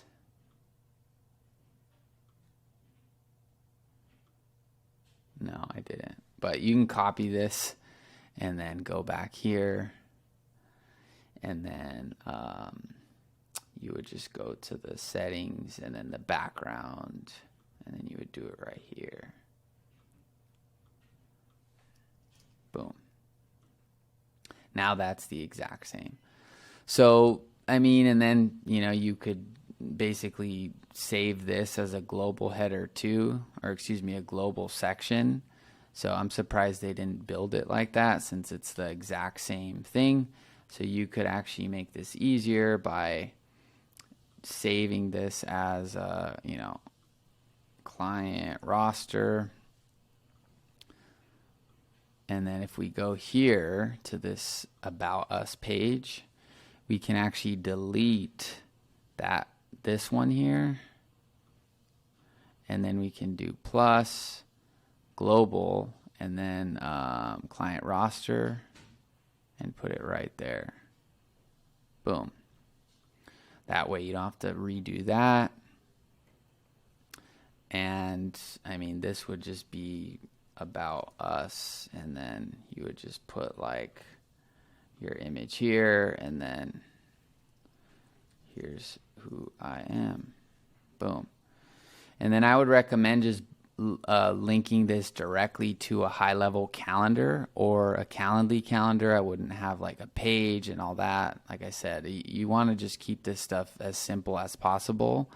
And I get calls every day from my one-page website. So you don't need all these other sites. And my first company, a video company, we don't even have a website, and we get business every month. So it's kind of just one of those things where, you want it just to have it and be professional, but you don't trust me, there's not going to be thousands of people on your website, just when you're starting out. So that's a little bit on how to use the website builder. I just made this cool little thing off the top for you guys. It's not great, but that's pretty much it.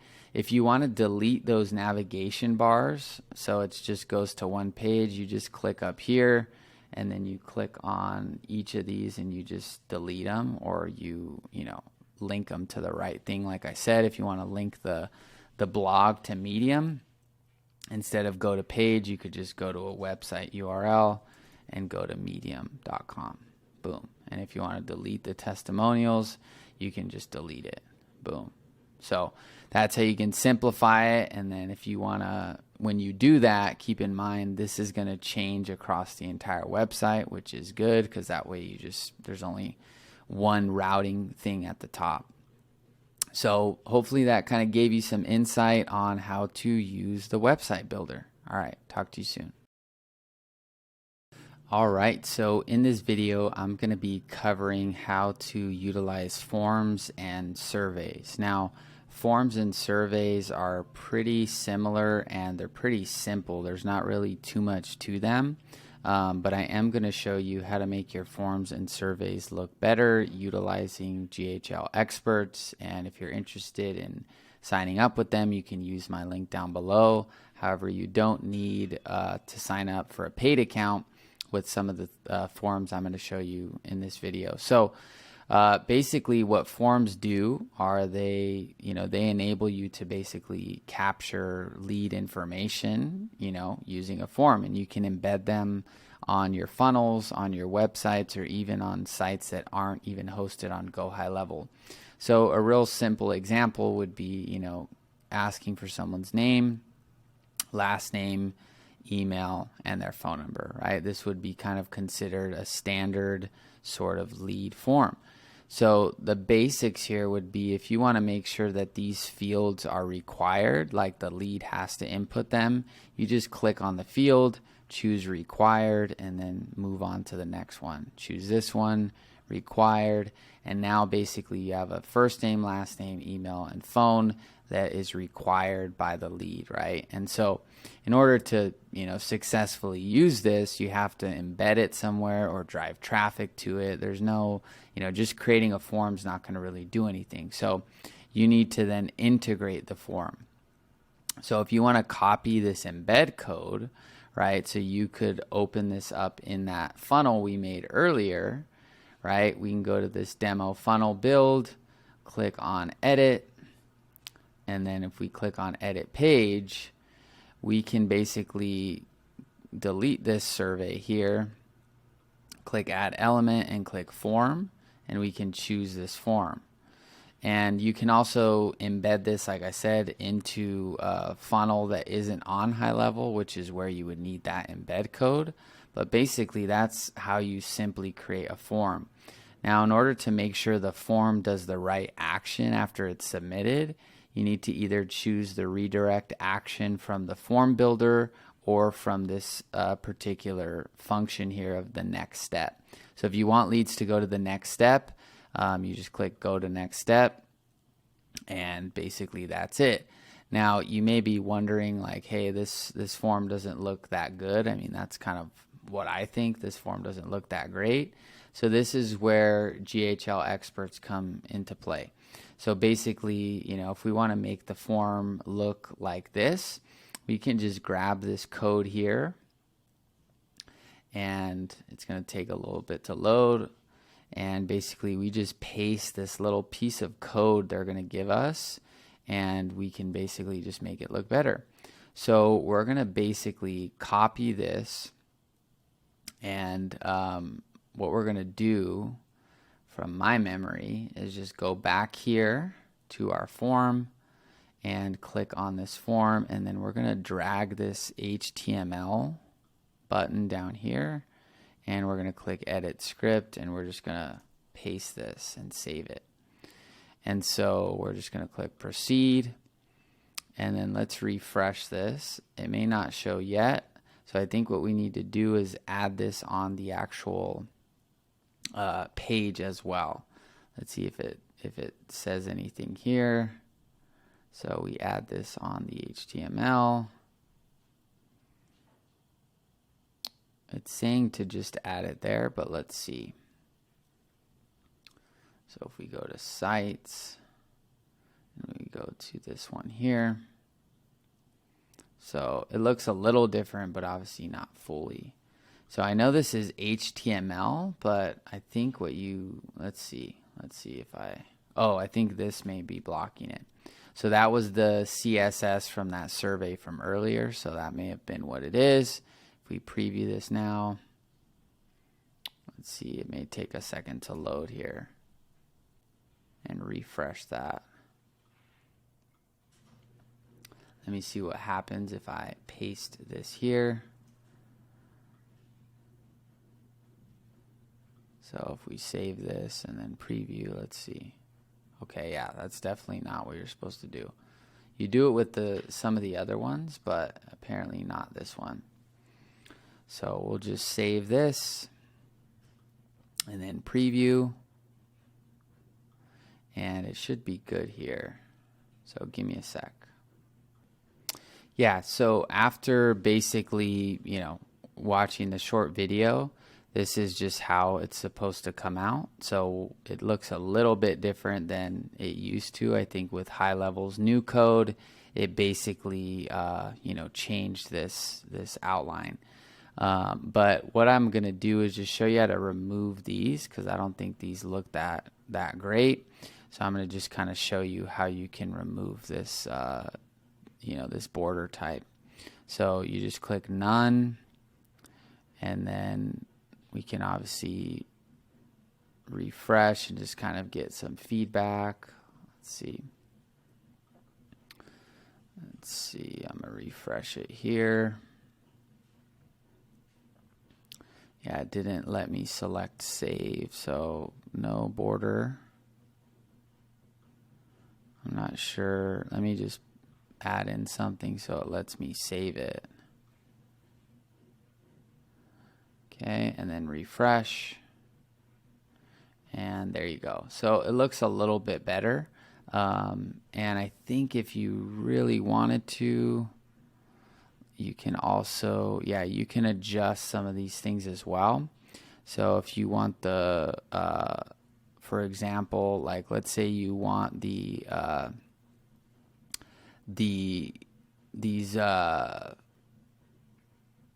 like the width of the actual form, you can actually change that here. So if you want it to be like 350, you can make it a little bit of a leaner form. Obviously, that may be a little too constricted. Let's see if it'll refresh.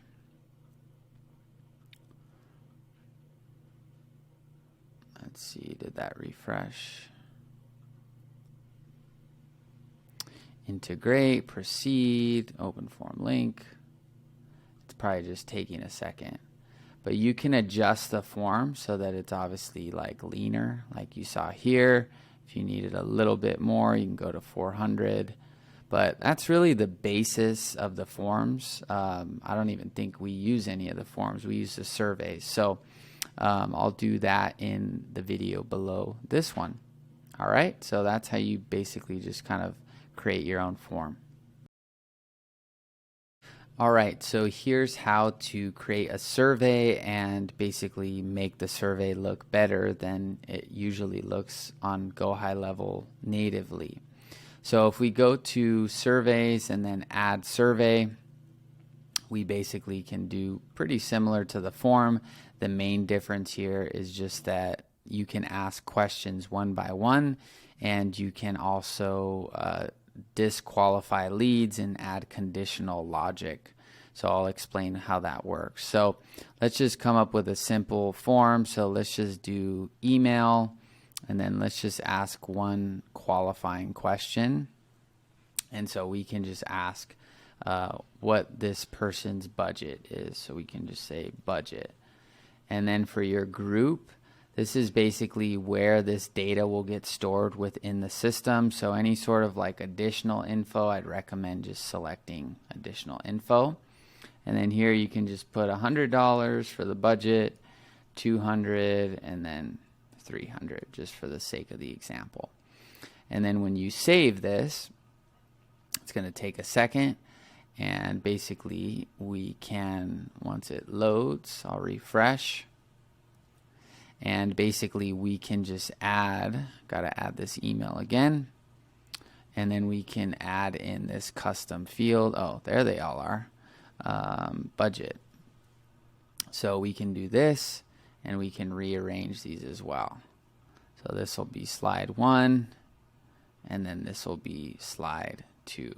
So we're just basically asking the lead what's their budget and what's their email, just so you don't have to fill out. I don't have to fill out this super long survey for demoing it. So if we want this question to be required and they have to answer it, we need to put required. And then basically if we want to create some conditional logic, we can do so right here. So let's say if their budget's 100, we're just going to stop them from submitting the survey, and then anything else, it just keeps going to the next question, right? So what we can do now is basically we can just save this survey, and we'll show you how it looks right here. So we can go to the link, and you're going to see it doesn't look that great. At least I never have been a fan of this look. So if we want to embed this, right, into our funnel here, when we go to our sites, and then we go to demo funnel build, and then we go to survey page, we go to edit this page. If we want to replace this form, and we delete this, and we want to replace it with this new survey, we're just going to click on survey 1. So now you can see this thing doesn't look too great, right? I mean, in my opinion, this doesn't look great. It works, it just doesn't look great or even good. So this is where the GHL experts code comes in. So we can take this code, and it's a little bit more in depth than the actual form that you have to update the code with, but I'll show you how to do it. So basically what I remember is this is just CSS code, I think. Let's see if they've changed it.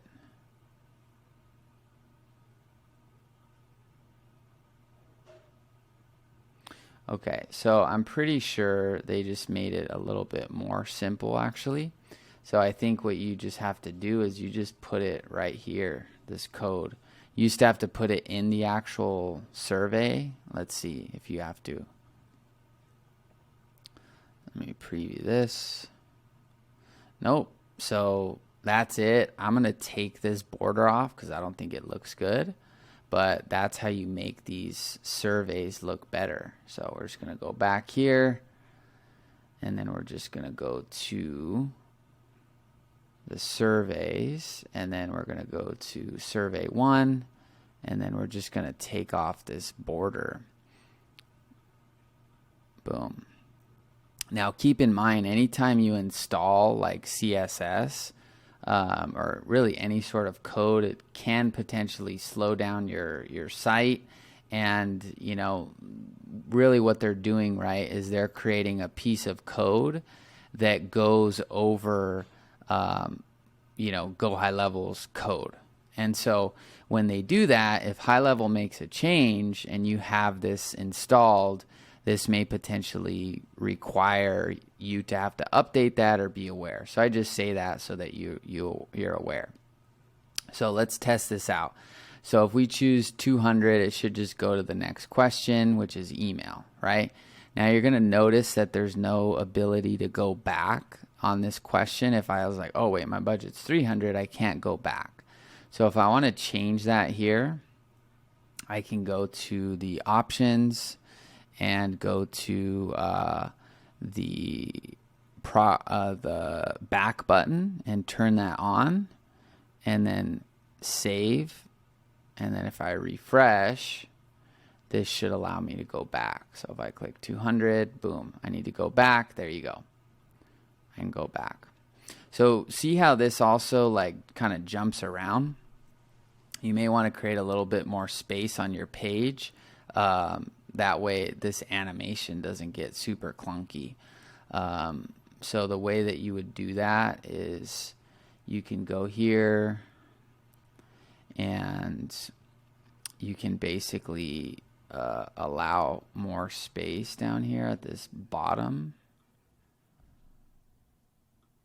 See how I just added some space here? I'm just going to exaggerate it so we can see if it makes a difference.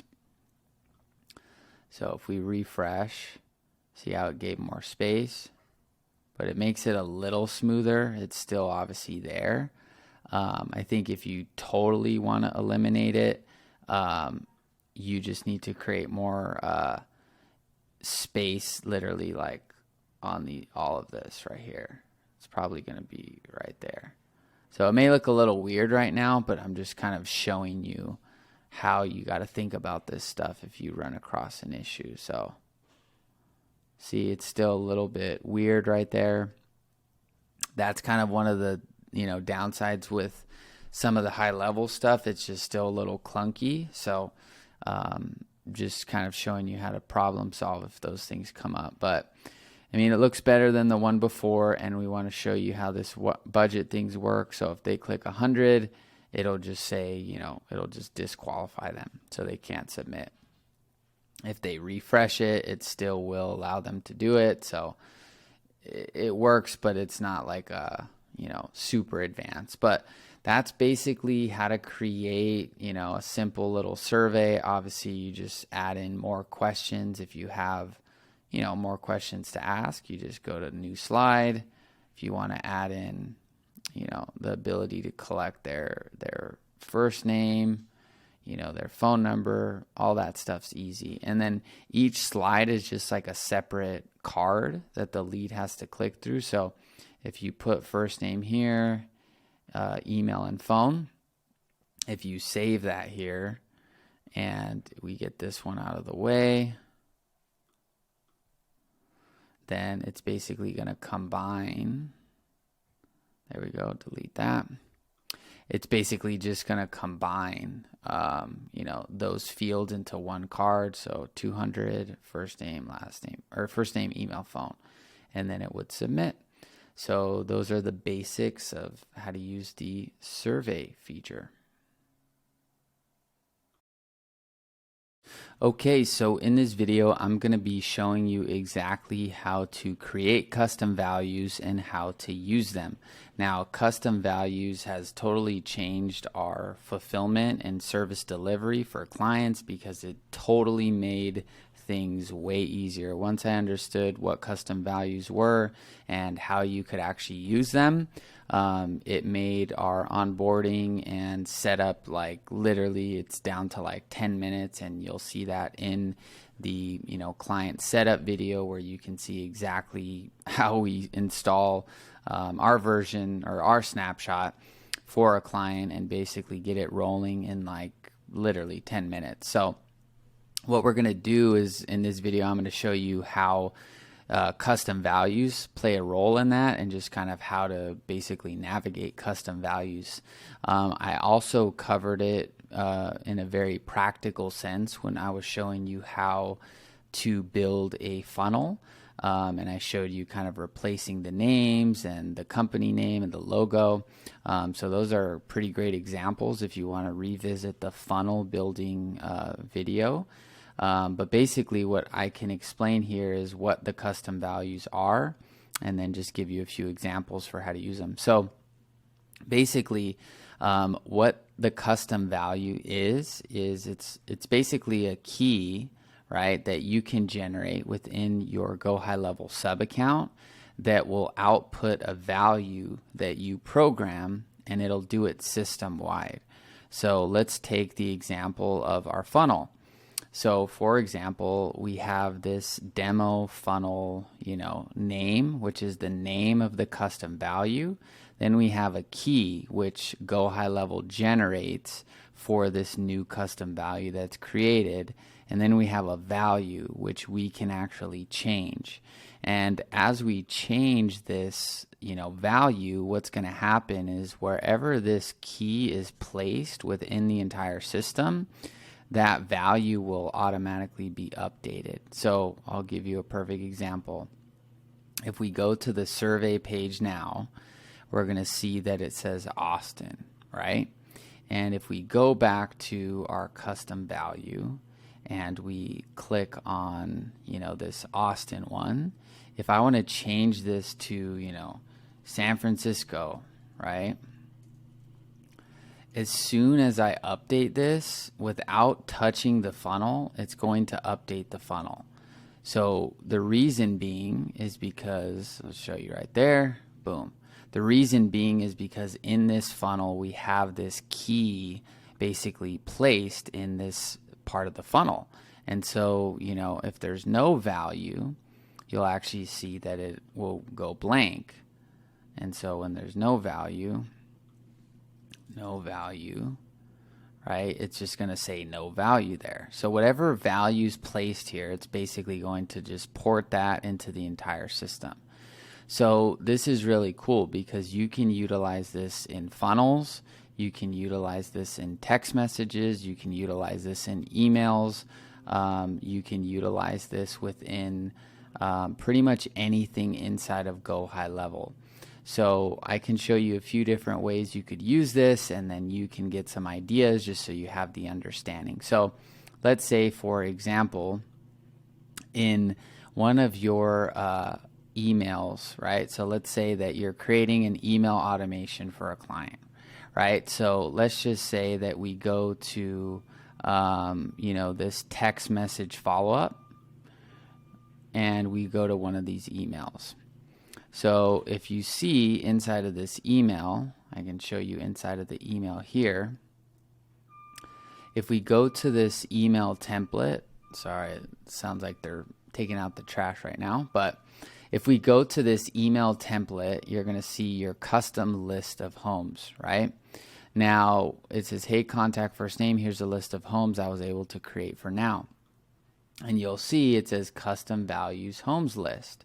So when this URL basically gets, placed in the back end, right? So if I go right here and I paste this URL, what's going to happen is, let's say I go to my settings and I'm onboarding a client and I say, oh, okay, custom values homes list, right? Okay, well, let me put in, my website, google.com, boom. So as soon as I did that, that automatically will update the email to have that client's website in this email and anywhere in the system, any other email. So let's say there's 40 emails, and in all 40 emails you link to a website, right? And instead of going into each email and copy pasting, all you have to do is paste the custom values link, and then it automatically will update. So this link is already there, and then if we actually sent this template to ourselves, it would open up in that value link. And then if we're like, oh shoot, like I like to explain things in extremes, that way you understand it better. But let's say you put a typo here, right? And imagine you are copying and pasting like that link in all of your emails, right? Or let's say the real estate agent changed companies or something like that. You'd have to go into all those emails, look for where it says the website, change the link, repaste it, and do it over and over and over. Versus right here, it's like, oh, I made a typo, or they changed their website or whatever. Okay, just put in new website here, and boom, now that's in all the emails, all the text messages, wherever you need to do that in the system. So this is really, really powerful, and this is for like the text function. Now, where I started to learn how to use this was within the pixel settings as well. So I show you this specifically, like I said, where I go through this, A to Z in the actual client, setup.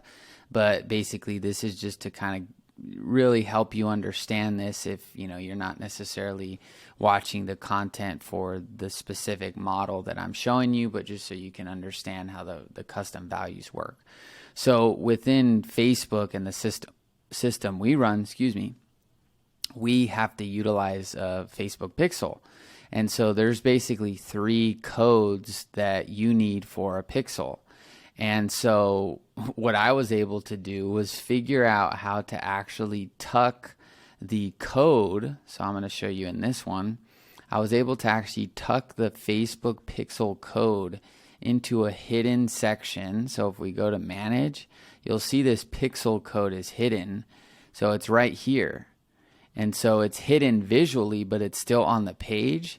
And so what's crazy is that all I have to do is get that code and then paste the pixel code here, and it'll literally go like onto this page 1 of the website, page 2, versus literally, oh, I got to go in here, I got to go to sites, I got to go to page 1, I got to edit, I got to click edit, I got to go to settings, I got to click tracking code, and then I got to paste it, and then I got to do it for all 3 pages. Versus all you do is get the pixel code, once the client's onboarded, you click settings, you go to custom values, you go to next, you paste it, and boom, it's now on all 3 steps of the website with way less error. So it's really powerful, custom values. You can mess around with it in so many ways. Those are a few ways. The last way that I don't think a lot of people know is that you can actually use it for images. So for example, this company logo here, this, if I delete this right here, delete, I'm just going to put a placeholder value.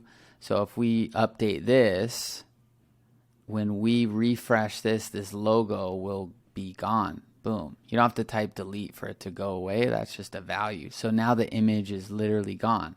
Now if we go back here and we paste, so the way that you grab a URL that will actually work is once you upload your media here in GoHighLevel, and then you choose this media, you click on this little hyperlink.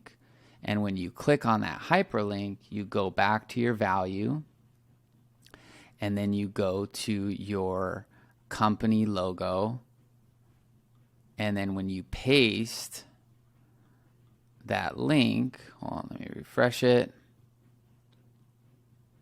So when you paste this link here and you update it, I just changed the entire logo for the entire funnel with literally like 3 or 4 clicks versus if you had to do it over and over. So I refresh it, boom, there's the logo. So it's so easy, like once you nail what you have to do and then you think of it like, okay, where can I put custom values? You just start to like change the whole thing. I even think I was able to do it with the funnel background, where if you paste in like a color value, it'll change the color of the bottom section.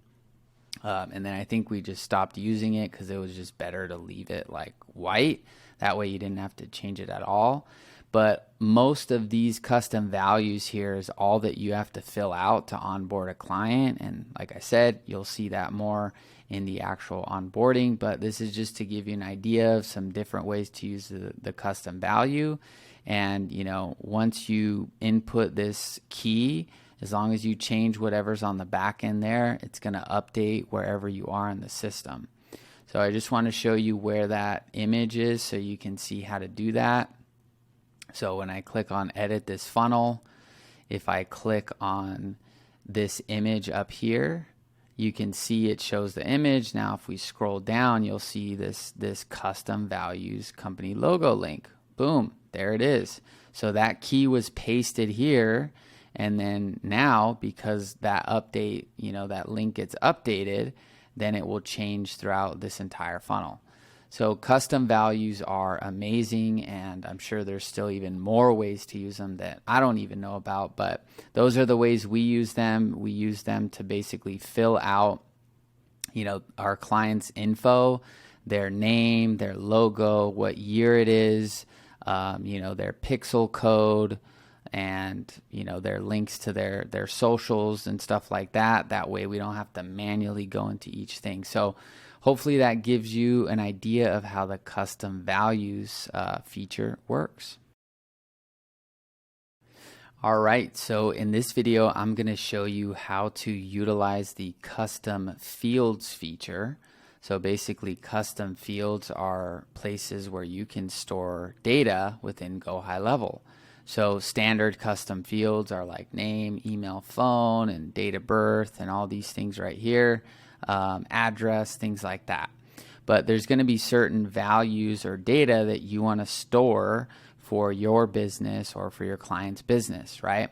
So for example, we may, with our client, right, we don't do this, but this is an example. So since we work with real estate investors, right, one of the numbers that they, you know, commonly will basically find with an off-market property is the ARV, the after repair value.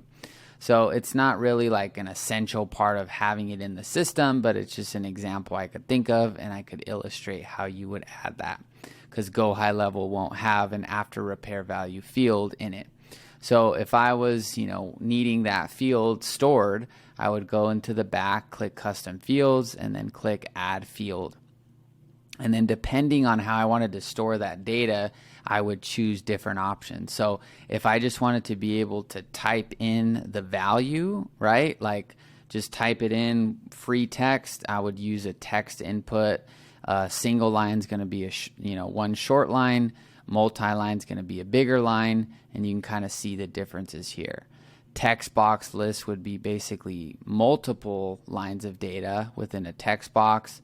Number would need to be make sure that it was a number. Phone number is phone number. Money is money, so you could potentially do it as that, right? But that may be a little too rigid. So like I said, depending on what type of data you need to store, you would choose one of these. If you need to choose an option where like somebody just chooses from, you know, a drop down, you can do that. If you need to do multiple selections, you can choose from, you know, you can choose two options here, and then radio select is like a button. Okay, and then there's these other ones here, file upload or signature. So if you need to upload an image or photos of a property, you would do that here. So real quick, I would just do a single line, you know, text input, and I can just do ARV. And then the object is basically what this data is attached to. So it's going to be contact in most cases. And then the group is basically going to be where this group of data is stored. So I'll show you that after. But anything that's like an additional field, I'd recommend putting it into additional info or creating a group of fields that you would want to rename. So maybe if it was like property information, you could create that group and then link this field to that specific group. So you just do additional info, and then for the field placeholder, you can just choose the same name and then just do save. So if we go to our contact now, you're going to see these are these categories. So we have contact, general info, additional info, lead form fields, ChatGPT bot. So I built these. These will come out of the box: contact, general, and additional. So you'll see these additional info fields are from, the snapshot. And then if we go to our ARV, you can see it there. So I can now type 450K, right? And save it. And there's not going to be any issues with typing that data in since it's just a text input. Now, if I wanted to like text this lead, or create some sort of template or formula using this input, I could. So I could say, hey, looks like your ARV is, and you wouldn't really tell a lead this, I'm just kind of illustrating this. So you could say contact custom fields, and then we're going to look for ARV and then basically send it. And it's going to say, hey, looks like your ARV is 450K. And I could say, never mind, it's actually, and then I could change this value and say 234. And then I can go here again and then send it right there, and it's going to update that. So you could add that into different parts of your system and templates, like I said, and you could do that with any sort of custom field as long as the data is formatted properly. So that's how you create like a standard, text field. And then if you wanted to create like a drop-down selection or like where you would choose from an option, and the reason you would do this is if you're going to choose something from a survey or something that the answers aren't going to change, because if they are going to change, then you have to constantly keep updating this selection, right? So for example, with ARV, you would have to like literally type out every potential property value from like 0 to like a few million, right? In this example, and you'd have to input every single selection, right? You'd have to go here and go, okay, your property's worth $1, property's worth $2, and you'd have to go all the way down because you'd be selecting, right? So the text input's better for just free text. And then the radio select is going to be things that are pretty much not going to change.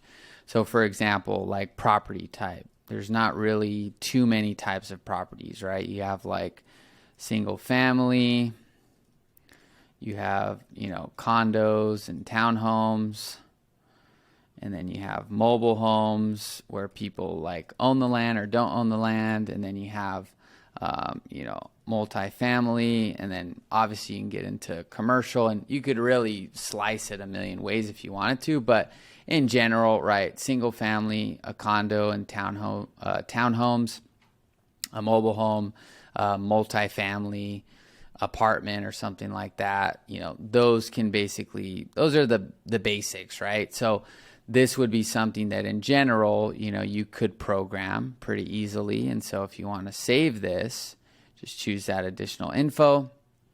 And then now, let's say you're talking to that lead and they're like, oh yeah, this is a single family house.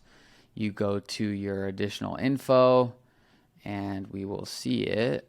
Let's see, where is it? Property type. Oh no. Property type. Let's see. May need to refresh it. But you'll see that data basically over here. So property type. Oh, there it is, property type. So boom, single family. And then it's the same thing. So we can go here and say, hey, your property type is, and then we can go to custom fields. And then now we're just going to select from this drop down property type. Boom. So this is why these inputs need to be accurate, because, you know, if you keep changing them, you can't select from, you know, the drop down, because you have to program it. So that's a real quick introduction to the, you know, the custom fields form, or the custom forms within GoHighLevel. Hopefully this kind of gave you a basic understanding of how to work this, and that's pretty much it.